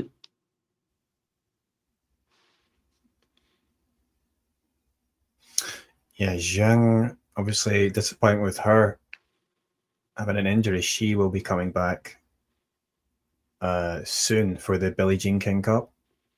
And she will have to have a very good end of the season to stay wherever she is in the rankings, number 7 right now, but probably dropped down a bit further after this. Quarterfinalist last year. She's 9 in live rankings. Right. So. All right, Felix saves a second break point. Oh, great point. It's like I feel like you have to do things so fast and so precise as well when you play Jannik. I mean, that was a great 1-2. I mean, probably Sinner doesn't really have a chance of getting that when it's that good, but it probably has to be that good the way Sinner is at the moment.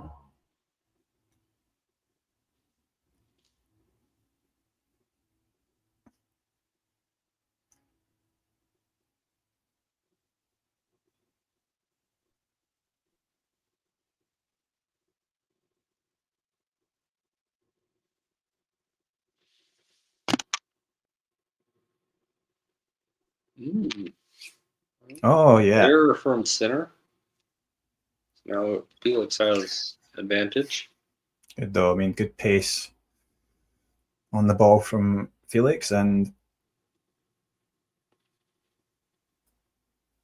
keeping things moving nicely. So let's see if we can hold here. Keep just the one game in it.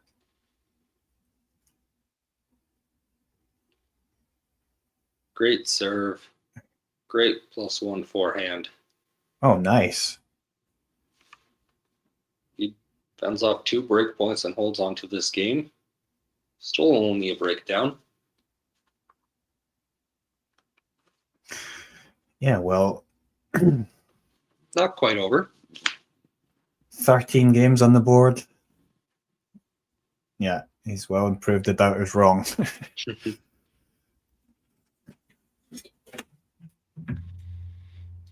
Yeah. Polini's had a decent season. And I mean, I'm not sure anyone necessarily predicted that Amanda would do as well as she has. 2 slam finals, a 1,000 title. I mean, it's been a fantastic season for her. Yeah, so she'll be top 4 regardless of what happens in the final, right? So yeah, yeah, she can't tremendous. pass anybody. And Pegula sort of saved her season with actually that run. A little bit, yeah. It has been very up and down for her. Mostly down. Yeah, Navarro's had a bit of a rough go around this time.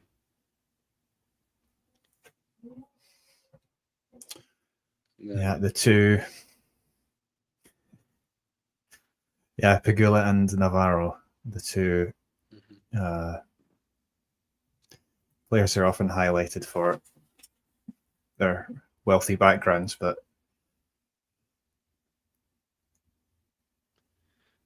oh, that's a really good question. who is probably? It's. I mean, I wouldn't. Yeah, we'll see. Like, I guess Australia, she maybe has a decent chance, but let's, yeah. Like, she is 31 now. So that turns 32. Wow. Sometime Good in the spring. Start there from Felix. Mm-hmm. Who is the oldest first-time major winner? I have no clue.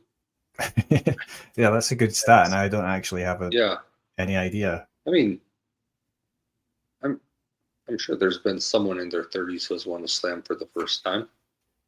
Well, there was Goran Ivanisevic. He was pretty old when he won this first. I'm not sure exactly how old he was, though.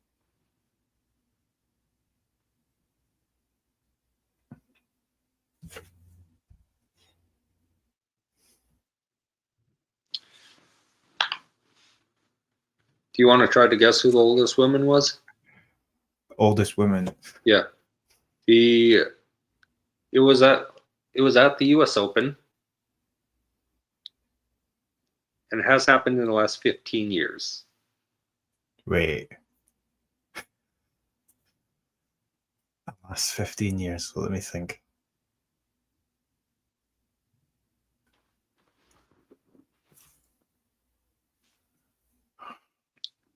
She's from Europe.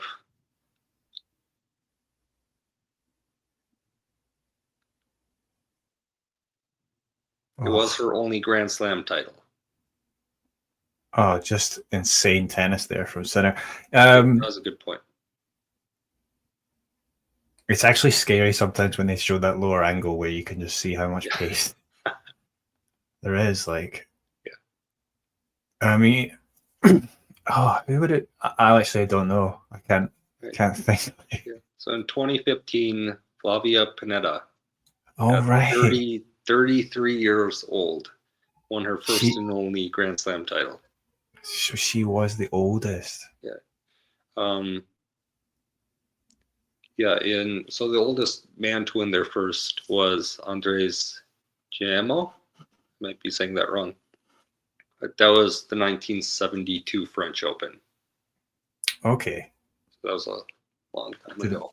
I have no idea about that, but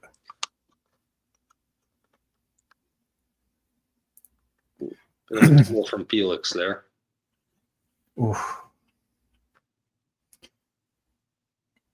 Yeah. But just got caught underneath him. So maybe Pegula just needs to wait a couple of years and then try and go for the oldest first time. Yeah. 40-15 for Sinner.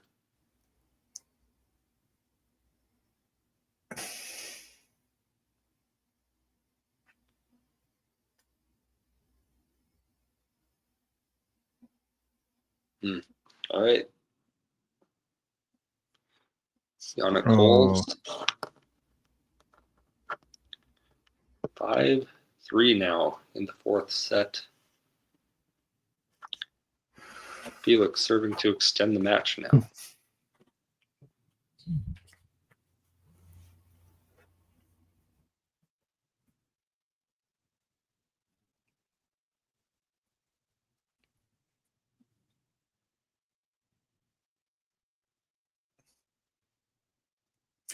Yeah, it's definitely been a bit tougher than Jannik's expected, but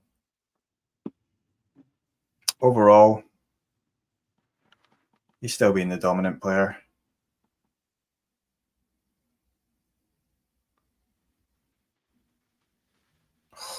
How did he get that back?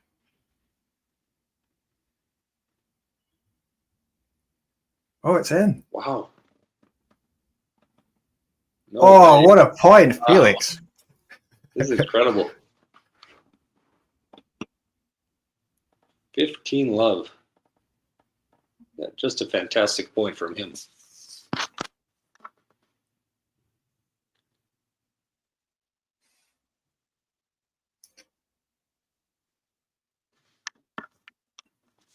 It's been a fun match, to be honest. Like, it has been.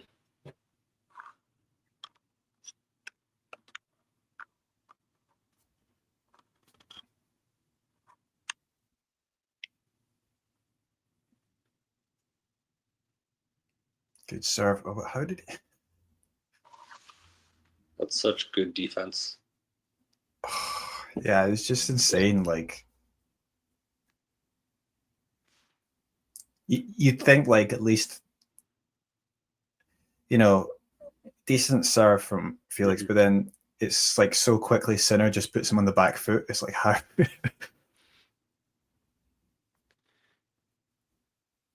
15 all now.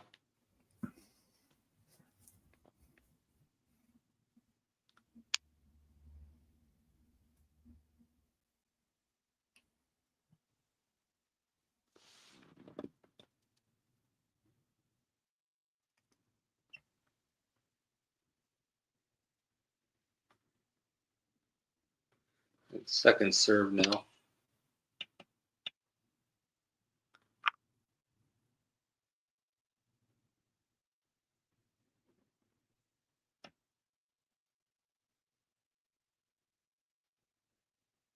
That's insane. He's been able to get to that.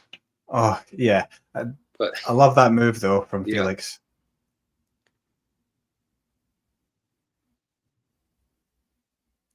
Who wins this point? 30-15 now.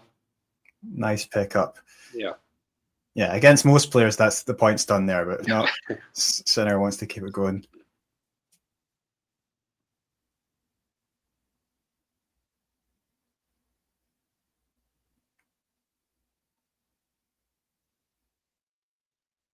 Ace down the tee. Great serve. Yeah.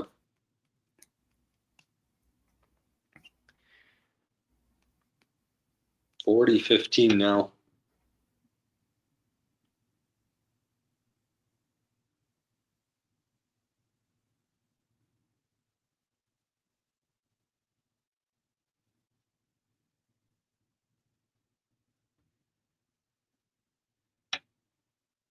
He holds. Nice. Yeah. 5-4 now. Could he? Yeah, it's good effort because I mean it was almost went down a double break, right? Mm-hmm. Very, very close. But yeah, Sinner will serve for it now after the changeover. So, I mean, nerves probably are not going to get to Jannik in the next 90 seconds, but I mean, you never know. Yeah, I just think he's too reliable in the getting the serves when he needs them. But let's see. I don't think it's easy for any player to serve out a match. I'm sure they all get like a little bit nervous, but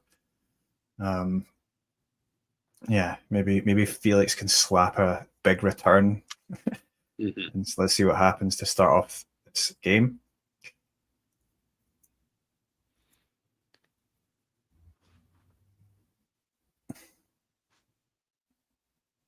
That's an interesting angle there. I'm watching commercials right now. So, all right. Are you on, what is it, ESPN? No, yeah, ESPN. Okay. On my streaming service, it just shows like the official world feed. So there's no adverts actually. I can get the world feed up until the quarterfinals begin. Right. And then after that, it's all like don't have access to the world feed anymore. It's all blacked out. Ghosty's rooting for Sinner. Suddenly he pops up. Thanks for showing up. It's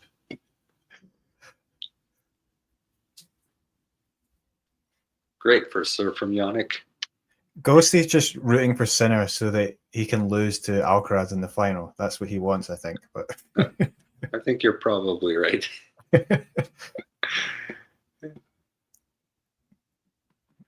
15 love.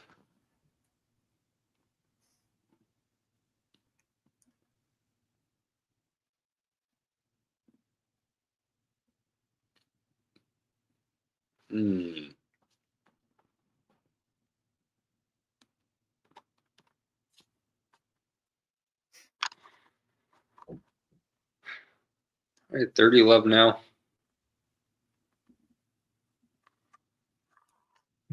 Just 2 points away.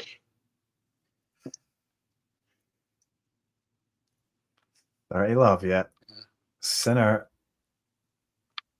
seemingly getting it done. It seems really focused here. First serve is out. And double fault. No way. Well, gives a little bit of intrigue to this game.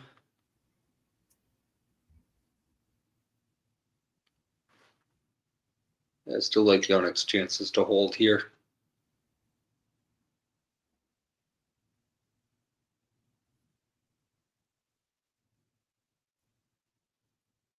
Oh, Marcus is here too.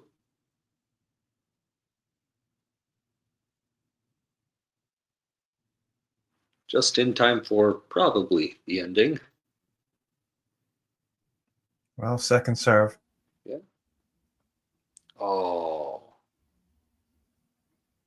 another bad return, but so 2 match points now for Jannik after 3 hours and 20 minutes. The serves out wide on the ad side for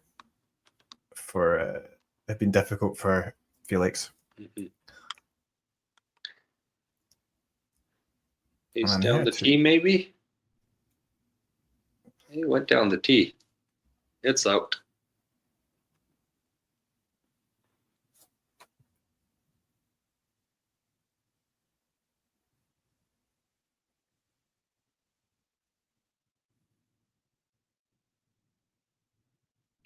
Backhand rally here. Felix switches to a forehand and pushes it past the baseline. So Sinner wins 6-1, 3-6, 6-3, 6-4. Nice embrace up in that. An expression of relief on Sinner's face when he was getting that done. And he knows it's probably, probably, well, I mean, I guess Chappell did very well against him as well. Mm-hmm. But that was probably the toughest match he's faced in the tournament. I mean, he faced such significant pressure in the second set.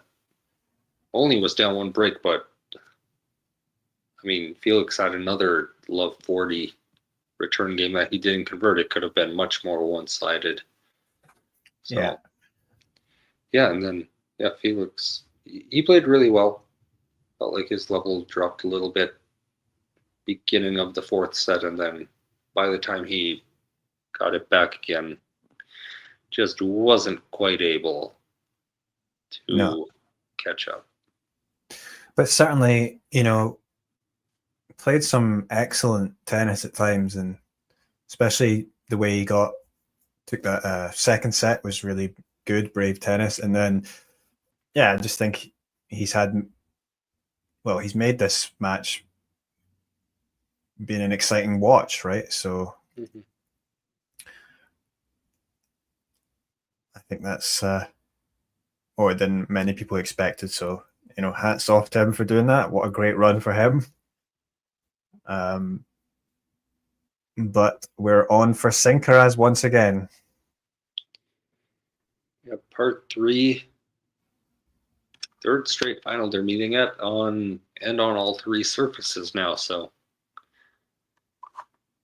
yeah, both of them have won this title once before. Alcaraz 3 years ago in 2022, Sinner last year in 24. Do you have any early feel on the match?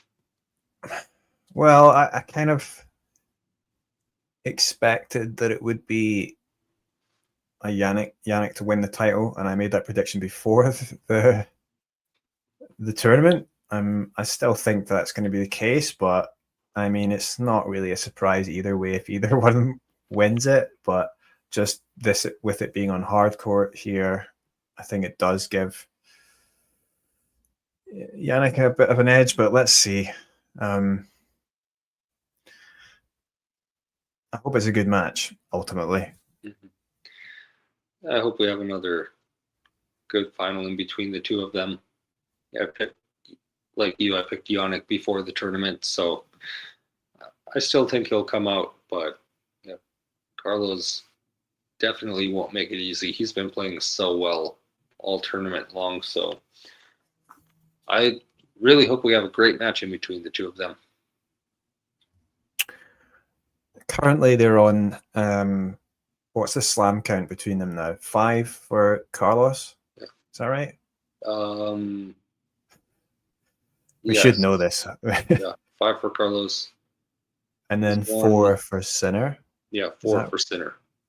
Okay, so obviously, Jannik has a chance to level that tally with a win. And I guess this will be the 3rd slam final that they've played. We only got the first one at Roland Garros. Now we've got 3 consecutive finals that they've been in. So it's all to play for. It makes it really interesting, and I wonder really how many consecutive slam finals they're going to play. That's a great question. I remember looking up this stat, but I think even it's not that common that for it to happen 3 times in a row. Mm-hmm. I believe it's happened 4 times in a row, but I don't think any more than that. Maybe someone can correct me, but I remember looking this up. Yeah, I don't remember. Probably happened anything, but with Rafa and Djokovic. I would imagine they played. Did they play 3 in a row at some point? But I can't think of it off the top of my head. Well, likely the big 3 have had 3 in a row at some point, though. Mm-hmm. Yeah. 4 seems a little bit insane, but it also seems, well, I suppose, like, Carlos has struggled a little bit at Australia, so yeah, it's interesting to see if he can go all the way this time. But yeah, big match on Sunday. Yep, Sunday afternoon. Should be a pretty exciting time. Sure, lots of eyes will be glued to it as they compete for the U.S. Open title and the world #1 title. Whoever wins that match will finish the tournament ranked #1 in the world. So, right. Just in case the Grand Slam final is not enough for them, maybe world #1 will motivate them a little bit more. Some stats there. Youngest, Jannik Sinner, youngest to reach all 4 major finals in a season in the Open era. Yeah, Carlos on a 12-match win streak reached 8 straight finals. Yeah, they've got the last 7 major titles between them. Mm-hmm. And obviously one of them will win this one. So it is the statistic we're looking for there. 3 consecutive meetings in a major final, second time in the Open era. Last time was Djokovic Nadal 2011, 2012. Wow. So that only the was second time. Wimbledon through Australian then? Yeah, it must have been. Yeah. Yeah. And then well, this is their 6th meeting in a major. Alcaraz is leading 3-2. Wow, stats, and there's going to be more, I'm sure. Mm-hmm. So that's interesting, because then if they do actually meet in the Australian Open final, they would break the record, but I guess a long way to go until that. Mm-hmm. But yeah, I mean, it feels like these guys are already going to be in the history books for some time to come. I mean, you think about, both of them already have more Grand Slams than Stan Wawrinka. Carlos has passed Andy Murray. They're already ahead of some generationally great players. And neither of them are 25 yet. Nope, yeah, and possibly, many, many more years at the top still to come. Yeah, I mean, that's a good point there from producer. Sinner 1 point away from a calendar slam. Maybe that's what people will be saying if he does win this final. But I still think it's on a knife edge, to be honest. Although I do slightly just favour Sinner at the moment, just because of how overall being so ruthless, right, in this tournament. The head-to-head does count in Alcaraz's favour.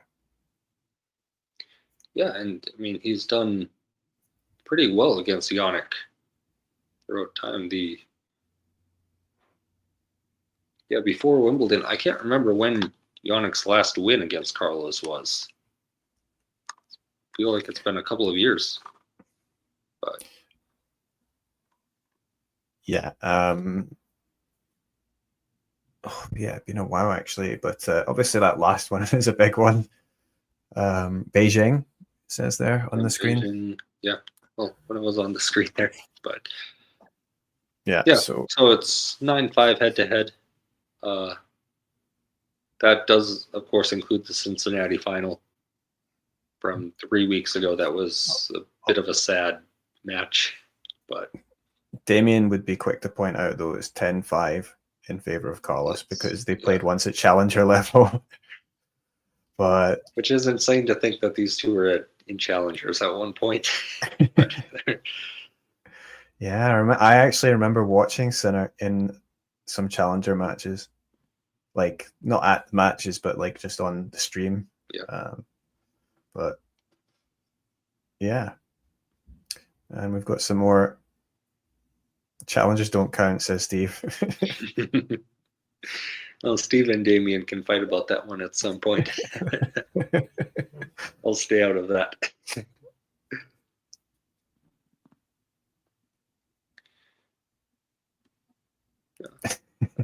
Well, yeah, of course, crucially, that challenger match was in clay, so a piece of info. Does that say 2019?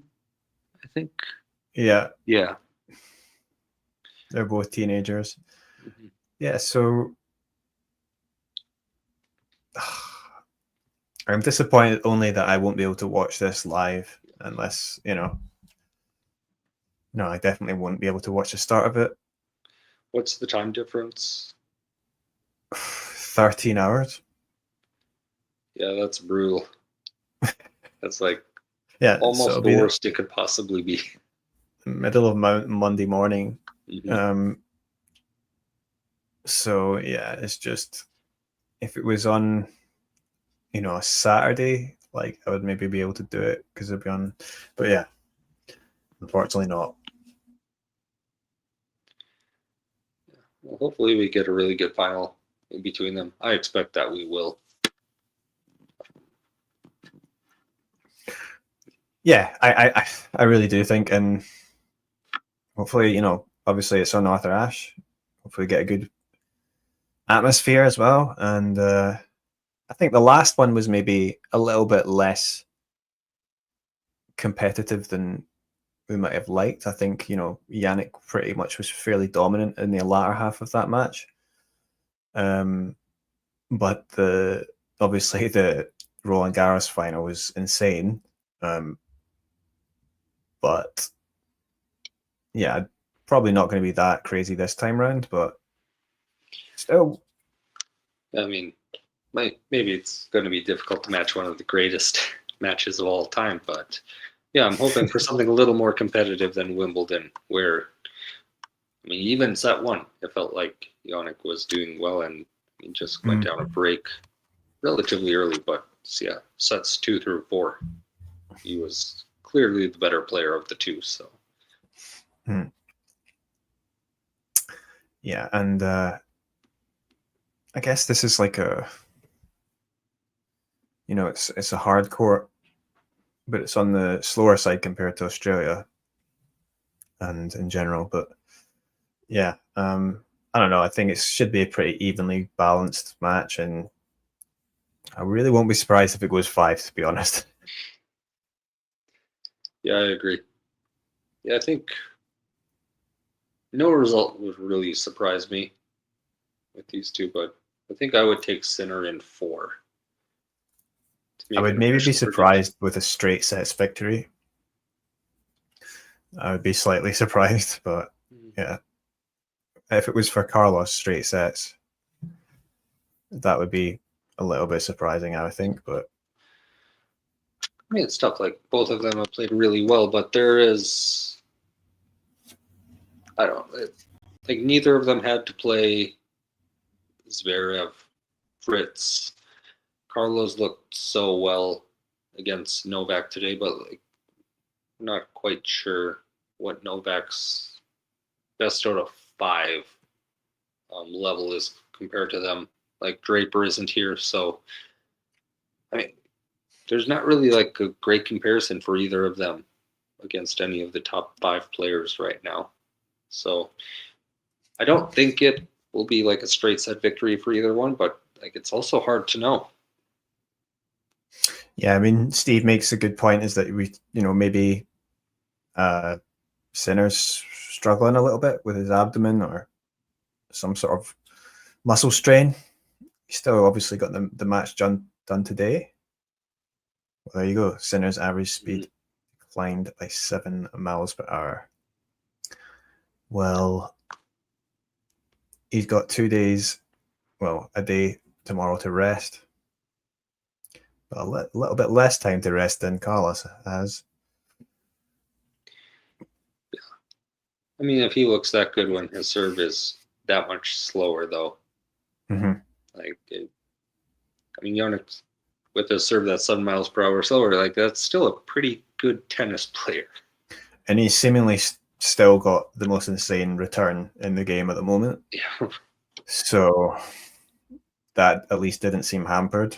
But yeah, Carlos returns well himself. So yeah, Sinner will have to be careful. and think, yeah, if it does go 5, you would probably favor Alcaraz, right? But I think so. I mean, he spent a little bit less time on court. Not that either of them are like winded right now, I think. But I think also just with the way that the matches have gone between these two, I mean, Sinner lost in 5 to him at Roland Garros, but also in the US Open a few years ago. Oh no, yeah, was that 5? Yeah, 5 set. Yeah, it was 5 sets. Yeah, so and then yeah, I mean they haven't met. Try to think of their other meetings. Yeah, that was the only ones that went 5 sets, right? I believe so. I'm not thinking of another one off the top of my head. The first time they played Wimbledon, Sinner 1 and 4. Second time, Sinner 1 and 4. Yeah, I can't. I don't think there's another 5-set match. Maybe I'm wrong about that. No, I think that's all of them. So yeah, it makes it interesting. I do think it's going to be. Oh yeah, John was at Wimbledon 2022. And you made it into the. John made it into the Netflix thing. In the what's it called? What was that Netflix show? Was it Breakpoint? Breakpoint. Yeah. Yeah, they edited that. To make Breakpoint was a good attempt at tennis media, but yeah. But I think like Breakpoint deliberately edited it to make John seem more antagonizing towards Nick. Nick Kyrgios, yeah. So yeah, they're tricky, these TV people. Mm-hmm. But video editing is a powerful thing. Yeah, it's like it made it seem like Nick Kyrgios probably hates John. No, I just, actually does. You didn't, yeah. But I saw that on Netflix, and I remember I mentioned it to you, John, and you told me briefly what happened. But yeah, it did kind of seem like that when I watched it. I was like, surely John wouldn't be like that bold, but yeah.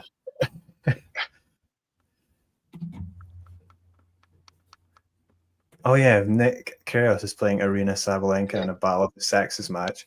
Mm-hmm. That's going to be in Hong Kong as well. I thought about going to Hong Kong, but I'm probably not going to make it this year. I think I don't really know what to think. It just seems a little bit silly to me, to be honest. But I mean, I know that she's going to have a different court, right, to sort of make it.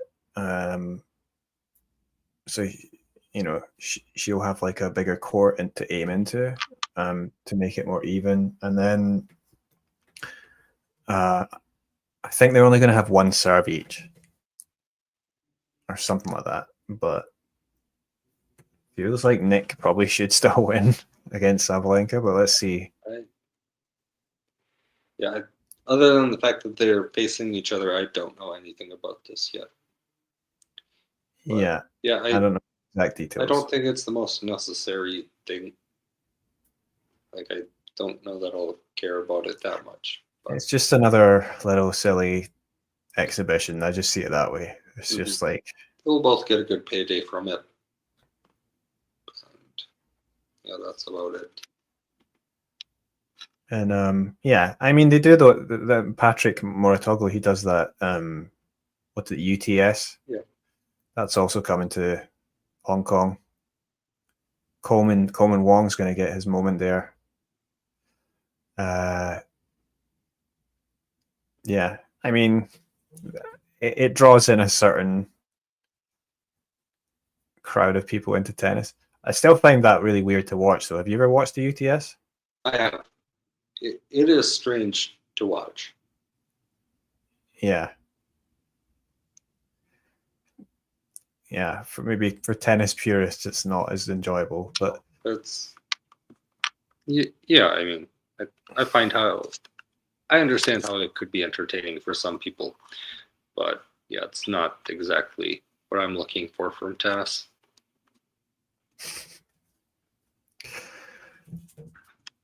Yeah, they give all the players nicknames, Mm-hmm. right? For the it's very it's like WWE, right, or something. Essentially. Yeah. Yeah, it's just just keep it simpler, I think.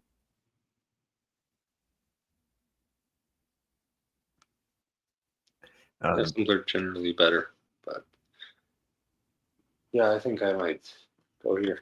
It's 10:18 here. I'm starting to get a little bit tired. Yeah, and it's about lunchtime here. Yeah, all right. So thanks for watching, everyone. Whoever's still watching, there can't be many left, but it's been fun. A much more fun match than we thought. And if you haven't already done so, hit like and subscribe. And yeah, hopefully you can join, probably not me, but some of the other guys for the stream for the final. Yeah, thank you all. We'll see you all later.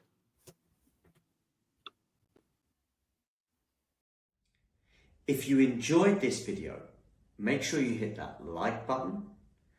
Don't forget to subscribe and click that notification bell so you don't miss out on all things tennis.